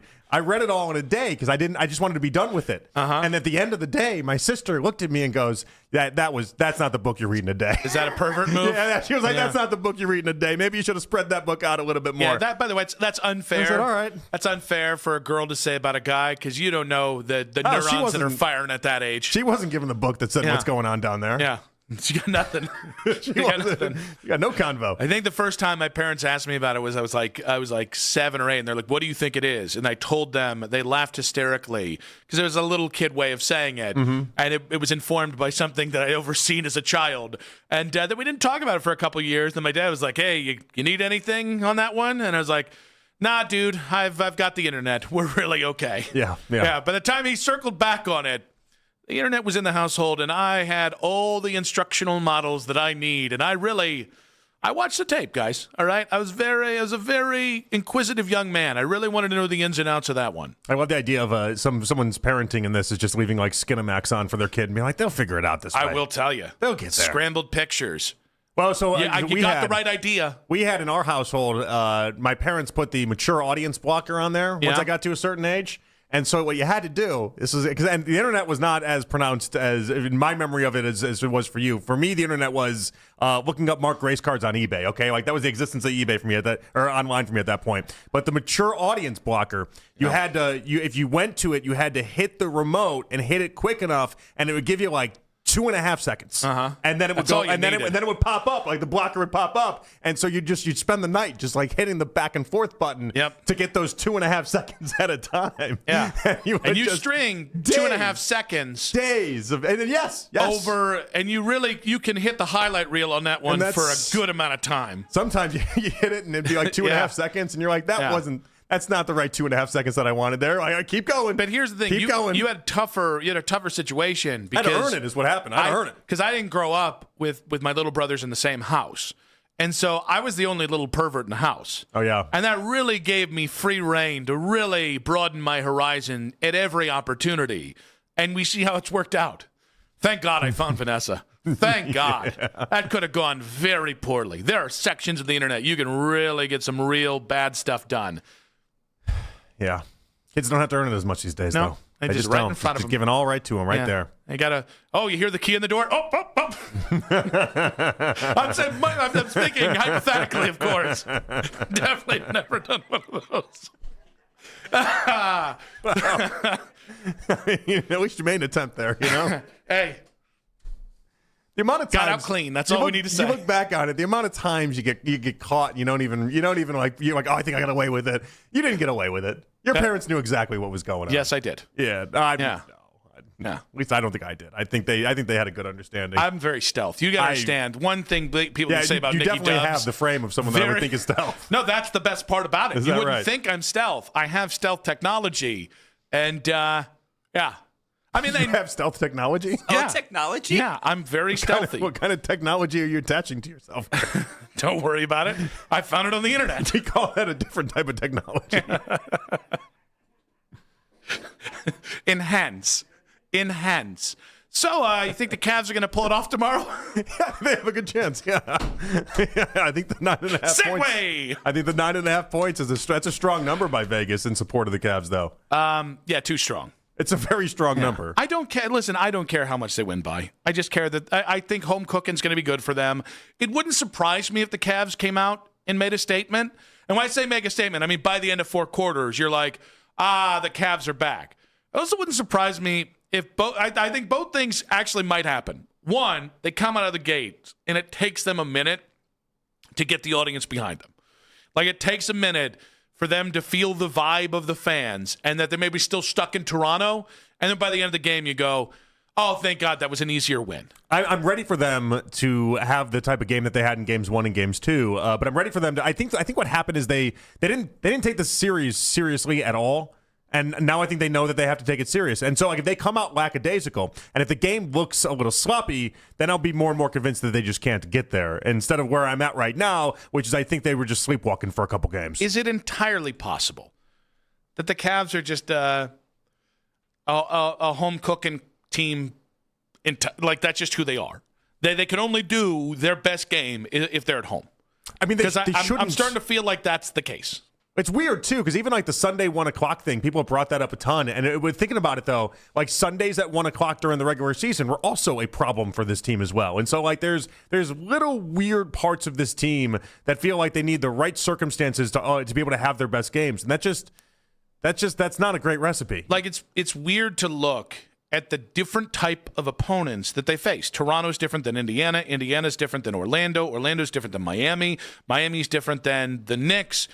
And yet, against all of these teams, against all these different styles, the one thing that happens is at some point in pretty much every series, not named that first Miami first Miami series last year, the offense just goes cold. Well, I mean, that's why I cautioned everyone within that Orlando series a couple years ago, where game 1 and 2 went exactly the way these games went, and 3 and 4 was just night and day. And so, like, We know they have this in them. I think what people thought is that you add 3 new people to this mix and it would change the math on it. But as of right now, it hadn't changed the math. I believe there was somebody on this show that did not believe it changed the math, but we'll see. We'll see on that one. I thought like a very nice, I would say a consolation speech from Lima today. You did. That he took what I said yesterday at the start of the show and just said, you know what, I deserved that. I'm going to take that on the chin, and this is where we are. I didn't believe him. Oh, no, you shouldn't. I didn't He's believe him Anthony at all. Lima. Well, it was an easy way of getting out of it. I didn't believe it for a second. This was him trying to throw me off the scent, and then if the Cavs win the next 2 games, he'll be spoiled rotten at the end of that. The difference, I think, between me and Lima is very apparent in these type of discussions where it's like he just fell on the sword and was like, all right, my bad, my this. I would have dug in even harder. Yeah. Like you after 2-0, when the series started 2-0, what did I tell you? I said, sports is weird. Yep. You're right 1 week, and then you're wrong the next week, and then you're right the week after that. Hang out for a little bit. See what happens. And if I was Lima, I would have dug in even harder. Yeah, and by the way, what did I do after we went down 2-0? You played it perfectly. You played it perfectly. I stuck to my guns, yeah, right? Exactly. Now, I'm willing to offer an olive branch because I felt like this morning, whether it was conciliation, whatever you want to say it, I'm willing to offer Lima an olive branch that if he wants to come over and join Cavs fans who have some skepticism. He shouldn't. He shouldn't. No. I think now's the time. We've had 2 games. It may be some of the same things we've been talking about for the last couple of years. I want to invite him to this side of the aisle instead of any time the Cavs win, you just try and bludgeon Cavs fans who are rightfully skeptical. The only problem is that he's going to go Game 5 if it goes the way the Cavs and the way I think it's going to go is that then the good vibes are going to be back and people are going to be like, all right, weird couple games in Toronto, but all of a sudden, and it's like at that point, what do you do if you're Lima? Are you going to try to bring the good vibes? You're going to try to bring all that? Because I just heard you for the past couple of days not bringing the good vibes and basically making a concession out of the whole entire thing. I mean, I think you really kind of ruined my olive branch, though.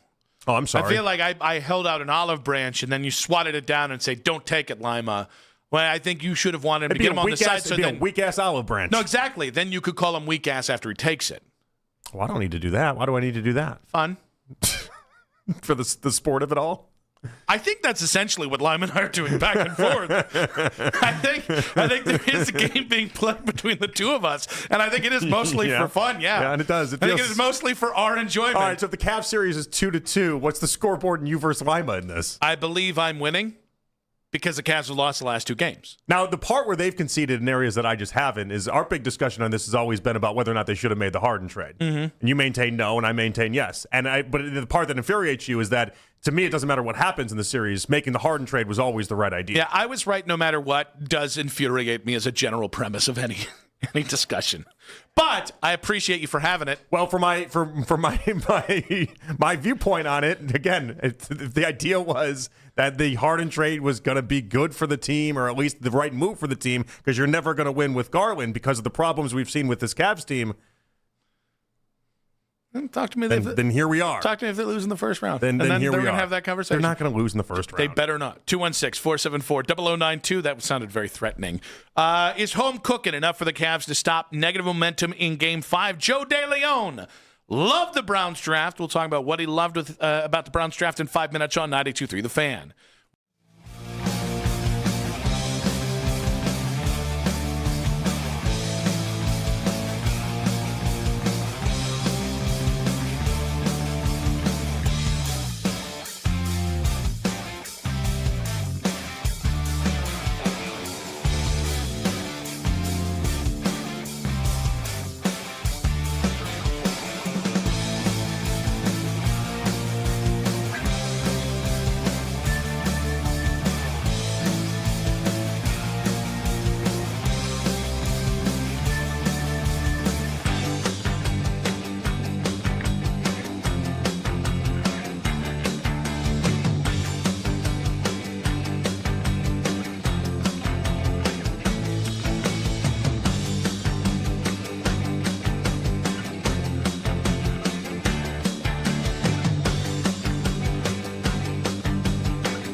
shows on The Fan on Apple Podcasts, Spotify, or wherever you get your podcast. All right, back at it here on The Fan. It is Afternoon Drive. We go out to the Make It Right Call Kyle Wright hotline. Joe DeLeon, A to Z Sports. Of course, our weekly NFL draft analyst joining us here on The Fan. Hello, Joe.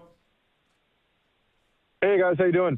Good. Obviously trying to bask in what was, or at least what turned out to be, one of the better Browns drafts you'd make an argument in a long time, except they did this last year as well, which before we get to the breakdowns, I'll ask you, is Andrew Berry just really good at drafting, or what's the development here within the Browns?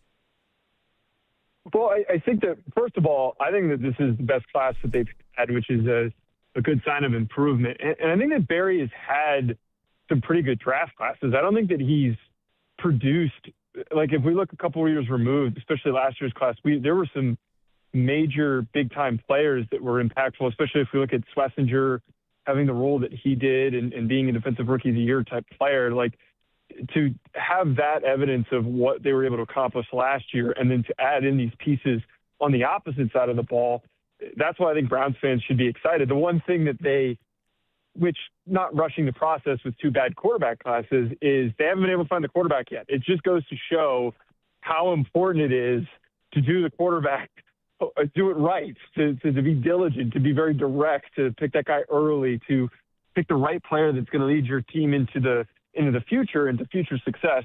I think that this is a really good foundation after two straight drafts. It just all comes down to what does 2027 look like when they finally do get to pick that QB. What was your favorite pick? For me, the favorite pick was getting Emmanuel McNeil-Warren in the second round. And I think the rest of the early picks that they had, I really liked and was excited about because they all play off of one another.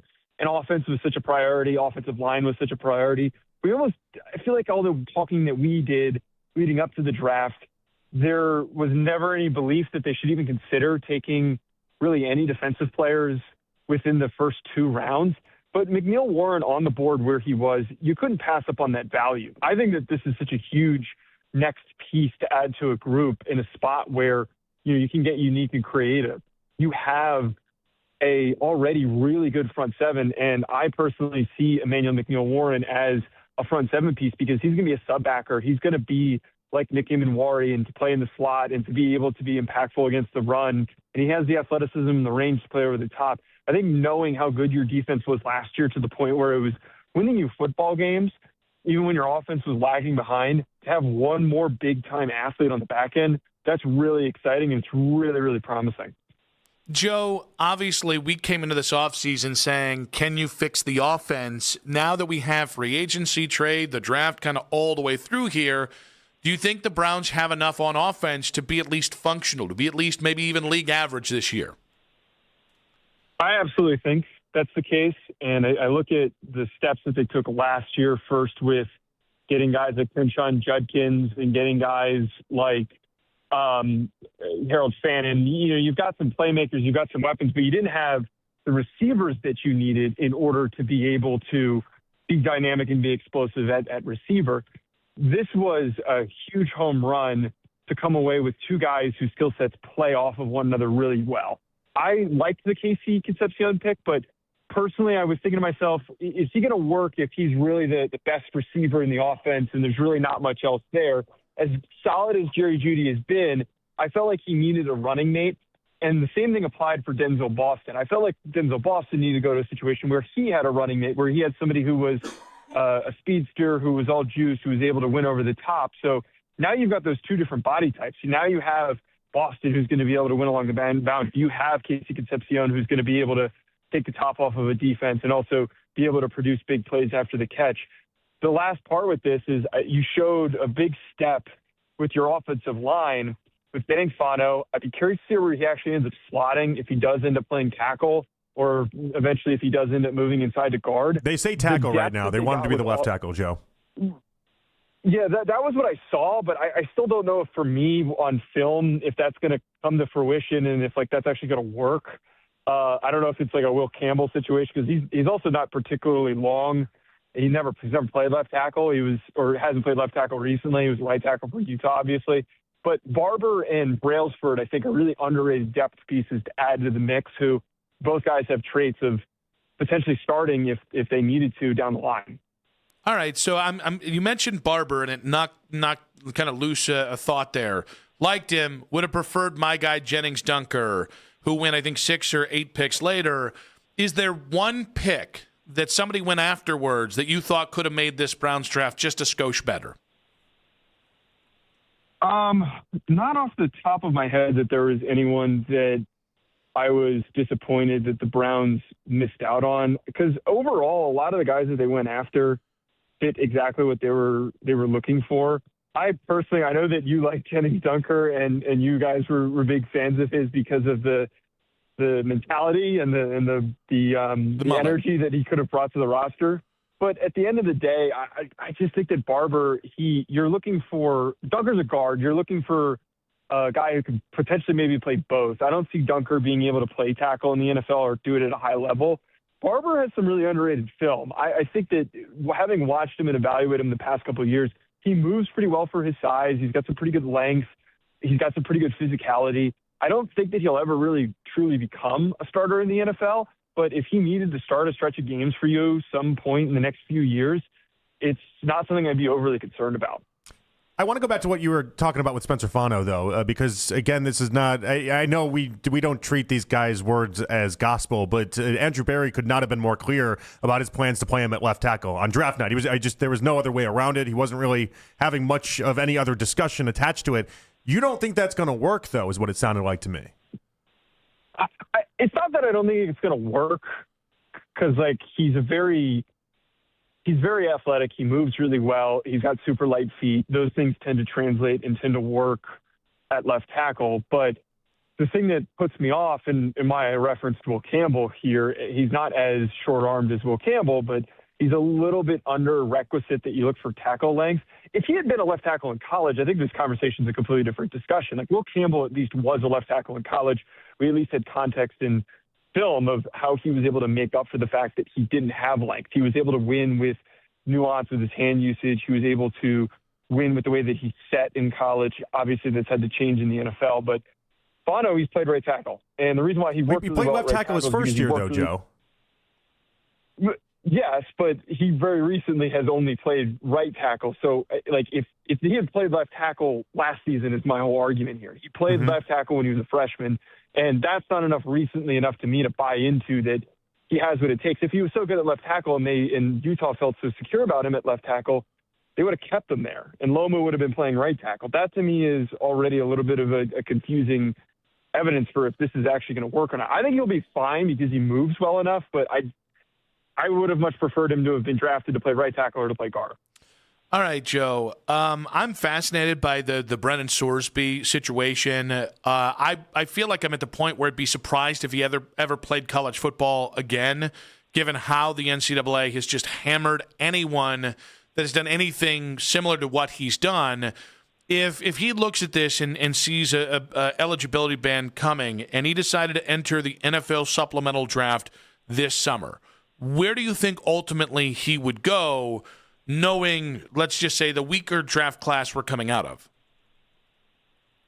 Well, first of all, I really don't see a world where he's going to get eligibility. I think that it was smart by his representation to have checked him into a rehab facility, because they're going to try and go the route of, they've already done it, of trying to make the case that this was not a kid who was deliberately violating the rules and was ignoring them. He had a mental health problem that led him to make these mistakes that he was making in clear, blatant violation of NCAA rules, and could not be as direct of violating them the way that he did. And it's easy to get caught these days with legalized sports betting, especially knowing that Hunter Dekkers, too, the Iowa State quarterback who lost his eligibility, had to go the JUCO route or the NAIA route, so he wasn't able to get back NCAA eligibility. I don't think he's going to be able to play. I really just don't see a way that it's going to work. The NCAA has been trying to make statements with situations like this and to reflex its power since it's lost it over the past couple of years by getting completely smoked in court cases. And the last bit with this is with the whole mental health route. Chandler Morris tried to go the mental health route and say that that was why he deserved extra eligibility, and the NCAA didn't care in that situation. Neither did the courts care, and Chandler Morris had to move on from playing college football.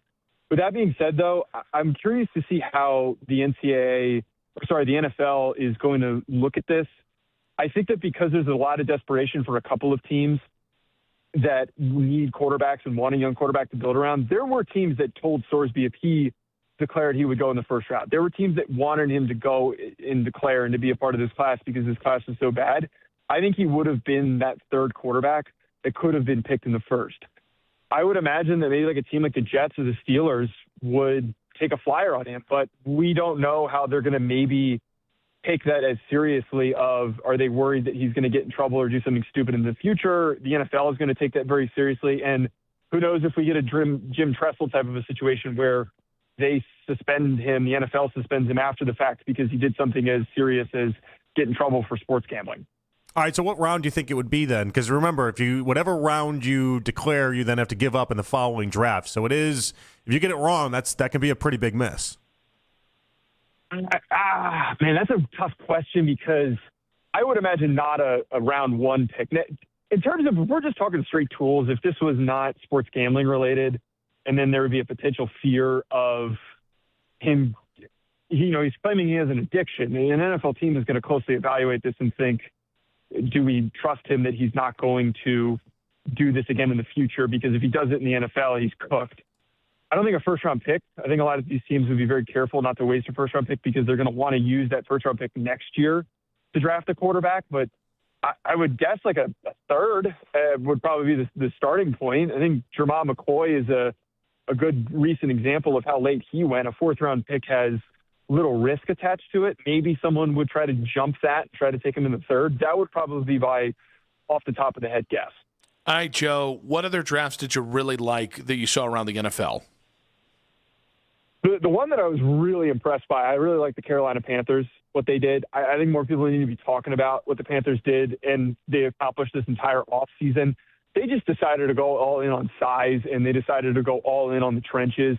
Taking Monroe Freeling with the Ikem Ekwonu situation and his health being a little bit unclear is a really smart move because once Ekwonu comes back, you can end up reshuffling the seats on that offensive line and figure out, who fits best where. But Monroe Freeling's a pure tackle, and I think he's going to work really well there. I love Lee Hunter and them adding another big body in the inside next to Derek Brown. I think he's going to be a phenomenal player. And I also really thought that they got a huge steal with Sam Hesht, who they took on day 3, who could be their starting center. He was my number 1 graded center in this class, and that one to me was a massive, massive steal. The one big team for me that, and the Browns admittedly were one of my few A teams that I really liked their class. One of the other ones was the Carolina Panthers. What do you do with Taylon Green? I think there's a lot of talent there, but a lot of people just want to turn him into a wide receiver. What would you do? I'm letting him play quarterback first. I liked his film. He was QB3 for me. I saw a guy that physically was raw in his decision-making, but he wasn't raw as like a passer. He's got the arm. He has when he's really in rhythm and he's really feeling the game, he can make some crazy plays on the run. His accuracy when he's on the run is really, really special and unexpectedly special. He can throw and rip the ball at pretty high velocity when he's off base. So I want to see if there's something there. I am very also intrigued by the fact that Monken takes him after all the success that he got out of Lamar Jackson. I'm not saying that he turns Taylon Green into Lamar Jackson, but at the very least, could he become your very athletic, very talented backup quarterback once you draft your quarterback in 2027? I would do everything possible to develop him. And I would ship off one of the youngsters or do whatever you have to do to get rid of Deshaun Watson. I would ship somebody off during the preseason, and I would try to keep Taylon Green. All right, Joe, one before you go. Travis Bazzana went number 1 in the baseball draft 2 years ago to the Guardians. He's making his debut today. He is Australian. So we'd like you to share, what is your favorite Australian thing? Oh my God. I mean, this is going to be a really lame answer. I don't know anything about Australia. Kangaroos? Is that the best that I could get you guys? I don't know anything about Australia. Crocodile Dundee, Margot Robbie, my take is Shark Attacks. My take is Foster's for beer and how they don't really actually drink it there. Okay, that's not a bad one. I'll get a little more specific with Kangaroos. I think Kangaroo Jack's an underrated movie. I don't know if that counts, but I'm just going to go with that. Awesome restraint on not going Margot Robbie, by the way, because a lot of us were thinking it. Joe, great stuff, buddy. We appreciate you. We'll pick up with you sometime in June. Awesome. Thanks, guys. Good man. Joe DeLeon there, A to Z Sports, NFL draft analyst on the Make It Right. Call Kyle Wright hotline. Are people really not that, you don't have a lot of frame of reference for Australia?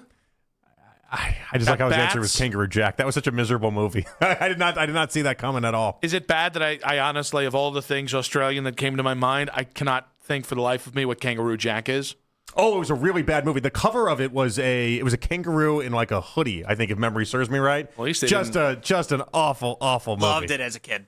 A lot of people did. It's one of those movies that nobody would ever really admit to loving, but then it seemed like a lot of people loved. Oh, I thought it was so stupid. Some have said Jerry O'Connell never recovered. We'll react to what Joe had to say about the Browns draft in 5 minutes on 92.3 The Fan.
unparalleled consumer experience. I highly recommend AmericanEagle.com. Transform your business today. Dial 877-WEBNOW1 for a free digital consultation with AmericanEagle.com. The best playoff coverage in Cleveland. We are Sports Radio 92.3 The Fan.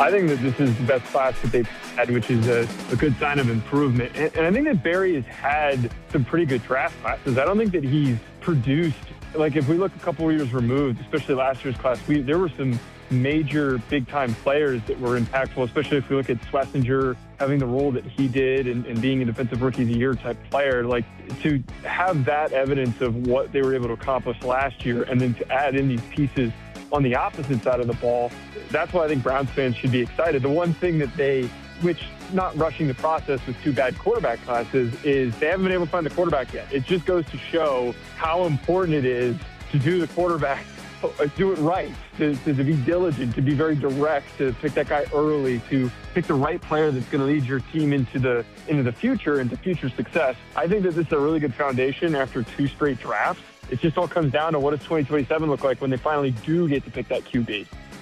That's Joe DeLeon, A to Z Sports NFL draft analyst, in the previous segment, giving his thoughts on the Browns draft. We do have Albert Breer coming up in about 15 minutes here. We'll get his take on whether it was Spencer Fano, no matter what, the old Vontae Mack treatment. I do think it was interesting. Like, Joe really liked the draft, but I think the thing that he was most the thing I think he was least sold on was Spencer Fano as a left tackle. Yeah. And this is where I'll call myself out a little bit as well.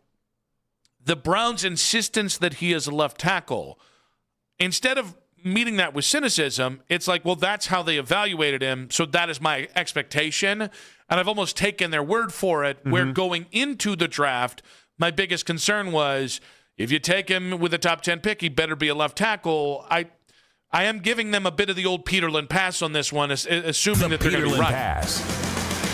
Thank you. And it does make it seem like a much better draft if you're like, oh, you got your starting left tackle. When the reality is people like yourself, because I've heard you say it often, and even Joe right there being like, well, if he's Will Campbell, and what do you have to do a year from now, and maybe you have to change him and put him in as a guard, that does drastically change the value that you have for the number 9 overall pick. Well, especially if Maui Noah goes out and is an ass-kicking right tackle as opposed to right guard, especially if Monroe Freeling, who went to Carolina, ends up being actually a quality left tackle. Like, those are the things, whether it's fair or unfair. We do draft grades right after. Well, we're going to do draft grades at the end of next season again. Then we're going to do it 2 years from now. And I thought it was funny. The thing he seemed most jazzed up about was somewhere between Emmanuel McNeil-Warren and Taylon Green, who he said was his third ranked quarterback in this draft. Number 3, which is the same spot he would have had for Brendan Sorsby, by the way, a guy that getting a lot of run in the past couple of days with the gambling stuff. But if he's number 3, I'm telling you, when you watch Green, he's got a weird delivery. It's funky. It doesn't look normal. The mechanics aren't right, but everything else is awesome. And so it's one of those spots where I had such a hard time with this. Like, why is it that he fell as far as he did when guys like Anthony Richardson can be combine darlings and can be just as powerful with his mechanics, but when you look at it, you're like, he goes 4th overall. Like, make it make sense a little bit. Yeah, I don't think I think it's kind of like asking why the world is the way it is. If you pull at that thread for too long, you can drive yourself insane. I think NFL draft logic is very similar. You know what I mean? Like, in some drafts, I don't think Shedeur Sanders falls to the 5th round. He just happened to in that draft. Kind of feel like Taylon Green. And by the way, in some drafts, I don't think Anthony Richardson's the 4th pick overall. And so definitely, I think we get this assumption that all teams are operating on the level, and all teams are thinking logically, and that there aren't careers at stake, that there aren't owners with their own machinations, and there aren't weird dynamics that or hey, it's your turn to make the pick because you're the head coach and I've stiffed you for 2 straight years in the first round. Now it's your time, and that guy just drafts a dumb pick. That stuff happens all the time. Oh, who was I thinking about? They gave an owner a 5th round pick. Oh, it's the Ravens. The Ravens. That's right, the Ravens. Yeah. And it was the whole video was really funny. They're like, all right, the 5th round pick is yours, and he studied and was very intense about the idea that he's going to get this 5th round pick. I do want to know how many players he actually did the work on. Because like it made it sound like it was pretty intense. Well, yeah, but on one player. That's not like not on one player. I think he was like all in the 5th round. So I think like the idea was, from how I heard it at least, you can tell me if you heard differently, was that like everyone within like what he thought was like a 20-pick radius in the 5th round. I did not know that. He was like scouting heavily. He was talking to all his friends and all his buddies. I know he's apparently close to Dabo Swinney at Clemson. I think he ended up with a Clemson guy because he's close to Dabo, and it's kind of like that was pretty predictable at the end of this. But like he was like contacting like all these different college coaches and using all his connections all over obsessing over this 5th round pick. Which, by the way, because they finally threw him a bone and said, make the pick. By the way, asking a college coach what they think about their prospect, not always the most conducive way to figure it out. No, you get him off. You get him off the mic, and then that's the reason why. Like Belichick always talked about this with Saban. Off the mic. Okay. Oh, God. Off the mic. I just heard the off. Yeah, and your brain stopped after getting off and getting off the mic. Dabo will tell you just about anything in that circumstance. So Is Mike this a Vrabel. three-way? Belichick and Saban had this great relationship built off of that. Every single year they'd meet, and Belichick would just be like, so Saban, who's good and who isn't? And Saban would just be outright like, this guy can, this guy. Kind of like what you hear him do on TV right now. That's what he would do for Belichick. It was like this relationship built on that. I'm excited to see what Taylor Green has. I am too. Even if I don't think who's going to be the first media person in Cleveland to be like to watch him at training camp and be like, oh, they got something here? I know who'll be the second. It'll be Daryl. Daryl will be sitting right next to that person, and that person's going to freak out, and Daryl's going to be like, I mean, I'm talking to people. Yeah. And then I'll talk to somebody else, and then they'll be like, I don't think he's got it. And then Daryl will flip-flop. I think there's going to be a lot of Green love in Berea because he looks every bit the part. He looks every bit the part. His mechanics are weird. That's the only thing that holds him back. But like he looks the part. 216-474-0092. Who's your Brown sleeper in this draft? I actually think it's Joe Royer. The funny thing is, as much as hey, it's the first pick of the 6th round. I wouldn't have taken a quarterback this year. If you're going to take a quarterback late, though, take a guy with that kind of talent who might, if he doesn't work out at quarterback, work somewhere else. But Joe Royer, I think, complements Harold Fannin Jr. perfectly. Yeah. He's a big body tight end, and at worst, I think he's just going to be a really nice blocking tight end, but I think he's more than that. He's gotten a lot of love. The fun part about this is that I've heard basically no one want to discuss anything about Justin Jefferson. Mm-hmm. Yeah. Why is he the forgotten guy in this draft? I don't know what happened to Justin Jefferson outside of having the unfortunate reality that he's just the less popular Justin Jefferson. I think it's an off-ball linebacker at a spot we were hoping for another offensive lineman. It's just funny. Like, people are acting as if that pick just never even existed. We're just kind of burying that one and like, okay, all right, we just won't talk about that. That was I think we're going to get Bo Stevens, only to find out Bo Stevens went one pick before. Mac, you shake your head at Bo Stevens, and you and I will fist fight outside. No, it's you listing 7 different offensive linemen that you wish you could have had throughout this draft. Yes. I have a type. All right? I like them big and I like them angry. Okay, Mac? And by the way, hearing Joe was the person that told us at the senior at the Senior Bowl practices and all that. He was the one that first crapped on Jennings Dunker for us. I couldn't remember who it was. It was Joe. And hearing him crap on Jennings Dunker all over again gave me some flashbacks. It can't be right all the time. Albert Breer, MMQB in 5 minutes on 92.3 The Fan. This is an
Your mornings are about to change. We're going live and local starting at 5 a.m. Join me, Jeff Thomas, for the Fan Warm-Up Show. You get those late West Coast scores you may have missed and all the latest news and rumors from the CLE.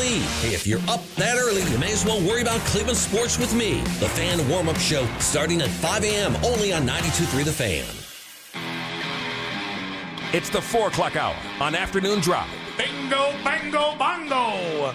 Check out the post-draft edition of the Fan Off-Season Special Tuesday night. It's Jake Volnick, Coach Riz, and Daryl Ryder breaking down the Browns' moves on draft weekend and looking at the remainder of OTAs and minicamp ahead. That's the Fan Off-Season Special right here on 92.3 The Fan, streaming on the Odyssey app and YouTube Live. John Fanta coming up in about 40 minutes. We'll see where his Cavs panic index might be. Franz Wagner has a right calf strain. That obviously has real implications, provided the Magic continue off this series win over the Detroit Pistons. Are up 3-1 after last night. So Franz Wagner questionable now, not just for Game 5, but potentially into the Cavs series if the Cavs advance. We got Travis Bazana Day here. Good day, mates. And a bit of Browns talk on the way as well, but as we have mentioned here, we did jumble up the lineup just a little bit today as Albert Breer joins us on the Make It Right, Call Kyle Wright hotline.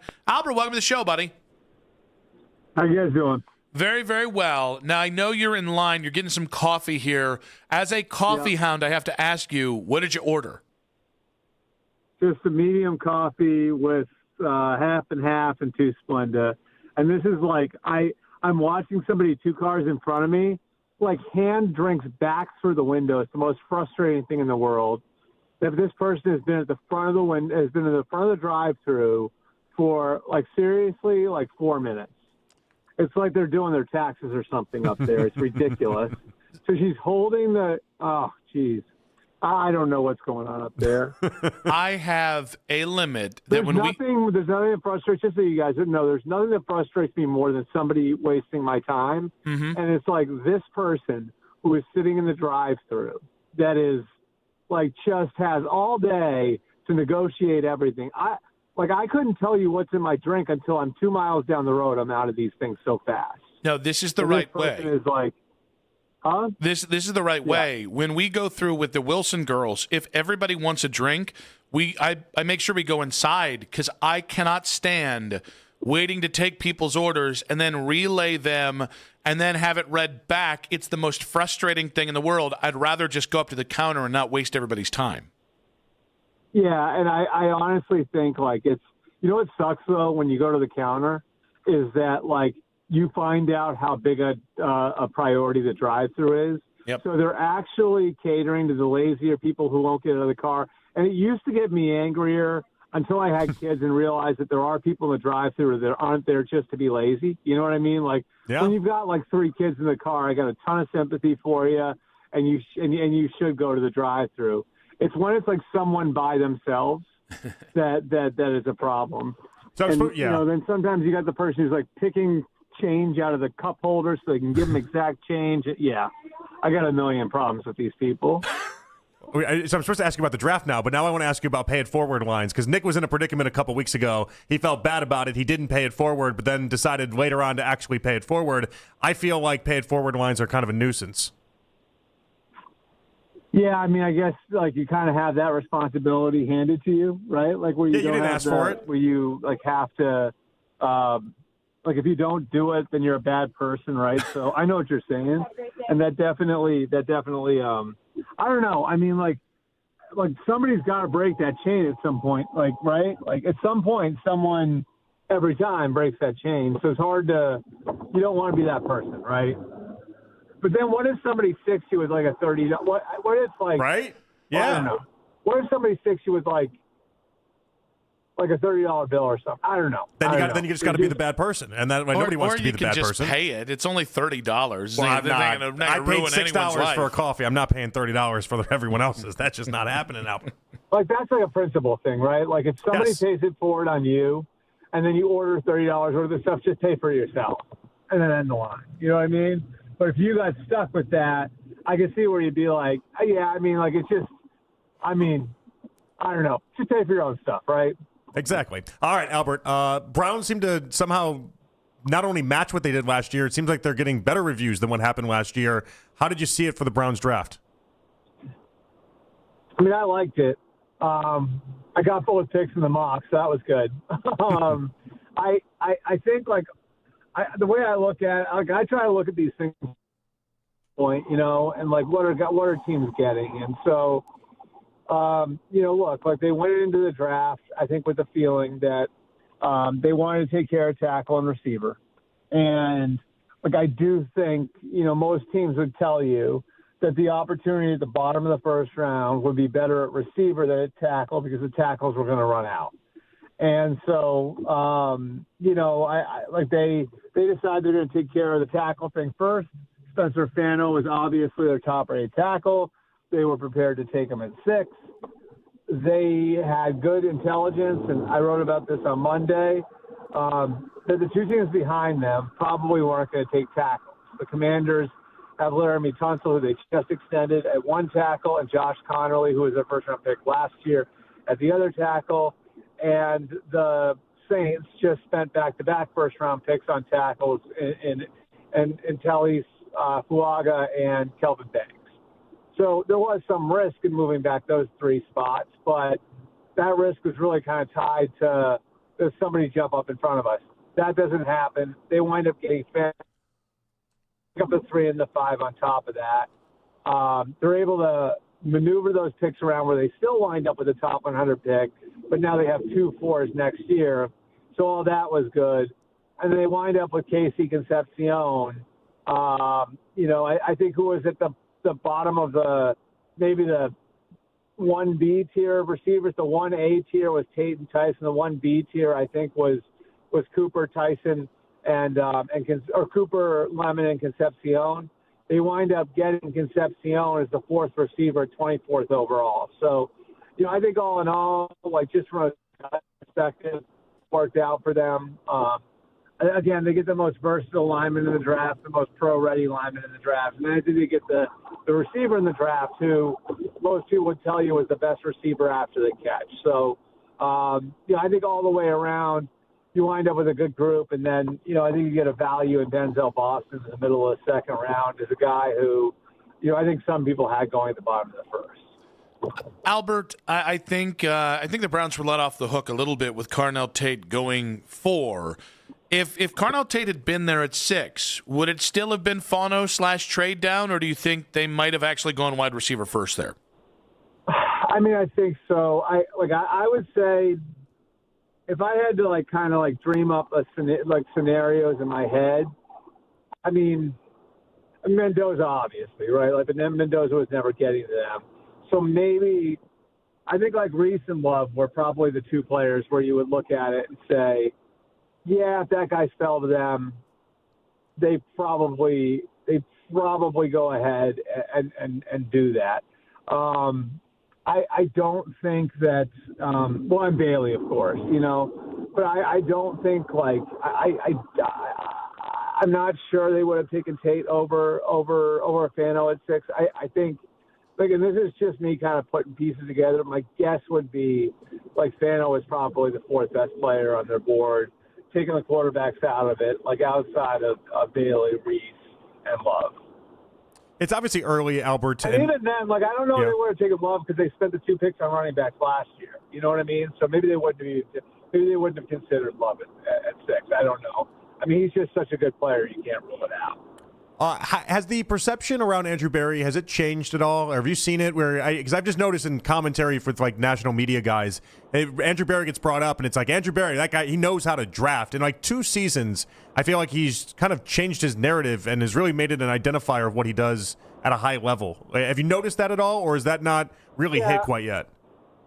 I mean, I think I honestly, I think now that you guys have had him, this is his 7th draft, I think, which is wild. Makes me feel old. But, I think what you learn looking at, his draft history, and I don't think he's been top of the league at it, but I think everyone has their ebbs and flows when it comes to this stuff, and their good years and their bad years. And, last year, I think, they were able to execute the trade, which I think you guys have agreed that they really needed volume of young people. it wasn't just one guy that was going to put anything over the top in Cleveland. It was we need to just build up the base and the foundation of our team. And so they were able to do that in getting it right on Carson Schlesinger and Mason Graham and Quinshon Judkins and Harold Finn. And I think regardless of how you measure that against the rest of the league, that was a really good draft. And now you hope that Fano and Concepcion and Boston can add to that.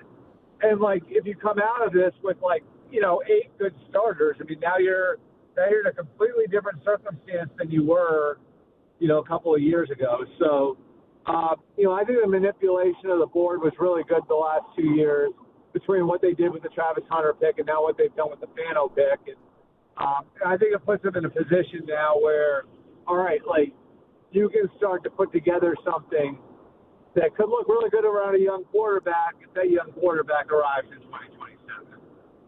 Albert, we did find out the Steelers put a unrestricted free agent tender on quarterback Aaron Rodgers, which comes with some different restrictions and maybe a little raise there for Aaron Rodgers if he does sign in Pittsburgh. Why do you think this came about, this little used rule that they applied this free agent tender to him? It's interesting. It protects them a little bit. I can't imagine they would have done it without alerting Aaron to it. That would be a problem if they didn't. It does, this kind of gives them their rights, right? Number one, it gives them matching rights. Now, I can't imagine, if he really wanted to sign somewhere else, that they would be like, no, we're going to match, you're playing here next year, because he would just retire, So if he does that, this does give them, a piece of the comp pick formula, which gives them a return for him. And then if you get past July, then they got to sign and trade him for him to play for another team. And so either way, it puts them in a position to get something back if Aaron plays somewhere else in 2026. So I don't know that there's a whole lot more to it than that. You just sort of protect yourself in case he plays somewhere else next year. Albert, I saw you wrote about the Brendan Sorsby stuff, and Nick and I are very fascinated by it. And I thought you had a good point in there about the idea that we haven't even had a supplemental draft in the last 2 years because they haven't had guys to even fill it. But this would be exactly what it was meant for. Do you feel like it's a possibility that he actually does enter the supplemental draft if what we think is going to happen? Go ahead. It's a really interesting case. Now, I'm not a college reporter, but what I had heard was that Texas Tech was going to give him $6 million. And then $1 million of that was going to go back to the University of Cincinnati for some sort of buyout, right? Mm-hmm. Yeah. So, he's going to I think the payout for him in NIL was going to wind up being around $5 million this year, which is really good money, and really more than he would make in the pros as a low first or a high second round pick. The question now becomes what he's prioritizing, right? And so does he really want that $5 million? And if he really wants it, is he willing to go to court for it? And is he willing to seek an injunction for it? Essentially, if he seeks an injunction for it, that would allow him to play while the case is still in the court. He could file a lawsuit, get the injunction. If he gets the injunction, then he could play while the case is in the court. They could just drag the thing through the court system for the season and then drop the case after the year, right? They could do that. The problem is I don't know that he would get the injunction because you have to prove that, you have a reasonable chance. I think in most courts, you have to prove that you have a reasonable chance of winning. And, he violated a pretty clear rule, So, I think legally you'd have to be challenging, the structure or the way the rule went in place or whatever else. It just seems really complicated to me. The benefit of going pro now would be you might wind up on a better team, right? Even if you're suspended for part of the year, if the NFL decides to levy a suspension on you, well then, you're going to get the year to learn under NFL coaching. And you're going to be a year closer to being eligible for your second contract. So, let's say he winds up being a really good NFL quarterback, right?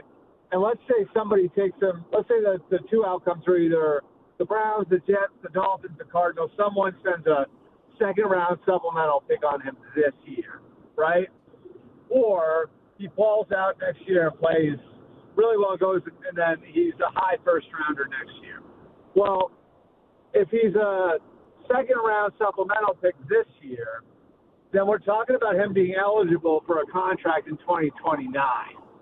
Whereas if he plays and becomes a first-round pick next year, which is the best outcome from next year, now we're talking about him being under contract with his new team through 2032 if they exercise the option. So, like, if you have a lot of confidence in yourself, you're like, well, I get to the really big money a lot faster if I do it this way. So it'll be interesting to see the way it turns out, but I know there are a lot of NFL people that are really excited about him as a player. He's got really high-end tools. Now, he didn't play big in their biggest games, and that's a real question. But, I mean, like, take, for example, the Steelers, right? If you're the Steelers and Aaron Rodgers comes back, and we should have word on that by the time we get to the supplemental draft, and you think, like, okay, like, we're going to be picking in the 20s next year, would you just flip your first-round pick for Brendan Sorsby, knowing, like, we're not going to be high enough to get one of those really high-end guys next year, you know? Mm-hmm. Maybe you would. So it's a really, really interesting situation. And I don't even know if the NFL would let him in, but I would think based on some of the prior cases where guys were ruled ineligible for taking money or, I mean, you guys remember the Terrell Pryor thing, you know, like obviously a lot of cases guys are academically ineligible. Like you said, this would seem to be the sort. I mean, Josh Gordon, I believe, was a drug case, right? Like he was going to be ineligible because of drugs. Mm-hmm. So you just like sort of look at the broader view of all of this. It's really interesting. I think, you know, you could have an opportunity for him to go into the NFL next year. Albert, one before you go, the Browns did take Arkansas quarterback Taylen Green with the first pick of the 6th round. What have you heard about him and kind of his fit here in Cleveland? And obviously, what have you heard about him through the draft process? He is an unbelievable athlete. 6'6", whatever it is, 230, runs like 4'3", has a hose for an arm. The problem is, if you ask him to throw it to you from across the living room, he might put it through a window. So I think like there's like the question of, is the accuracy issue some sort of mechanics issue that's correctable, or is it just one of those things? And so, like, to me, like, that's worth the flyer, right? Like, you bring him in, you find that out. He might be athletic enough to play another position, too, which is crazy because you don't see it that often at that position. But, you know, I certainly think, like, there's an opportunity to develop something there. And athletically, he is such a great athlete that, like, I can definitely see the idea of taking a day 3 flyer on a guy, just saying, let's get him in the building and see what we can do with him. Albert, great stuff, buddy. Enjoy the coffee. We'll talk to you next week. Thanks, guys. I got it right here, piping hot. And I only got delayed by about 5 or 6 minutes, which is more than I'm usually willing to deal with, but I was talking to you guys, so it's all right. I think we helped you because now it's cool enough to drink. Be good, bud. Thanks, guys. Albert Breer of the MMQB on the Make It Right Call Kyle Wright hotline. We'll react to what he had to say about the Browns in 5 minutes on 92.3 The Fan. 92.3 The Fan, 2020 Sports. The Guardians called up Travis Bazzana, and he's in Cleveland to make his major league debut tonight. The 23-year-old was drafted by the Guards in 2000.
I'm not sure they would have taken Tate over Fano at 6. I think, and this is just me kind of putting pieces together. My guess would be, Fano is probably the 4th best player on their board, taking the quarterbacks out of it, outside of Bailey, Reed, and Love.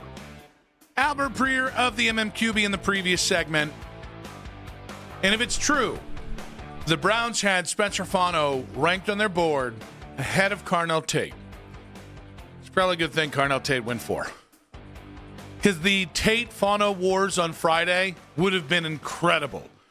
I don't think we had enough people on our side with Jordan Tyson to have the Tyson-Fano wars.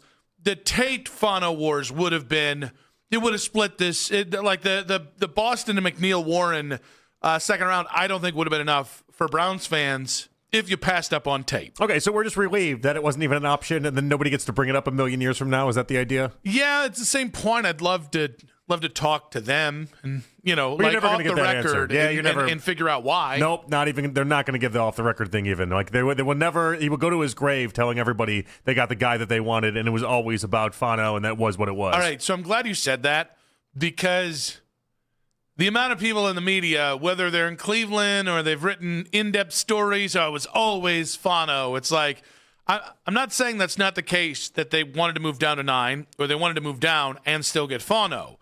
The idea that there wasn't another player on the board that they might have gone to if Fano was there at the same time at 6 and they might not have moved out, I don't buy that. Well, so, Albert's explaining, or at least selling the idea that there was 3 other guys that they had rated higher, and they did like better than Fano. It's just Carnell Tate wasn't one of them, and we don't know what would have happened if they ended up with the chance to go ahead and actually make that selection of the 3 guys that weren't on the board then. So I find it incredibly fascinating. I always do. But I was thinking about this on draft night. Draft night, Barry and Monken were both going so hard with the idea of it was always Fano, to the point that my antenna was up to be like, all right, you're selling the fight a little bit too hard here. I think they're lucking out with this is kind of twofold, because I think there's the immediate conversation. I also think if Tate had been there and he still trade down, and let's say one of Tate or Tyson had been there at 9 and you still took Fano again, I think a year from now, if you got to move Spencer inside or you're going to move him to the right side, it's going to look completely different than if there wasn't that player to kind of point to at 9, right? Yeah. I think it got a little. I think the Browns got doubly lucky here with Spencer Fano. And again, I'm content with the pick. They've called him a left tackle, so I'm going to trust them because they drafted him as a left tackle.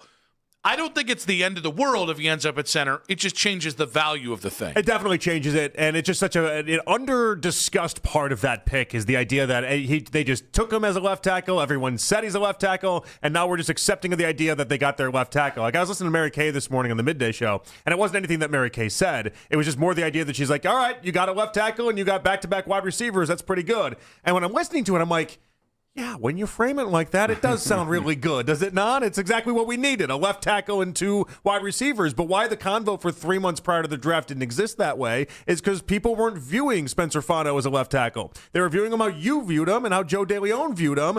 And it was like, all right, he's probably better as a guard. Maybe a right tackle, but better as a guard. And it's like, well, so what did you get? Did you get a starting left tackle, or did you get a guy that a year from now we're going to say has T-Rex arms and can't really do it? But this is where, and I'm going to keep peppering in this take.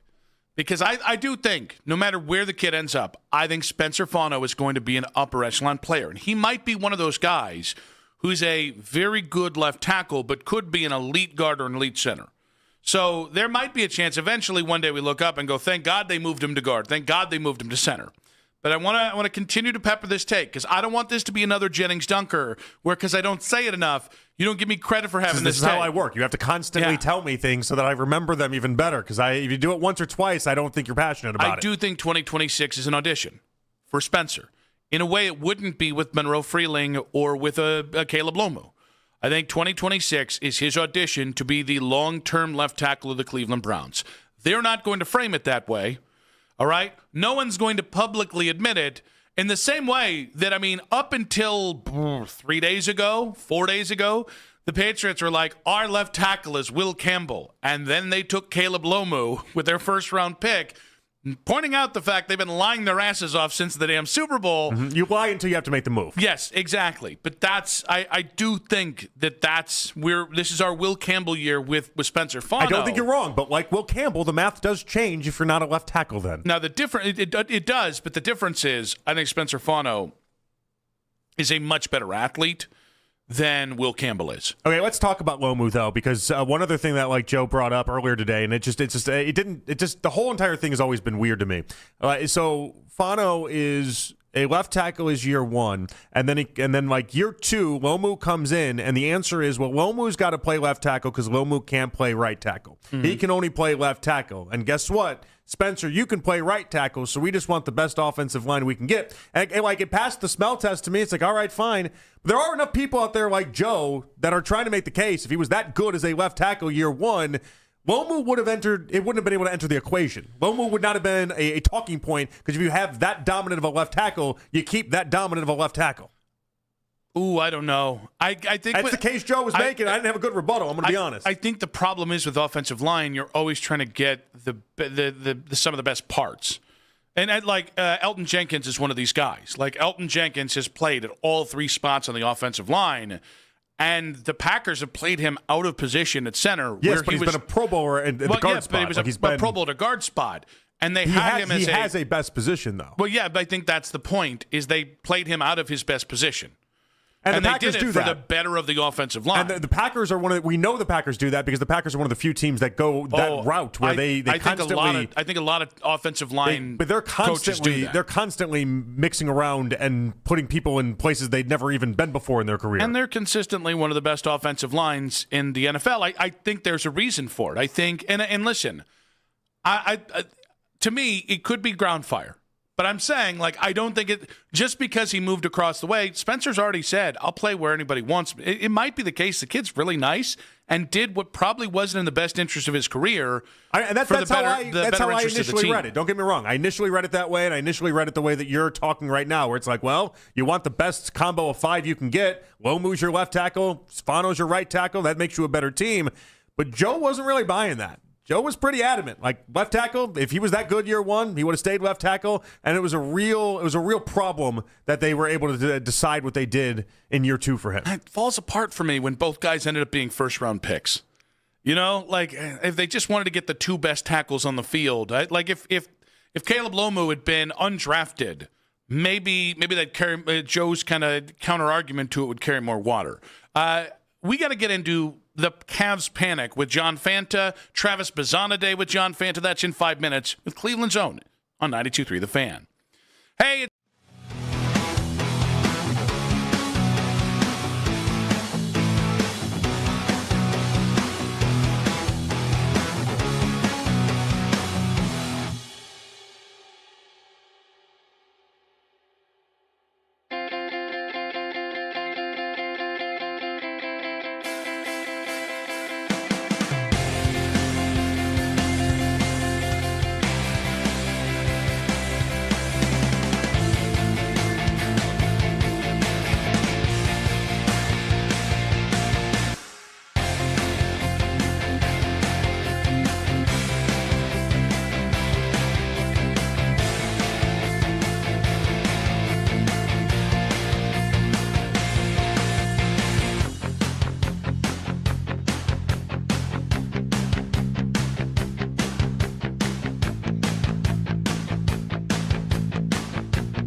Sports' John Fanta joins Nick and Jonathan.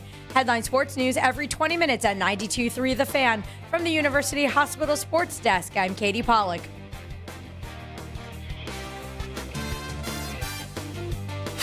Don't trust anybody with your Cavs playoff coverage unless they have sports in their name. We are Cleveland's Sports Radio, 92.3 The Fan. Back on Afternoon Drive, Nick and JP with you. We've been waiting all week for this one. Oh, yeah. We got to figure out how he's feeling about the Cavs-Raptors series. It's Travis Bazzana Day. He's in the lineup, hitting 7th tonight at second base. Oh, yeah, the Browns had a draft, and he is going to be on Kentucky Derby coverage this year. Of course, the Derby coming up this weekend. You also know him from NBC Sports, NBA, NFL, all the coverages, college football, all the coverages for our guy John Fanta, Cleveland's own, who, of course, joins us on the Make It Right Call Kyle Wright hotline. John, welcome to the show. Guys, it is wonderful to be with you. Thank you very much for that fine introduction, Nick and JP. And Nick and JP, because I've never been able to do this on this show, I'm going to ask Mac Robinson to take it away with some sound. If they could trade this number 6 pick, I think they absolutely would 100%. But I think the Cardinals have the more valuable pick to trade, and I don't think there's going to be more than one trade in the top 6. I think Arizona badly wants to collect assets and wants to get creative in this draft. So I think the guarantee is that the Browns are going to come out with an offensive lineman. They know they need a tackle. By the way, Spencer Fano is the other name that I think could go to the Cleveland Browns on later this week. In fact, if I were to lock in a name, it actually would be him. All right. Here's the problem, John. Yes! You didn't think they were going to trade down. You basically said Arizona was going to be the team to trade down. I feel like you only get like half lock it in credit. In the words of Hawk Harrelson, you can put it on the board. Yes. All right, Fanta. This is very similar to the Ross Tucker clip where when we play it, it does you a lot better service than when I initially thought in my head. Because when you were the first part of it, John, I was like, you're not going to take credit for a trade down. Come on, like that. You can't be calling trade down and being like that's where it goes. But if you had Spencer Fano, the Vegas odds on favor. But if you had Spencer Fano, congratulations, you had Spencer Fano.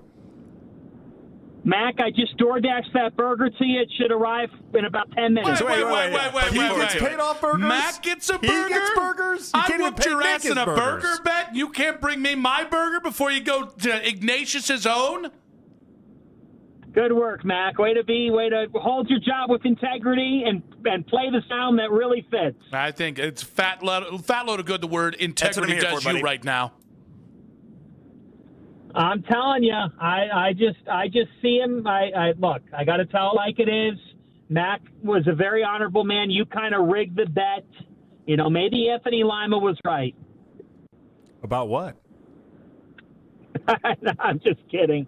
Great to be with you guys. How are you? It was great to be with you. A big week for you. You got the. I'm trying to figure out. Are you going to be like Donna Brothers on one of these horses, or how's that going to go? I wanted him to get the Jack Harlow treatment. Where you get like 6 guys to carry you over a puddle of mud. Can we get that going? Oh, my God. We don't need that visual now. I am excited. I'm thrilled to be in the Kentucky Derby. I will be in the infield with the latest and greatest characters, the hats, the mint juleps, the people on top of porta potties. I am looking forward to the entire show. Did you get a special suit for it, John? I hope you did. Yes, I've got a suit for Friday and a suit for Saturday. Saturday's a 3-piece. I won't unveil the color, and I do have a hat. Can we get a picture of it? Just inside for me and JP. Can I send you you're not going to unveil it? No. Why would I? That would be the biggest D-bag move ever. I might scoop you on your own suit. Oh, that's JP. I'm not going to scoop you on your suit. I'm not going to do that. But I am dying to find out what exactly you're doing there, because are you just talking to like drunk people on the infield? You're John Fanta. It sounds like they just wanted a role for you to be involved in some sort of way, which I would take as a great compliment. It is a great compliment. And look, I've studied the race, and I've been studying the horses and studying the stories of this Kentucky Derby. So it's not as if I can't talk about the horses, but we're on the air for 13 hours between Friday and Saturday. And this is the most watched non-football sporting event of the year if you look at the television ratings. But part of the strategy there is you're going to have people who know absolutely nothing about horses watching this because they're there for their Derby party. They're tuned in for the fashion. They're tuned in for the culture piece of it. And so one of my roles is to capture those people who have been going to the Derby for 40 years. I've got a guy who we're going to tell his story this weekend. He's been coming to the Derby for 4 decades. Every year he runs a Facebook group, and he basically assembles who he calls Derby virgins, people who have never been to a Kentucky Derby. This year he's got a couple coming from Australia to Louisville to come to their first Kentucky Derby. So the whole idea is that I'm telling stories of the fans, telling stories of the day, what you do during the day, how you go about it. That's the charisma of the event, and I'm excited to do the role. All right, John. Renegade, 4-1 favorite, the odds-on favorite. Yep. What do you think about this horse? Also in Diana Rossini's playlist for Mike Vrabel. Also a horse. Well, a horse race, a horse from the one position, from the one post. So you're on the rail. Has not won the Kentucky Derby since Ferdinand in 1986.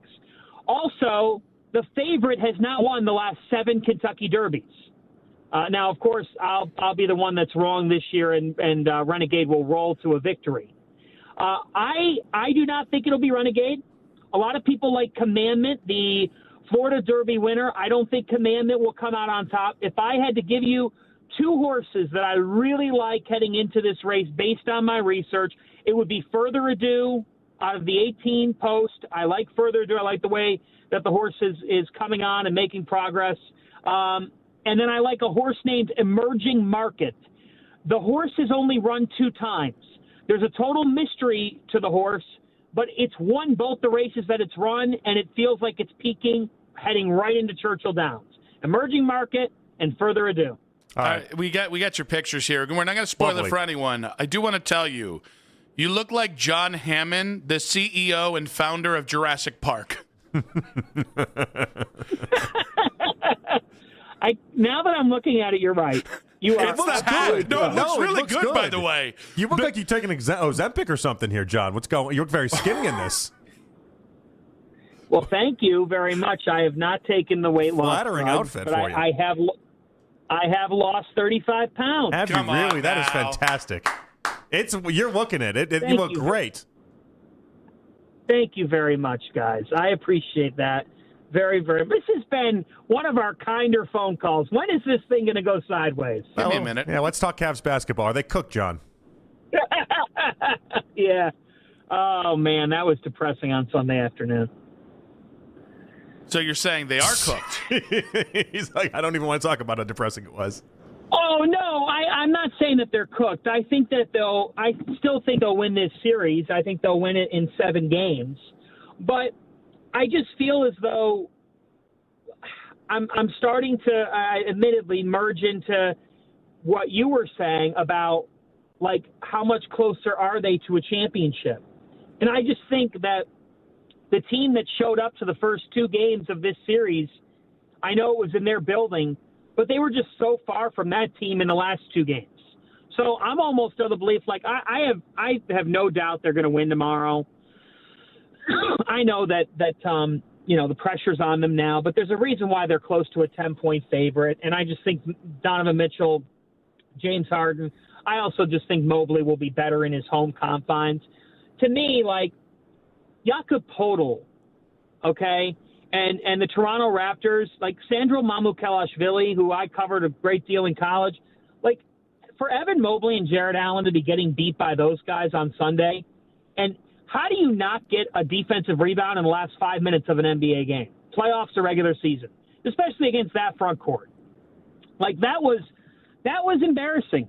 The Cavaliers choked that game away. They collapsed, and it's just a brutal loss. Do I think that they're cooked season-wise?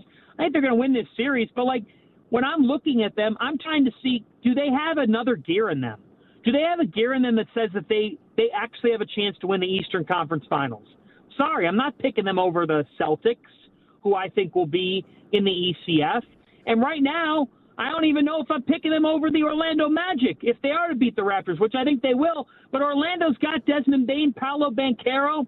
Franz Wagner got banged up last night. But, like, Orlando's playing better basketball right now than the Cavaliers are. They are. The Cavs, for them to have two players as good as Donovan Mitchell and James Harden, for this series to be tied at 2-2, that's disappointing.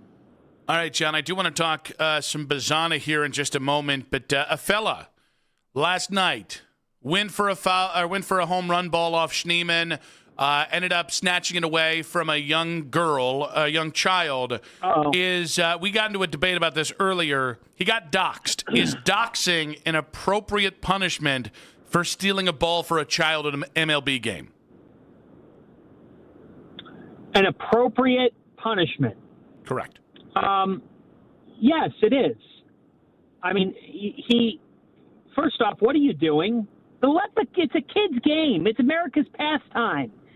Like, I'm sorry, but when you do that, it's not every man for himself. You give the ball to the child.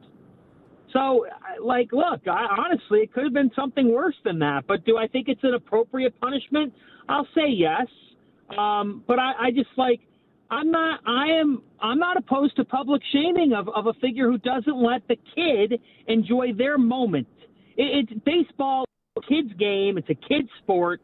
Let the child enjoy the baseball. Let them have their moment of glory. You've had yours under the sun. But doxing is appropriate. Yeah, I mean, my take on it was if you're going to do that publicly, who knows what else you'll do publicly, John? You're going to do that to a poor little child like that. Once again, Fanta and JP on the same side again. Well, until he flip-flops. Well, what, did Wilson not want to have the guy punished? I feel like doxing, I think we should have a threshold for doxing, and I feel like this is probable cause, meaning we can go investigate that person for more douchiness, but I don't think just this in and of itself should straight up. People of all levels get doxed for some real awful things. I think we should save you lose your anonymity for, like, really awful things, not just being an a-hole. And I want to know how we publicly shame these people even more, John. Well, I don't exactly. I'm trying to wonder what we do that's worse than that. You're saying that we should look into.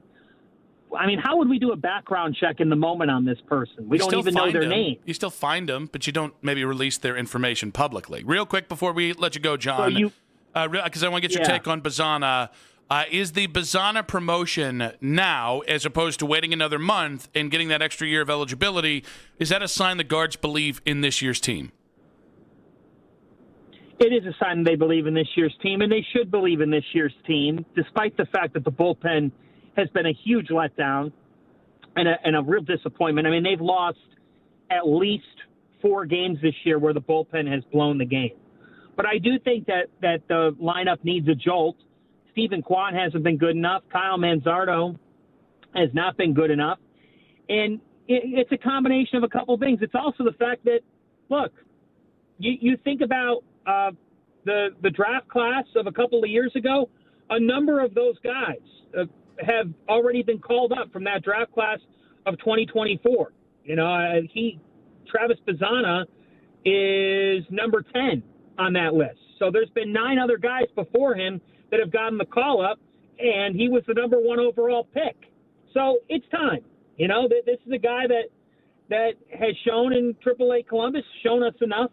It says that he's ready. The Guards have typically been very conservative about readiness and have also always worried about eligibility time and service time and what they need to do to maneuver through that, having the budget that they have. But this guy has shown power, speed, plate discipline, and he's going to be their long-term guy in the middle infield. Why not? Bring him up. Your team is right there with Detroit. It's early, but you're through 30 games, and 15-15 is not good enough. This team should be 18-12 right now. They've blown multiple games that they should have won, but yeah, I think they believe in this year's team. And calling Travis Bazana up, look, we've all been waiting for it. Tonight's the night. Hopefully people can get down the ballpark and greet this guy. He's loaded with potential and upside. It's his turn. It's his turn to step up. Why wait when you're planning on being an American League Central race again? I mean, that's your plan. Bring him up, and let's see if he can give this lineup some more depth. John, great stuff as always, buddy. Appreciate you. Enjoy the mint juleps and privilege. Good day, mate. Thank you, John. Thank you, fellas. I give the Browns a draft grade of A. Have a good one. John Fanta there on the Make It Right Call Kyle Wright hotline, Cleveland's own NBC Sports. He's on Kentucky Derby coverage this weekend. We have plenty to react to with John, but we do have the lead in 5 minutes on 92.3 The Fan.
football, okay? That's not going to happen. When it comes to Spencer Flano, all right, I'll just come out and say it.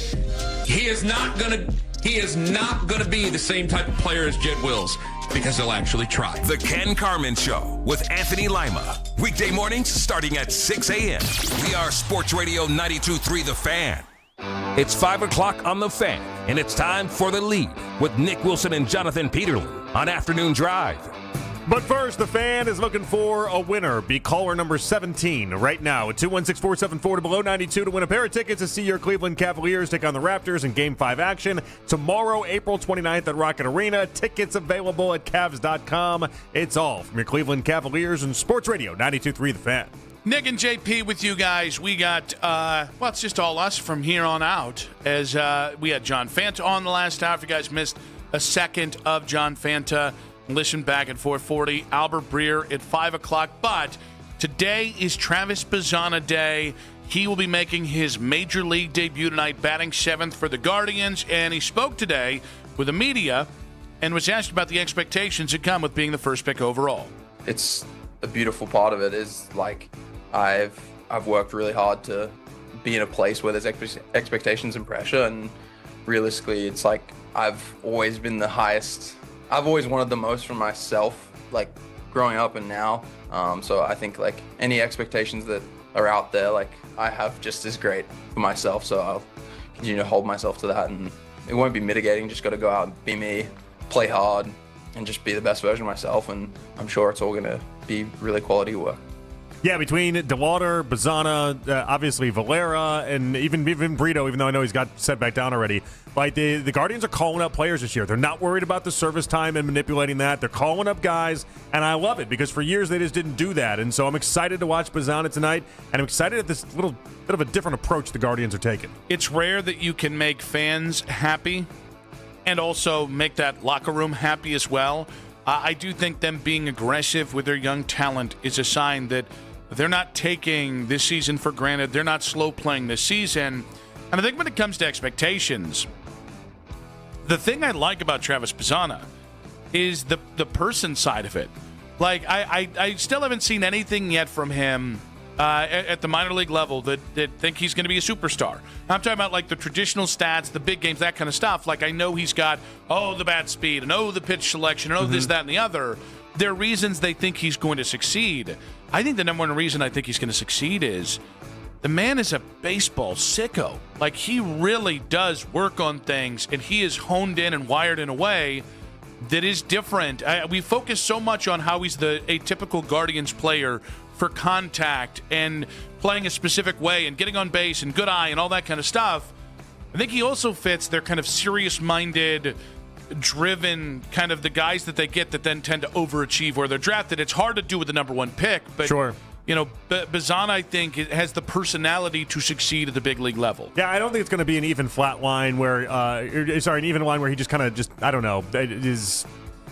I'm trying to find a nice way to say. I've seen him have big moments with like Team Australia, for instance, but that doesn't mean he's going to have big moments here. But I'm trying to temper people's expectations for the early part of this. I don't think he's going to be DeWater out of the gate, where he hits 5 home runs in the first week. But what I do think is that we're going to wake up 2-3 years from now, and he will be the best player on this team, and that includes a team with Jose Ramirez. I'm talking 3 years from now, 3-4 years. Like that's the story arc that he's supposed to have. And that's the one I think he will have. Now, if he does hit a home run tonight, bloomin' onion on me. They don't even eat those in Australia. But he's an American now, and as an Australian-American, you better eat those. A made-up outback concept that Australians are not even aware exists. You don't have to get personal with me at this point in the show. Right? Yeah. Are you telling me if there was a bloomin' onion in front of Travis Bazzana, he wouldn't have half that with me? Half of that with me, what I was trying to say. Good bit. I don't think he even knows what a bloomin' onion is, because no one in Australia even knows what it is. And like, his American, Travis, we have such a good day today. Has his American friends gotten to him and been like, "You got to have the bloomin' onion already"? I guarantee you, they haven't. It's the most. I think it's the highest calories of any appetizer in the chain game. Yeah, because it's delicious. Yeah, it's like 2,500 calories or something insane. Yeah. It's like it's your day's worth of calories and then some. If you split between 2 people, it's only half that. All in one shot. Basically what we've learned today is that Americans just decided they didn't want to learn anything about Australia. So they like Foster's, bloomin' onions, they just made up things and said Australians do this. And we all just kind of fell for it for like 40 years. We didn't make it Margot Robbie. So is she from Australia? Or is she like do you think she was an import? Well, I don't know. Is she we got a Chalamet argument once about this, where you said he was French, but he was born in New York. French. He was raised in New York. Yeah. Yes, he's just French enough to be pretentious as hell. His parents are French, but he himself was born in New York. Is Margot Robbie? Was she born in Sydney? I don't know where she was born, but I know she was born in Australia. I don't know. Do you consider AC/DC Australian? Several of their members were actually born in Scotland and she was born in Dalby. Damn right she was. Some have said nice. That's a real win for Australia. Yeah, but those guys were I did born not know that about in her. Australia and then emigrated to Australia. You telling me AC/DC is an Australian? Because I will fight you on behalf of their honor. When did Margot Robbie come here? That's what I have to know. That's what I have to find out. Personal question. Oh wow, her dad is a sugarcane tycoon. What kind of money does Margot Robbie have? You know he dresses like John Fanta going to the Kentucky Derby. He's a sugarcane tycoon all day. That's all. The man lives in those type of outfits. Yeah. Are you kidding me? Yeah, that's how a sugarcane. That's how you get famous from Australia, by the way. Your dad's a tycoon. Well, no. That's how you get famous from Australia. That's how you have a daughter that is Margot Robbie when you probably look like me, but you have sugarcane money. Wow. As a child, she grew up boar hunting. I don't believe that. I believe. I'm going to call this part of her childhood maybe a little fabricated. I don't think Margot Robbie was out there boar hunting. You didn't go boar hunting in Chicago? No, I didn't. No, I happened to miss that one. At one point, her parents enrolled her in a circus school. What am I reading here? Where she excelled in trapeze and earned a certificate for it at the age of 8. How about that? I believe every bit of it. How about that? I think her whole Wikipedia page is just fake, is what I'm thinking now. I think you're fake. What a story. Who knew there was so much attached to Margot Robbie? And I think we all just kind of said she's just pretty and that's all she has going for herself. I don't think anybody else but you said that. Oh yeah. The darling actress. I'm alone in that thought, I guess. MMQB's Albert Breer joined us last hour. We asked him if Andrew Berry's changed his narrative. Now that's a knife. After having another good draft class. Last year I think, they were able to execute the trade, and so they were able to do that in getting it right on Carson Schlesinger and Mason Graham and Quinshon Judkins and Harold Finn. And I think regardless of how you measure that against the rest of the league, that was a really good draft. And, now you hope that Fano and Concepcion and Boston can add to that. And, if you come out of this with, 8 good starters, now you're in a completely different circumstance than you were, a couple of years ago. So, I think the manipulation of the board was really good the last 2 years between what they did with the Travis Hunter pick and now what they've done with the Fano pick. And I think it puts them in a position now where, all right, you can start to put together something that could look really good around a young quarterback if that young quarterback arrives in 2027. Yeah, I'm not willing to set sail in 2026 yet. I'm excited to see what 3 of the 4 quarterbacks could do this year, and I think the Cavs have a chance, or the Browns have a chance. But I don't. Just drafting in successive years isn't enough to change the narrative. At some point, they got to get back to that whole winning thing. Yeah, the winning thing matters in this. I thought it was interesting. Even Oyafusi was on today, and I think he was saying 8 to 9 wins in total. We obviously, Big time. it just feels like everyone has just kind of ramped up their win projections after the weekend, and I understand why. It was a good weekend. There's no other way to look at it. Who's been here all along? That's you. You've been riding on Put a burger the top on of that it one. in January. You didn't Welcome to my bandwagon. You didn't even know who beige. the coach was going to be at that point. Didn't even. And then we still don't know who the quarterback's going to be. Then I had Monk in the Maximizer. Jory Epstein of Yahoo Sports was on with Baskin and Phelps today. She gave us insight. Is that Monk and finishing? Is that what that was? The goal line call? Into her experience of being in the Browns draft room for night 1. I definitely do not think it's standard operating procedure, in part from what my understanding was and in part from talking to people who work for the Browns now and other teams previously.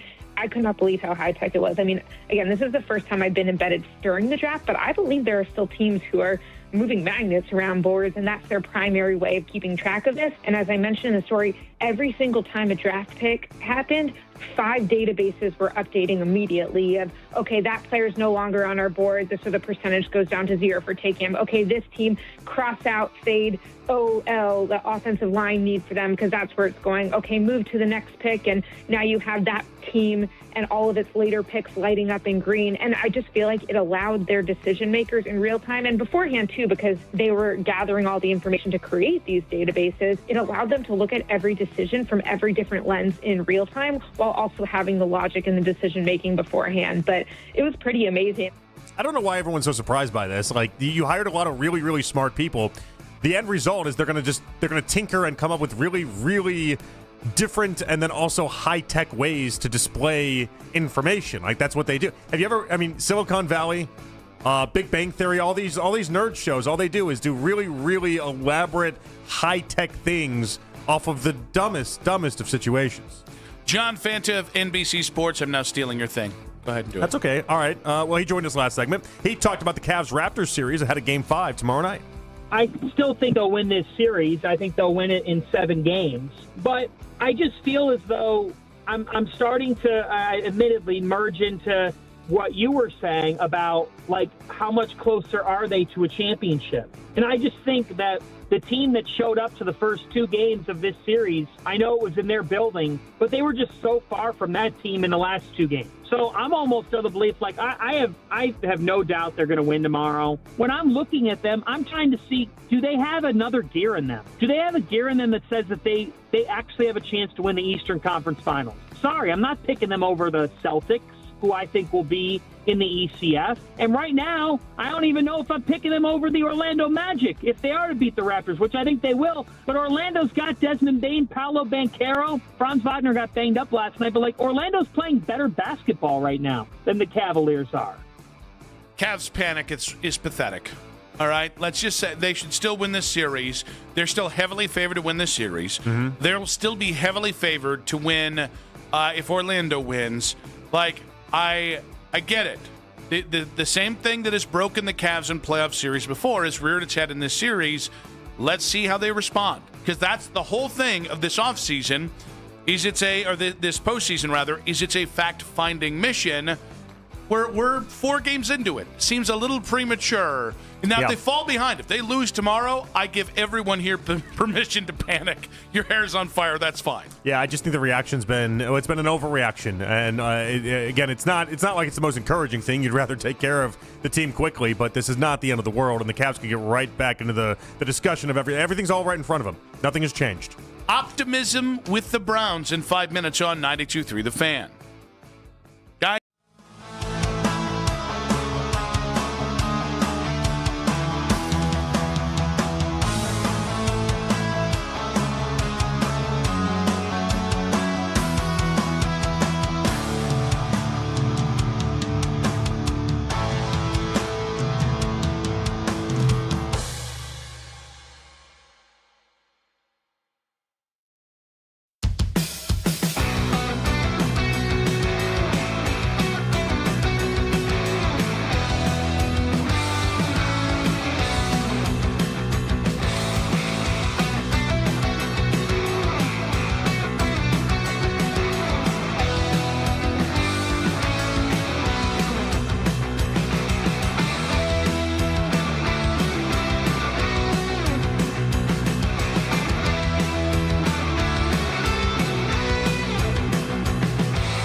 listen to Family Lore, an Odyssey podcast available now on Apple Podcasts, Spotify, or wherever you get your shows.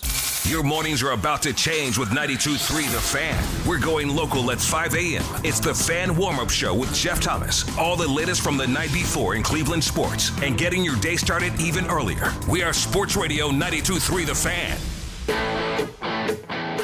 I think the Browns can win 10 games. Think about, we talked about this before. When you look at Shedeur going 3 and 4 down the stretch, they should have been 5 and 2. You know, to be honest, the only game they really outplayed was the Bears game. And they had a lead in that 49er game too, but special teams and going for it on 4th down ruined that one for them. So they weren't as bad as the record indicated. Now you add talent, again, health permitting, and the confidence of each and everybody going in. And I love Todd Monken. Todd Monken's attitude is almost like you got an offensive version of Jim Schwartz. So with that being said, you look at this team, the confidence, the swag, that yields up to these guys playing good football. So I can see 10 games for the Browns and being in the playoffs as well. Emory Hunt yesterday, late in the show, in a clip that was then put up on 92.3 The Fan's social media account, and I was blown away at the amount of negative responses that I saw. And it wasn't just fans. Other media members, our buddy Adam and Rocky River, was listening during it and said 10 wins, and then there were some other words that he used after that. It's interesting. Like, I don't know about 10 wins. That is going from 5 wins to 10 wins. That's a pretty hefty amount to jump. But do I think it's outlandish to say the Browns could be in the mix in the 7, 8, 9, 10 range of the AFC this year? I don't. And I think the only real thing you can say is, well, but the quarterback spot, which is fair, but I look at the rest of the roster, and the rest of the roster is a lot better than I think people might realize. Well, we don't even know who the quarterback is the hard part I'm having with this. Like, I want to give it an honest assessment, and I want to really try to find what exactly I think this team is. I think the defense will take a step back from last year. I think losing Schwartz is a part of that, even if it's a lot of the same actual players. I just think that's a reality. And I don't know. I don't know how this offensive line is going to work, but it's got to be better than what it was last year. And I would think the receivers are going to be better than what it was last year. So you have to at least start at 5 and go upwards. I just think, there are a lot of people treating this like it's outlandish. If today you're thinking to yourself, you can see the Browns being an 8-win team next year, which is a 3-win adjustment. That's a nice step forward. Is 10 really that outlandish? Not in the NFL these days. We just have way too many teams that have outlier seasons one way or another.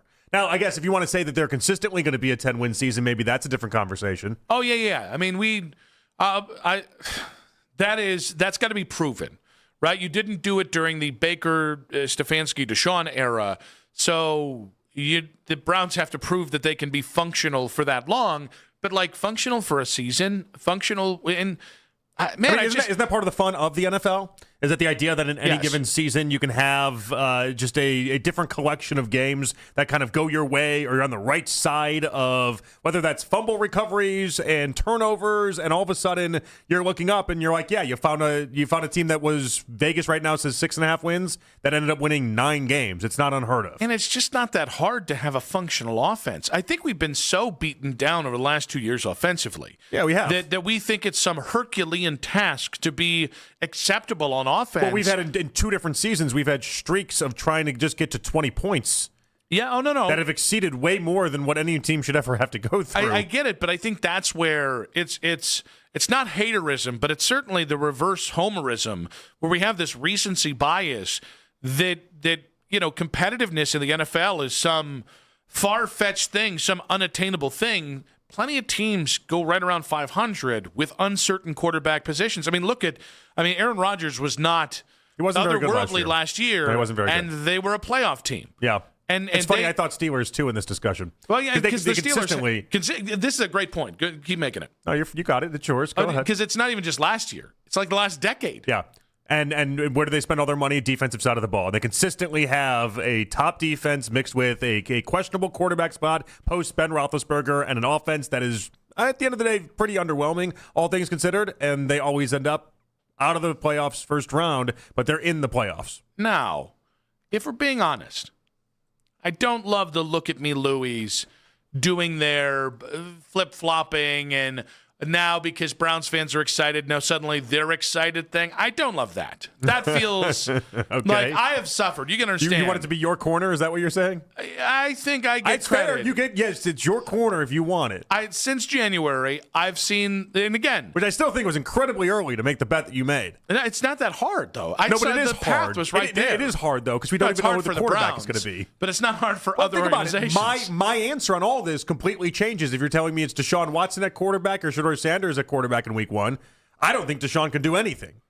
If you tell me Deshaun Watson's the quarterback week 1, I'm siding more with Vegas at 6.5. I think if you're telling me it's Shedeur Sanders, I might have a different answer for you. I don't believe in quarterback proofing NFL teams because at some point the NFL is going to correct your ass if you've got something rotten at quarterback like or something. The Saints built their whole team around trying to quarterback proof, as you're describing it here. And Spencer Rattler was Spencer Rattler still. And then Tyler Shuck came in, and all of a sudden it looked much better. Now, I do think if you can just get a certain level of functional from whatever quarterback there is, and I don't know, this is where I don't think you'll ever get anything quality of Deshaun again.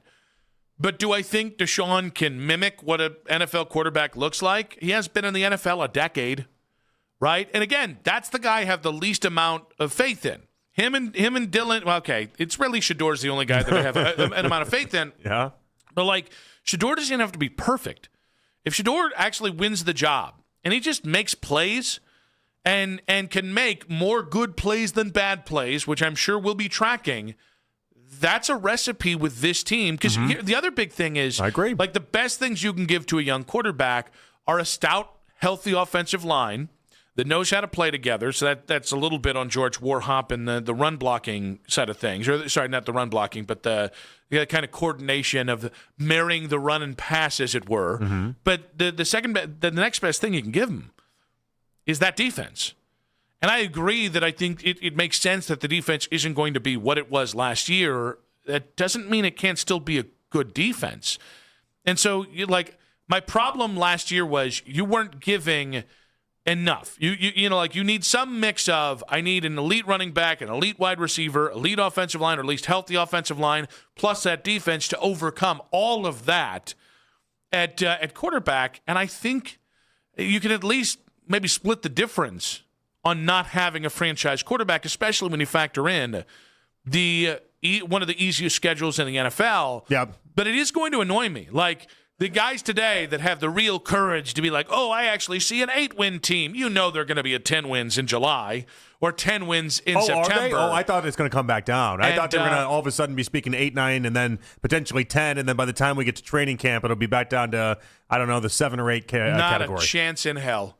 Nope. If the week after the draft you're saying 8 wins, or if you're saying I'm going to add a couple more wins, very nebulous, very specific. Yeah. I'm going to say that you don't get less optimistic once you get to training camp. I think people are riding a high from this weekend, though. I think this weekend surprised a lot of people, especially how aggressive they were. We knew they'd be aggressive towards the offense. That's what they've been telling us for months. But to see them actually do it, I think did surprise some people. And I think they're riding a high from a weekend. I want to know what happens when we actually get these quarterbacks going, and it looks like we can see what Monken is doing, and then I want to see where the optimism is. I'm just going to make an observation. Very rarely have I seen media specifically get into training camp and go, ooh, I don't know. You're not wrong, but there's how this works. We had people telling us the offense was not functional. But there's always in the preseason. We still have people saying 10-win Super Bowl. It's a roller coaster. You know this, and after the draft is typically when you have that same training camp spike up. That's the same type of conversation. You always have this after the draft. Yeah, the problem with this roller coaster especially when they've nailed the draft. It continues to go up for a lot of people. For a lot of people who are maybe, faking it to appease themselves to the fans and get over with the fans. I'm not saying who that could be. It could be a lot of people. That could be a lot of people. 216-474-0092. And is 10 wins really that outlandish? Because you would have thought Emory Hunt said the Browns were winning the Super Bowl. The Browns were going to win the next 3 Super Bowls with the way people reacted to him saying the ceiling for this team was 10 wins. It's also not some crazy benchmark. I know it feels like that because we're not consistently there at 10 wins, but like 10 wins it sounds like a lot. It's really, in the big picture of things, not, especially if you're one of these 10-win teams that are just an immediate first-round exit without a chance to go deep in the playoffs. Like, it's not that crazy. Would I bet on it happening? No, but it's not that crazy. It does feel like a lot of fans, and I'm glad at this development, have pivoted off 2027, and they're not in the, I guess we're just going to stink. That was miserable. Like, there were parts of, and honestly, it was the other media members. That's okay. Now I'm really going to start acting, just firing shots in every direction. What I mean is, I really got annoyed at how many people just, before the offseason prevailed, before the offseason unveiled itself, were remarkably negative. Well, we had to see them actually make these changes. We had to see them actually go through this offensive line rehaul and then also address the wide receivers the way that they did. There's legitimately going to be 6 new pieces on offense as far as starters are concerned. That is a massive changeover. And I don't doubt any fans that were skeptical about whether or not the Browns were going to commit to that. I don't doubt fans, because fans are, I really mean this. Fans should be allowed to think whatever the hell you want, because you guys put your money on the line. You guys spend your Sundays. You guys spend time, money, and aggravation on dealing with this. I do think it was a little hip to get back to the idea of the cynical Cleveland media member who could just sneer about the organization. They just spent the past 2 years not really giving us much hope, though. I mean, it's not as if they were really trying hard for the previous 2 years. But I think the idea that this whole thing reverted all the way back to who the Browns were before Barry and Stefanski showed up, that was because they fired your boy. No, but not your boy, but because they fired the previous 2 years. Kevin Stefanski, he was such a steady Eddie. Yeah, and he steadily sucked the last 2 years. And the previous 2 years, though, gave nobody enough confidence in the idea that they were going to actually try and do something. Like, it hadn't the confidence that this team would make a real run or at least attempt to fix the offense this offseason, it was depleted because you won 3 games and then 5 games in back-to-back seasons where you didn't really do much. Yeah, but you did take a step forward this last year by getting to 5 wins. Like, there were reasons for encouragement, namely the defense, but like it's not that hard to get a functional offensive line in a wide receiver group that actually deserves to be starting in the NFL. Right, but they showed us that they would do it when they want to. And I think where a lot of the pessimistic nature came in was that we didn't know when exactly the Browns wanted to. We didn't know if they were going to go and be, hey, draft, let's get 2 of our first 3 picks on wide receivers. You had no way of knowing that. Yeah, you did. They had needs. They were like the whole. Well, they had needs last year too, and then they took Mason Graham on the defensive line at pick number 5 overall. I think when you needed a wide receiver. Yeah, but I don't think your needs were as defined last year. That's before you drafted Fant, and that's before you drafted Schlesinger after retirement You didn't need a wide receiver. You needed a wide receiver. Yeah, you needed everything last year. Your needs were clearly defined this offseason. You needed an offensive line, and you needed wide receivers this year. You knew going into last year's draft. You knew what they needed. They at number 5 overall went defense again. But they needed a running back. They needed a tight end. Like they just had more needs last year. This year, I think it was easier to forecast what they were going to do because it was so obvious what the immediate needs were just to get back to functionality. Yeah, but I even within this convo, like I listen, if you want to be pessimistic about what 2026 is, I'm not going to stand in your way. We don't know what these wide receivers are. We don't know if the offensive line they even got is a good offensive line. They addressed it because they had to, but ultimately, like we do have to swing. I think maybe we swung the conversation too far with 10 wins and the optimism attached to this. I'm not saying they should win 10 games this year. I'm much more in the 7, 8, 9 range for Browns wins. But honestly, listening to people talk about this team with that traditional Cleveland media sneer, it has felt like playing the hits. It's felt incredibly lazy when the offseason was in front of them, and when they showed you that they were willing to spend on the offensive line, whether you think they spent well or not, that's showing a commitment to this year that half of those same people sneered through that it was all about 2027. It might end up being, at some point this year, all about 2027. I think more odds on than not is that it's going to end up being about 2027. But, they didn't... No, because if it was all about 2027 from here, they would have found more aggressive trade-outs to try and get something for 2027. If it's all about 20... And this is another... By the way, Miles' summer is a great way to tell. If at any point Miles does get shipped out this summer, well, then you know what? I will have to take my L. It is all about 2027. I think the draft proves they're building a team for 2026 and beyond. It felt good. Well, Rome wasn't built in a day. They got to try to build as much as they can for 2027 with the idea that 2026 is still coming, and then they'll address and see who's going to make it to 2027. One day, I hope we find out Rome was built in a day. Is 10 wins really that outlandish? And Travis Bazzana Day. Good day. In 5 minutes on 92.3 The Fan.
and yet won the game.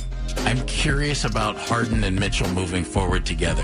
I think they are better built as a playoff team now than when Darius was playing alongside Donovan Mitchell as opposed to James Harden. But is Harden the answer? Baskin and Phelps, weekday mornings starting at 10.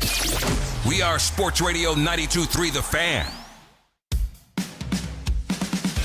It's the beautiful part of it is like I've worked really hard to be in a place where there's expectations and pressure, and realistically it's like I've always been the highest.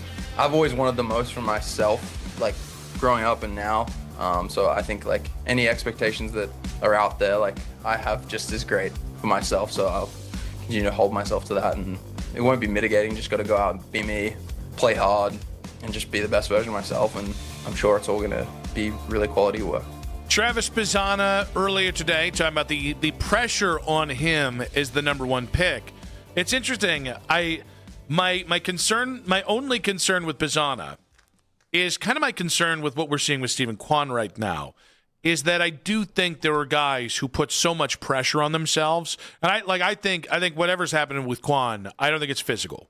I think he's cognizant of all the narratives out there about never putting together a full season, about the payday to come, the fact that he would have been traded if Emmanuel Clase did not get suspended last year. Usually that part of the not putting together a full season is him being good for the first 3 months. That is fair. We like that trade-off, especially leading up to the trade deadline this year. But that is my only concern with Pizzana, is the guy that puts too much pressure on himself and doesn't know how to let loose. Sure. Once you get to this level, there is that daily pressure, that daily grind. You have to find something that allows you to take that pressure off. Yeah, and I don't know. Maybe we started to see some of that even from last year to this year. You know, last year was not a very good year at the plate for him. Obviously, he dealt with some injuries as well. But then you look at this year, in 24 games, he's slugging .511. Like he has some real numbers attached to what he was doing in the minors, and so maybe he did get a little bit more comfortable. I do think it's interesting. You think Pizzana has the higher upside? I think he'll be the best player in the Guardians in 3 to 4 years. Yeah, I think DeLauder has a higher upside. Like DeLauder to me, and and by the way, I think I'm in the minority on this one. I think because of the amount of power that DeLauder has, and the fact that I think he'll be able to hit for at least decent average, I think DeLauder is going to have consistent all-star type upside.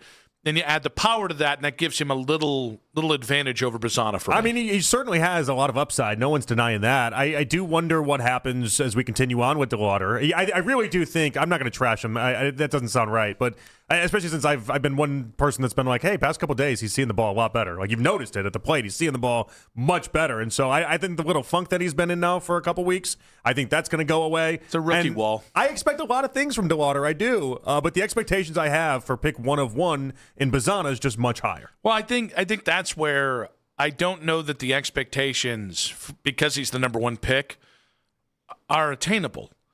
Like, the expectations are what you're seeing. I know they're different positions, but it's Nick Kurtz.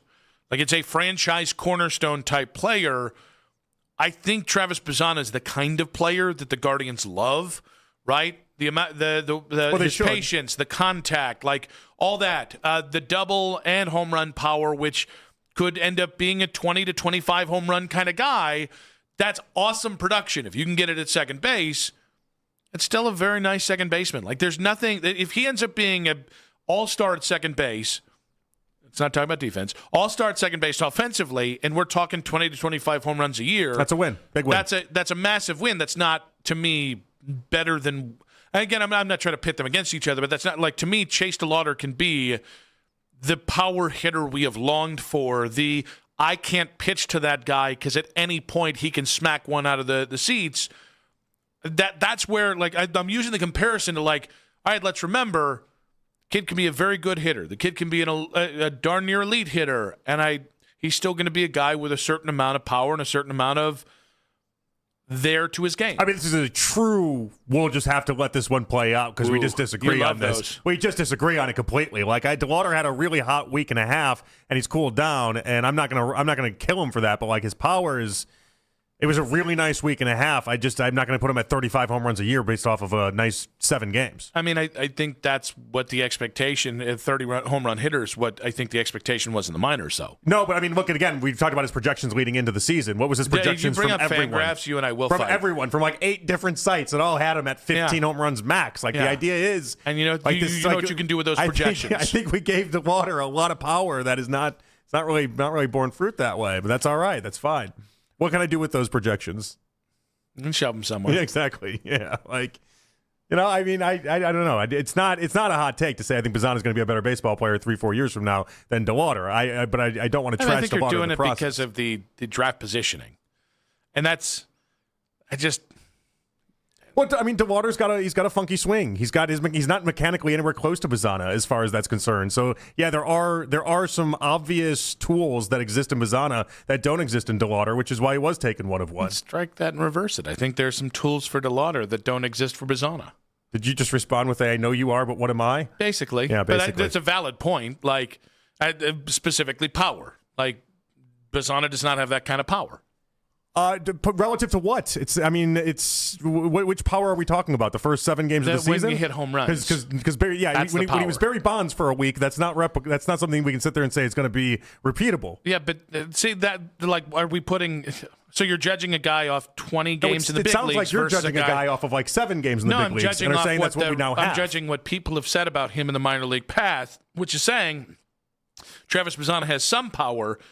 Chase DeLauter, I don't think it's a hot take to say that people on the path to the big leagues thought Chase DeLauter is more of a power hitter than Travis Bazzana. No. But if he's slugging .511 right now, that puts you near the top of baseball. In many years, .511 is top 10 and then top 5. Like, Bazzana and what he was doing and what he's been doing so far at AAA, more than enough to suggest he's going to have enough power in the big leagues. If we're just judging them off what they've done in the minor leagues, Chase DeLauter's been 10 times the player in the minors than Travis Bazzana's been. Not debating that, but like the idea that Bazzana 3-4 years from now is going to be the better baseball player is not an absurd thought in any sort of way. I think it's based off draftism. I think you're being a draftist. Maybe a little bit. Maybe I'll meet you there. Maybe I'll meet you at a maybe. Now we can build the bridge to Trust Town off this. Is that what that is? I think we can do that. I don't know. I mean, it just again, I don't want to throw DeLauter down to go ahead and prop up Bazzana. I have high expectations for. It sounds like you're throwing Bazzana down to throw up to then launch up DeLauter. I'll throw anybody down. I have high expectations for Bazzana, and I hope the conversation 2 months from now is boy, were you yes, you were right about Bazzana, and then I won't even get credit for it because he was picked number 1 overall. So it'll be like an obvious thank you for coming to the party. Yeah, it stinks, doesn't it? Oh boy, yeah, a little bit.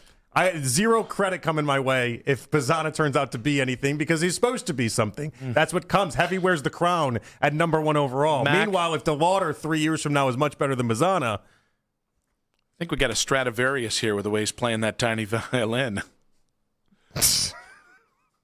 Oh, yeah? I think you got really sensitive to some DeLauter hate for the first time in a while is what happened. I didn't get sensitive at all. Yeah.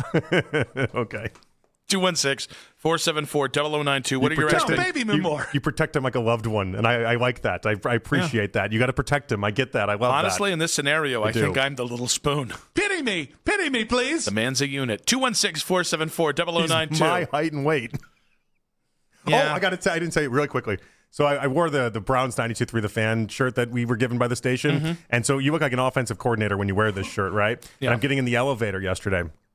And this lady, she gets on the elevator at the same time. I'm like, all right, what for? And, I do 2, and I'm press number 2. And she goes, do you play for the Browns? I swear to God she said that. She looked at me with like big eyes like, do you play for the Browns? It's a sad way to tell everyone that you met a senile person.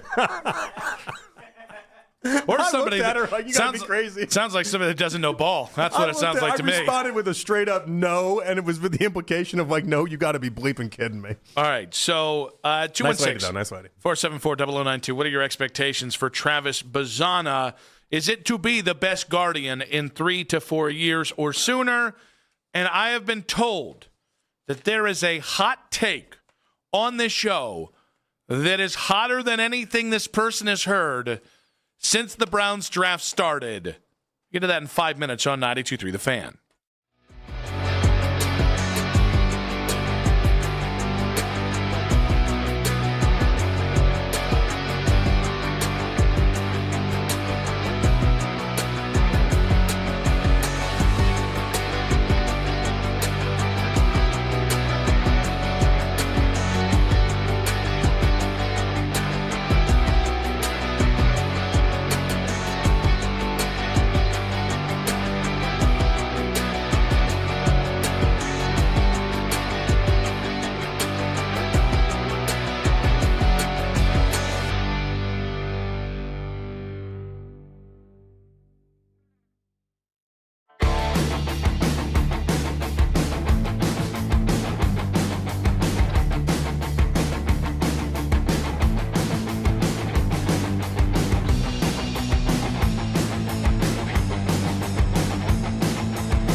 today. That's 92.3 The Fan on YouTube. Headline Sports News every 20 minutes at 92.3 The Fan. From the University Hospital Sports Desk, I'm Katie Pollack. In your weeknight with the best segments of the day. The Fan Rewind. Weeknights at 11. It's the 6 o'clock hour. Someone step on a duck. On Afternoon Drive. 1 hour to go. Nick Wilson, Jonathan Peterlin with you. In case you missed it, coming up in about 45 minutes time. And so much more. We do have a little news to pass along here before we get to... I'm going to set up the whole thing in a minute, but what I've been told is a very hot Browns take from somebody on the staff. But Shams Charania just putting out this news that the NBA has disclosed to its 30 GMs a new singular anti-tanking reform that expands the draft lottery to 16 teams, flattens odds, and have a regulation zone where the bottom 3 teams are penalized with fewer lottery balls for the number 1 pick. So, you like it? Well, so initially they talked about going from 14 to 18, and so then we were going to have like a play-in type of thing, and it was going to be... So the idea that they settled on 16 is interesting. The more interesting part of this is obviously the idea that the bottom 3 teams are penalized with fewer lottery balls for the number 1 pick. So the jockeying that's attached to that, I think, is really fascinating. And like, I mean, this is an effort. This is a good effort by the NBA. Does it fix everything? No, but at least acknowledges the biggest problem in the sport, at least for this last year. I don't know. I think the NBA is reacting to a one-off because of the 2026 and NBA the 2026 draft. NBA draft is going to be so good. It's supposed to be legitimately 9 deep as far as guys that'll make an all-star team one day. At least that's what they tell us as of right now. So, yeah, I think there is some of that is happening. No question about that.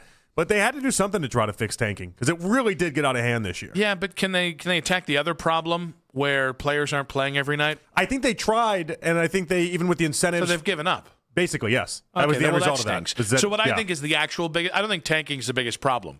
I think turning on a random March game and not knowing if the 2 best teams are actually going to be playing their best players and if it's going to be a good game or not, I think that's what stinks. And I think that's Adam Silver in many ways. I think he's already kind of floated that idea that that's just... He can't fix that. When he's tried, it's not fixable. So that brings me to the point that this feels like more of a sleight of hand. Like it's we're going to focus on what really matters in the NBA, so we won't focus on the real problem in the NBA. That's what this feels like. Again, I'd love to come up with a solution for how you get NBA players to want to play nightly and have them want to actually earn their paycheck. I don't have one. That shit felt like that sailed maybe 25 years ago with that logic, and so now they've just put themselves in a hole where the guys aren't expected to play every night. They're not expected to do anything of consequence, and the only penalization that they have is you don't play 65 games, you're not up for awards. All right, now we have to get to this because I was texted something on Saturday. This would be the Saturday after midnight, so it's Friday night after midnight. That's a late night text, by the way. That is. I don't know that I love that. Well, Mac does tend to text me a fair amount. You don't have a cutoff, Mac? No, and that's fine. It was after the draft on Thursday or on Friday night, so I was also doing coverage with It's fine, by the way. My phone's on silent. You're not going to wake me up. So I actually don't mind because I wake up to it and then I go, ooh. Wait till the morning if it's me. Don't ever text me at midnight. I don't want it. Is your phone on? I don't want it. My phone constantly lives on silent. It's not really going to impact you. No, I'll be up and then I'll be like, no, thank you. I'll get you in the morning. Or if you can text me, but I'll get it in the morning is what I'm saying. Honestly, if I send a text like that, I don't expect you to be awake. I have this pressure where I always feel the need to like instantly respond to people. No. And so like with that one, just know I'm not going to do that. And I will try not to feel guilty about that. So it's funny you say that before we get to this. I have worked on that so much. Even checking people, if like people get impatient with me, of reminding them I don't owe you an immediate response unless somebody's dying or my career's on the line. No, I feel like you're good at that. You are. I'm not as good at that. We're working on it. I had to set that in place with Dustin. Because Dustin, I don't mind. Dustin would call me like, 8 o'clock at night randomly, and I never minded that. But it was like he'd get impatient about a text he sent me when I was nodding off to sleep. And then I would see multiple texts come through, and then that would be the thing that would set me on edge. So and be like, all right, if I'm not doing this. if Matt texted me at midnight and then I decided, nope, And Roth draw was on the one. line here, not going to respond, I'll get you in the morning, I know what would happen. I would think about it until I go to sleep about the exact response that I would need to give Mac, and like whatever question was, and then I'd have a dream about it. I would legitimately pop up in my dream, and then in the morning I would get to responding to it, and that's just too much energy spent on that. All right, so this is what Mac texted me. And that's a look inside my brain. On Saturday at 12:46 in the a.m. I'm going to have a Browns hot take on Monday that no one, it's now Tuesday, no one on the station has come close to yet. Okay. Now. Have they still not come close to it? Yeah, and by the way, is it a specific topic or is it in terms of the heat index of the hot take? In terms of the heat index, I would say. Oh, I'm getting really excited for this. Now this topic has been broached on the station, but it hasn't gotten to this. It hasn't gotten to the level yet. Now, I have warned our friend Mac here. You can't throw this kind of gauntlet down on this show with a couple of takers, because we got some takes on this show. You can't just throw this out there all willy-nilly. So, are you ready to defend your take? Absolutely. Are you ready to put your money where your mouth is if it's some sort of prediction with an attached result? There are burgers on the line. I'm willing to go there. Are you still confident that this take is that hot? Yeah, I've actually been sitting on this for a little bit just to let the take cook a little bit. But so what happened Friday night that made you shoot off this text? I felt even more confident in it. All right. Without further ado, then. All right, Mac. And again, I want to read this text one more time. So I want to set this properly. Mac said he's got a Browns take today that no one on the station has come close to yet. Show us your take. So, Nick, you have the burger bet with Daryl of the Browns getting into the playoffs this year. I don't think you win strong enough. The Browns are going to win the division and also are going to be a top 3 seed in the AFC. Oh, that is picante. That is muy caliente. All right, so I want to know why you think this. So I think that last year, and I went back, looked through the schedule, the Browns were in 15 of their 17 games. They were within 10 points going into the fourth quarter. They lost 10 of them. And I think that a lot of the issues that you had were due to the offense not being able to get into the end zone or not being able to generate points. But also, which would then tire out your defense because they were on the field for as long as they were. Also, their special teams was as bad as they were last year as well. I think that if you, not even saying good, not even saying great, I'm saying if you get mediocre quarterback play, I think that you're going to end up coming away with double-digit wins. I'm saying 12. You're locking it in at 12 wins. You're locking it in on April 28th. Yeah. 12 wins, 12-plus wins. You don't even know what their starting quarterback's going to be. I'm going to go ahead and say I think it's Shedeur, but even if it's Shedeur or if Watson is in there. All right. I think you're getting 12 wins. Now I would like to make a burger bet. You're more of a skeptic on the Browns than I am. Yeah. I'm clearly feeling like they'll be in the playoff picture. And I'm thinking Vegas has their number pretty close to right at 6.5 right now. I'm thinking maybe 7, maybe 7.5. All right. So I do want to know, don't you, because you've kind of allowed him to make his case. You don't want to pick it apart before we get to the burger bet? Not really. I just want to kind of get to the burger bet because he just went, I want to know why he thinks this. I want to know why he thinks that. I think he just told us. No, he didn't really just, he just said the end result. He didn't really give us a reason for why he thinks it. He just gave us the end result. I think the offensive line is much better than what you had last year, in particular in terms of pass protection between Titus Howard. I know that you guys talked about Spencer Fano earlier in the show, but I think that especially on the interior between Jenkins, potentially a guard, between Whippler or Brailsford at center, and Johnson. Do you think they're a top 5 offensive line? I think that they're borderline top 5. Borderline top 5. You think that all the changes, they're borderline top 5 offensive line? I think so. Do they have a top 5 wide receiver room? I wouldn't say top 5. Well, you got them top 3 in the AFC. I just assumed that everything that they touched was like close to top 5. I think he's saying the defense is going to carry most of the. I think the defense is going to do very well this year, even if it's a little bit of a drop off from what you had last year. All right, but I think the offense is going to do much more. Having a drop off and the offense. Where's the top 5 unit on offense? On defense, you had a top 3 unit last year. I'm saying a drop off is all right, even if you're top 10, and that's even saying a lot. Like I know, think but you had winning the division and top 3 in the AFC. Yes, I'm saying. So, like for instance, the Patriots and the Seahawks last year, the two teams in the Super Bowl, were top 3 in each category. Correct.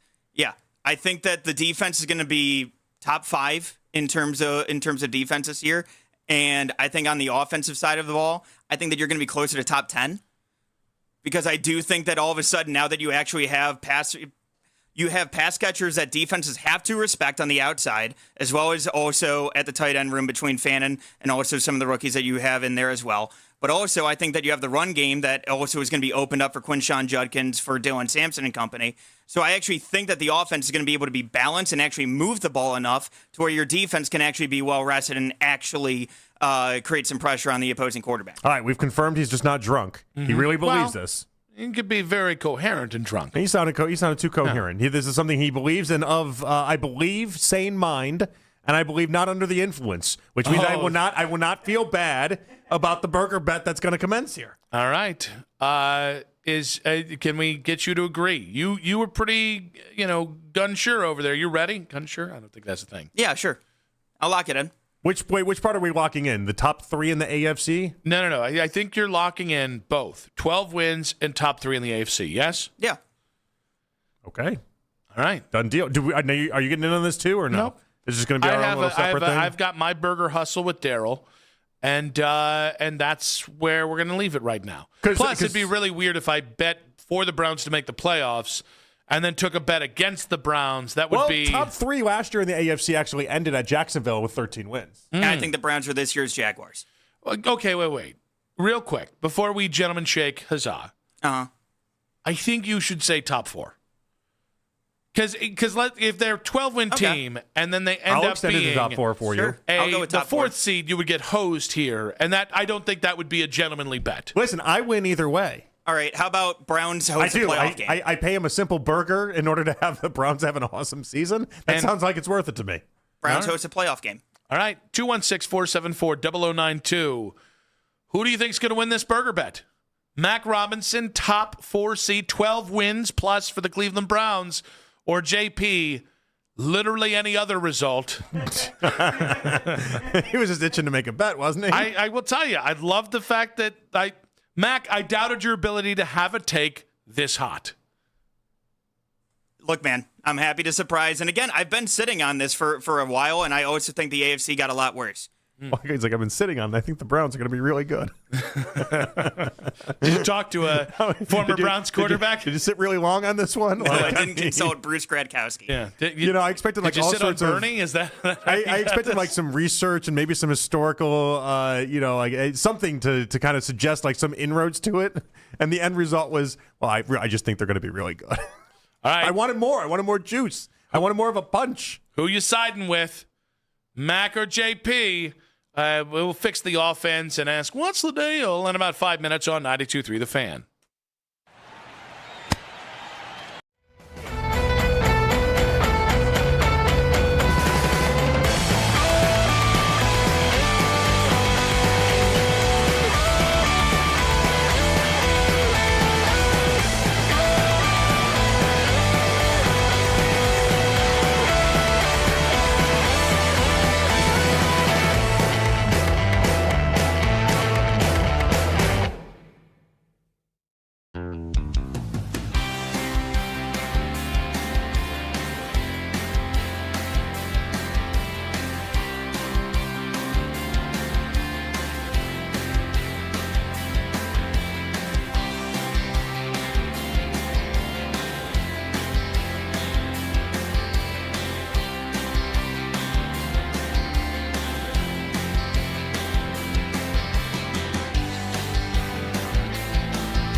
In case you missed it, coming up in just about 20 minutes here.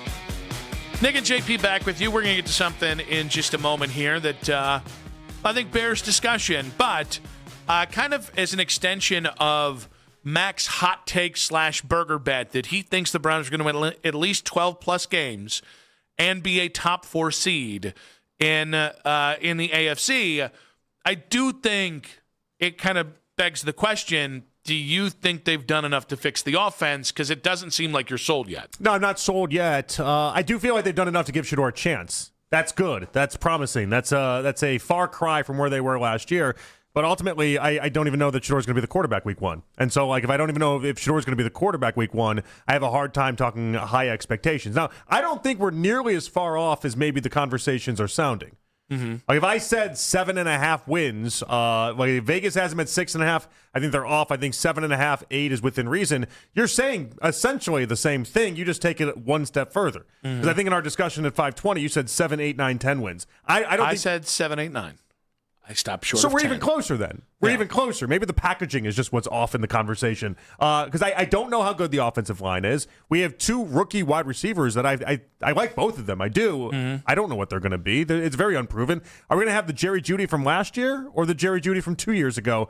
Time will tell. Like, yes, it's the NFL, so there's a roadmap that always exists where you could turn around and be a double-digit win team, and it's not crazy. Do I think that's what the Browns are? As of right now, no. I mean, I look at and listen, the ultimate Mercury we're playing with here is Todd Monken and how good he can be early as a head coach and as an offensive coordinator. For sure. I think these are all fair things to say. I just look like, one, I think it's almost under-talked about what had to happen for that offense to fail the way it has the last 2 years. And I almost think in some weird way, I know Stefanski lost his job, but then he got hired immediately after, and his stock really has not taken a hit at all for how non-functional. Like it's so hard to be a non-functioning offense in the NFL back-to-back years, and that's not all on Kevin. But last year was supposed to be, we're going to go back to the offense that I had success with. Mm-hmm. And at no point did I see any of the things that made his, and as a matter of fact, he did it by smothering the quarterbacks, which really compounded their problems last year. I remember when Jim Schwartz took over, one of the things that players said that really perked my ears were, I don't have to think, I can just play. That is so huge for defensive players, and so huge for football players, because they've been doing this their whole freaking life. So when you can get to a point where you can play and you can play free, that's such an advantage in today's NFL if you're used to being overcoached. I kind of feel like the offense is going to see that this year. And when you add, like, I'm now looking for, do you have the bare bones of what it takes? I think you have 10, 11, or 12 good offensive linemen. I think you're going to be cutting 1 or 2 decent offensive linemen before you settle on your 10. So that, to me, means you're going to figure it out. Might not be week 1, which is totally fair. It might be the first 4 to 6 games to figure out that offense. Might be. Yeah, that stands to reason. But I think you also have the bare bones or the raw clay in terms of pass-catching talent and running talent. I do think you have everything you need there, and so I guess there's maybe a little more trust than there should be in Monken at this point. But I think he's going to let these guys play, and I think he's going to let them play fast, and I think that's how you surprise people. Well, I mean, yes, they definitely are on the board to surprise people for sure. Even what you brought up Jacksonville last segment, Mac, and I think it's a good place to go. Like if they end up being Jacksonville, it's like, well, why? Trevor Lawrence was injured the year prior, and they were 26 in offense. Why were they top 6 in offense and top 8 in defense the following season? A lot of that had to do with the new head coach. A lot of that had to do with having a new person in charge and somebody that was going to bring a different mindset and different skills to the equation. And like, is Todd Monken going to be that? Is he going to be enough of a Browns difference maker for that? I'm not betting on that. But yes, that door does exist. This is how the NFL works. DC saying Mac apparently has been hanging with Aaron Rodgers in his Hiawatha. It's ayahuasca. Yeah, just if you've been hanging out with Hiawatha, that's fine. Might be a typo. I think it's an autocorrect. Is there a local Hiawatha around here or what? Could be. Apostrophe. The nearest I found, I believe, is Kentucky at some point. If you go to Kentucky for ayahuasca, That's all. Don't be surprised when it doesn't go the way you want it to go. I don't think me and you are that far off. I think Mac's playing in a different world than we are. But I don't think me and you are that far off, all things considered. I have way more questions on this offensive line than you do, though. I also think you're expecting a bigger reset on defense than I am. Now, I definitely am. I do think the farther we get away from Schwartz, I'm worried about the defense. It's the thing that I don't vocalize enough, but I've clearly I have because it's made an impression on you. I'm worried about the defense not being as good as it was last year. I think the obvious conclusion is that it shouldn't be as good as it was last year. I do think that defensive play caller, I think we sleep a little bit on how good Jim Schwartz was, specifically against those Shanahan West Coast teams like the 49ers, like the Rams, like Kevin O'Connell, like he was able to really stymie some of the best offensive minds, and he was doing it in-game. It wasn't just the system. It was Jim Schwartz play calling against the other great play callers in the NFL. That is you lost a systemic advantage there. And I do think for this year they're going to rock with the wide nine. I do not believe the farther we get away from Jim Schwartz that they will. And I think there are going to be more schematic changes this year than they've let on, because I think this team is very smart about what information changes and what information they're going to freely kind of give up there. So I don't believe that they're just going to stick with the defense as Jim Schwartz, and they're going to call it wrinkles. They're going to do all the little stuff. In reality, there are going to be changes here. The thing I'm most curious is actually how much man you're going to let your corners play. Yeah. Because I think so much of your success is you've been able to put both of your starting outside corners on an island and say, get away with whatever physicality you want, but you make sure those guys don't get open more often than not. And I think if you change that, it's going to change Tyson Campbell's value. I think it's going to change Denzel's value. Yeah. I think it's going to change how you deploy the nickel spot. Think about how Campbell looked in Jacksonville versus how he looked here. Yes. And so I do think those are all well-founded fears. And I have a general distrust of the Browns' mess and Mike Rutenberg's message that, it's going to be just like Jim Schwartz. My left foot, it's going to be just like Jim Schwartz. Yeah. Rudy, which, by the way, if you wanted to comp anyone to a Chihuahua, that should have been the comp. Is it because of the Short Kings football? He's very short. He's very yappy, very, very loud, very aggressively loud. Yeah. He's a something. Yeah. Like every reporter you talk to at those practices, Rudy's the only guy you could hear. I don't hate it. Rudy was like the guy that was like constantly. He's just yapping all day. He's yapping and giving directions all day. Yapper. Big time yapper. Big time Chihuahua energy. All right, I have to bring something to the table here. Hit it, Mac. Nick and Jonathan are fed up. What's your deal? What's your deal? What's your deal? They've had enough. What's your deal? What's your deal? What's your deal, man? So, Nick and Jonathan, what's the deal? All right, what's the deal? I asked Mac for over the top. I asked Mac for ridiculousness. You have brought it to me, my son. I love an open. And I am proud of you. I love an open that's like, so Jonathan, Nick, what's the deal? I love that. All right. I do want to know what's the deal with people in drive-through lines. Yeah. All right. And I'm not going to piggyback off what Albert said. I have been in multiple drive-through lines for fast food, for a coffee drink, for picking up like a 12-pack of Coke in the local drive-through in Wadsworth. What's the deal with people who can't pull their car close enough to the next car up? I was in a spot today where, because the way the thing's situated, if you can't pull up all the way, they can't see that you're there. Yeah. Like the nose of your car, basically the front tire has to be where the camera is for them to see you. And this absolute schnook, just an absolute insignificant jag, had their ass of their car almost all the way back by the speaker. And so nobody, and by the way, there was 4 feet of space in front between them and the next car. And I thought it's a one-off. So finally, the schnook pulls up as the line moves up. Mm-hmm. Yet another 4 feet in front of the car. Are you afraid of the car in front of you? We're talking too much space here. That's the problem. Exactly. And it throws off the entire... And it's been multiple times over the last 3 weeks that I've seen people just not pulling all the way up to the next car. Stop being a-holes. Pull your ass all the way up to the next car like a decent human being. What's your deal? That's infuriating. No, it sounds like the whole thing was a build-up just so you could scream, "What's your deal?" No, I'm in... You're going to die if you don't. Like that idiot with the Kentucky Derby Is that or right? with Young Wei Koo's kick. It's the simplest thing, but it's like the simplest way to be like an ignorant jerk to somebody else. I'm trying to find what part is blocking you if they don't pull all the way up. So today it was at the one spot I'm at, because I've had this before where I haven't pulled up all the way. Yeah. And when I say pull up the way, I'm talking about like the front tire of my truck has to be well past the speaker.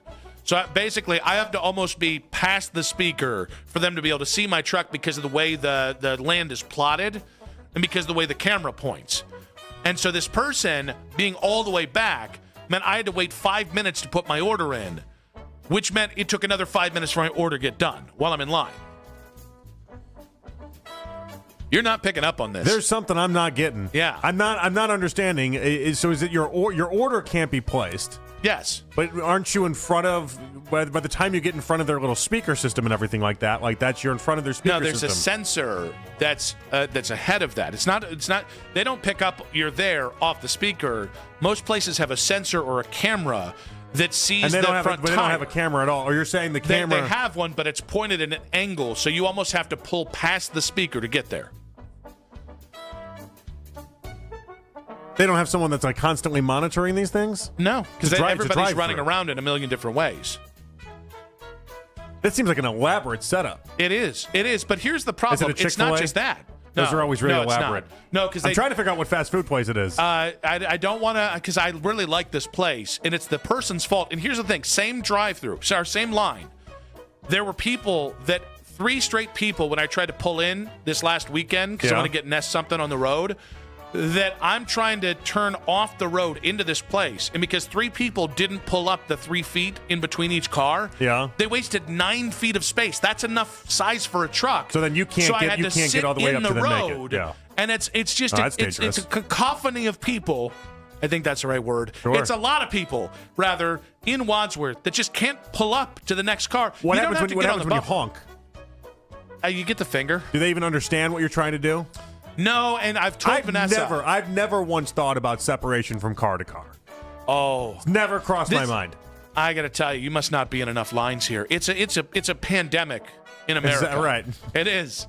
As a man who sits in a lot of fast, exactly. That's right. COVID and this. is that how it ranked? COVID wasn't real. COVID was of course. higher, apparently. No, what was that? It's not real, of course. That was a joke. Didn't even happen. I don't know. Yeah. I don't know. It's been 7 years. Who cares? I slept through the whole thing. I care. What's funny is I saw a TikTok the other day. It's like, how are you going to explain to your grandkids what the pandemic was like for you and what a threat it was that you would die? I'm going to be like, there was no. I was 30 years old. I wasn't dying. That's going to be my answer to those kids. I was 30. I wasn't dying. Look at this. Adam saying, I'll tell you from the different Adam.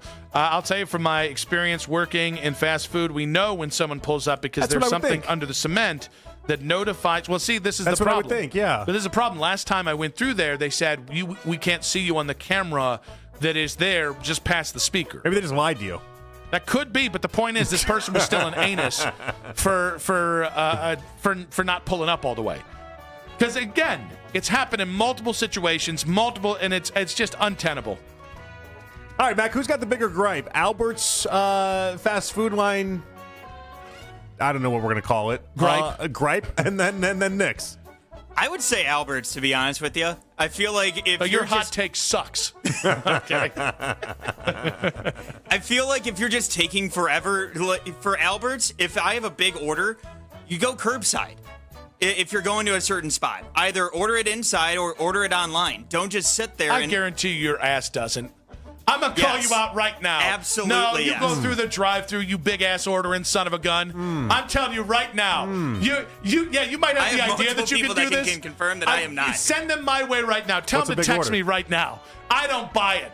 You are a single man with no children and no love life. I guarantee you're the most inconsiderate son of a you-know-what out there. I guarantee it. You people make me sick. There. It's your people that are ruining this country, Mac. What's the deal with fat men getting angry at their coworkers? Well, it seems like they're over it. Well done, Mac. And by the way, Keith told him not to play that bed. That bet plays. That bet I like plays that. I like very that well. bet. Yeah, it was a fun bet. In case you missed it, in 5 minutes on 92.3 The Fan. Chris Mack here to help you beat the books.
shopping around, or just want to see how much you could save, check Allstate first for a new lower auto rate that could save you hundreds. You're in good hands with Allstate. Not available in every state, only applicable for new auto insurance business. Rates will vary by several factors, including how you purchase the policy. Potential savings vary. Allstate North American Insurance Company and affiliates, Northbrook, Illinois. Listen to 92.3 The Fan on the Odyssey, iHeartRadio, and TuneIn app.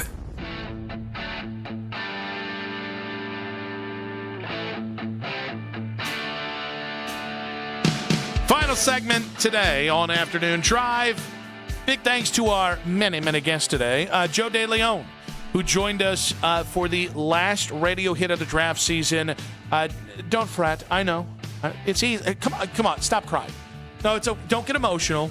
It's going to be, he'll be back starting in June. Very excited for that. But Joe had great stuff. Loves the Browns.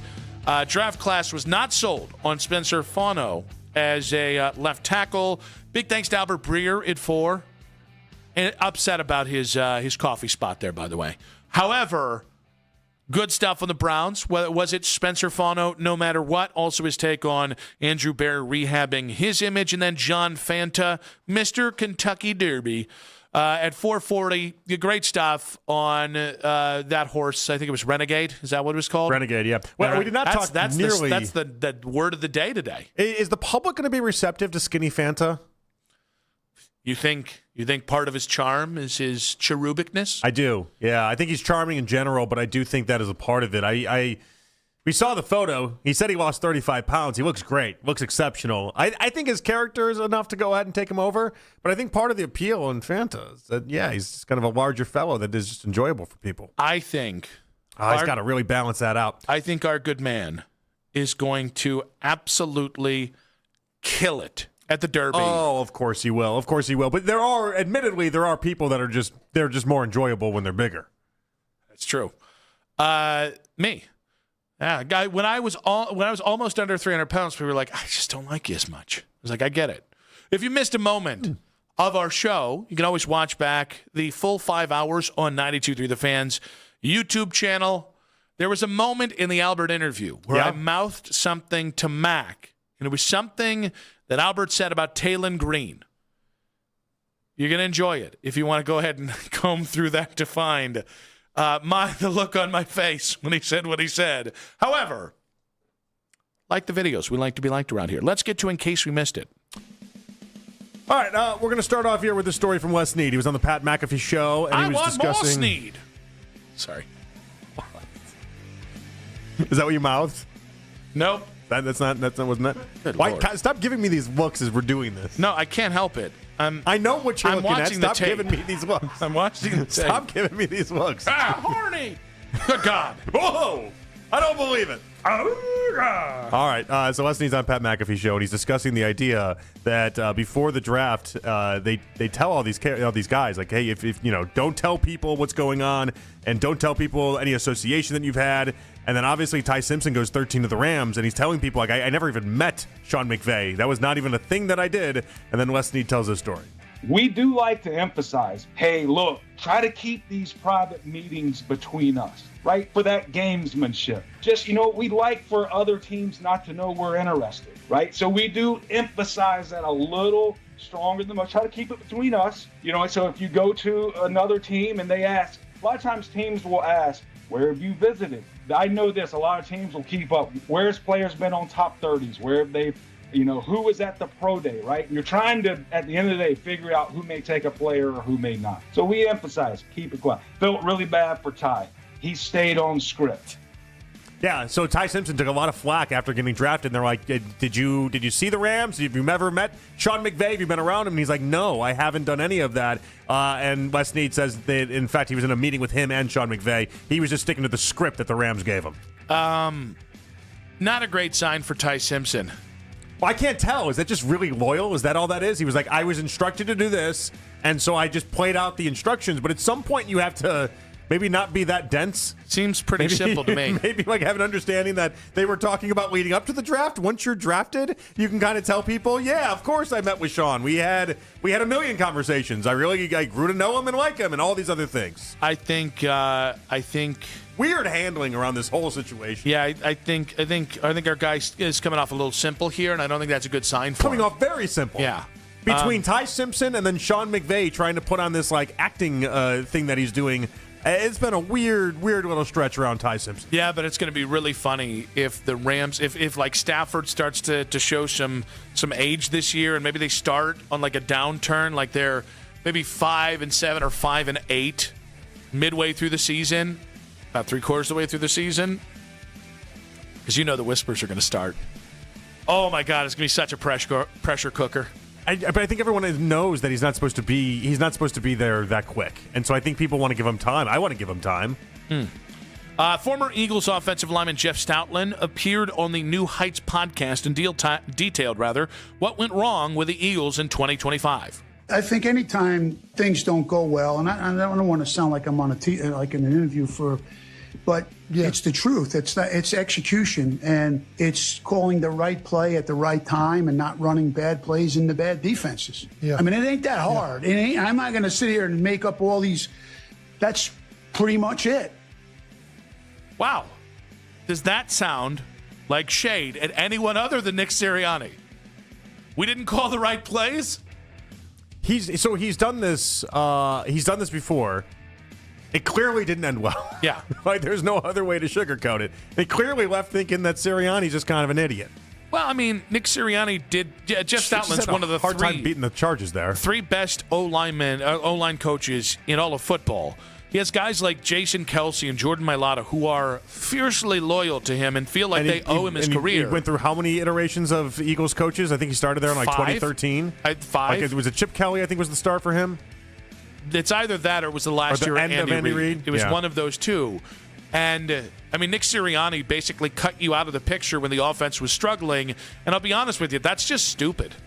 Like, if you're not, and Jeff Stoutland was more than an O-line coach, he was a run game coordinator. Like, that's a guy who designed your run fits. If you're not telling that guy, or if you're cutting him out of the game plan, I struggle to find the value of not listening to one of the best offensive line coaches in the NFL. Yeah. Whether you've won a Super Bowl as a head coach or not. Like, I do think this is something to watch with the Eagles. That Stoutland left, Alec Hamby, who's their analytics guru, one of the, I think, 18 years in Philly. Their VP of cap strategy just left for Atlanta after like a decade. A lot of guys are jumping off that ship. Yeah, well, last year was really alarming for a lot of people. And it's the wrong guys leaving. It's like the best guys leaving. And obviously they're going to trade A.J. Brown to New England June 2nd. I wasn't really that shook on, because I think there are some teams that can just reload and rechange. I think when you lose Stoutland, that's like when we lost Bill Callahan. Like, yeah. I think we sleep on how much those guys matter, especially to head coaches who might be a little dodo. I do wonder, I mean, Sirianni, I think, is like the 3rd highest winning percentage as a coach in NFL history. Like, It's been, the winning that he's done has been an insane rate. But I do wonder, if they have a bad year this year, and if he got fired, what does his demand look like on the open market? I mean, somebody will hire him immediately. Somebody will, but I'm wondering, would he be at the top of the class? Would he be... you got Tomlin. It wouldn't be the full court press that it was for, let's even say, John Harbaugh this last cycle. You got Tomlin. Who else got fired? Harbaugh got another job. Stefanski got another job. And there's somebody else out there that is like, how am I skipping a name? I feel like I'm blanking on a name as well. This is not great. But my point is, I think Tomlin would be the tops, because Tomlin just has a... You can't beat his reputation. Would you rather give Sirianni a job or Bill Belichick a job? Probably Sirianni, even though I think he's a bit of a dodo. Ooh. No. Going to keep that one in the holster. Ooh.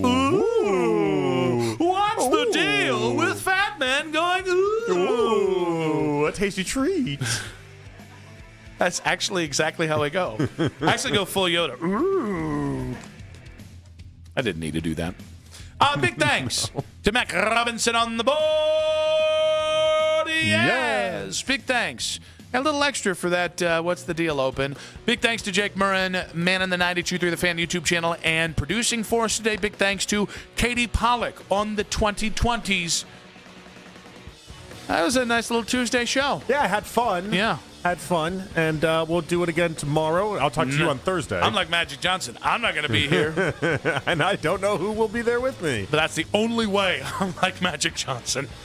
Well, all the other ways, not like Magic Johnson. This one specific way, not being here tomorrow, that is the way that I'm liking. A lot of pros and cons there with Magic. It's true. A lot of pros. It's true. A lot of cons. If you said just to like 87, I'd take it. Right around 88, it really starts to get a little blurry for me. Oh, is that right? Yeah. Just don't know the exact day it happened. Oh. Yeah? Uh-huh. No. Yeah, no? No. You don't want to have to take off tomorrow either. All right, buddy, good stuff. All right, that's fun. Jake, Daryl, Coach, they got you coming up in 5 minutes on 92.3 The Fan. See ya. Keep it spicy, baby. Let's go. I love you. Have a great day. Take care, Nick. Take care of him. He needs help.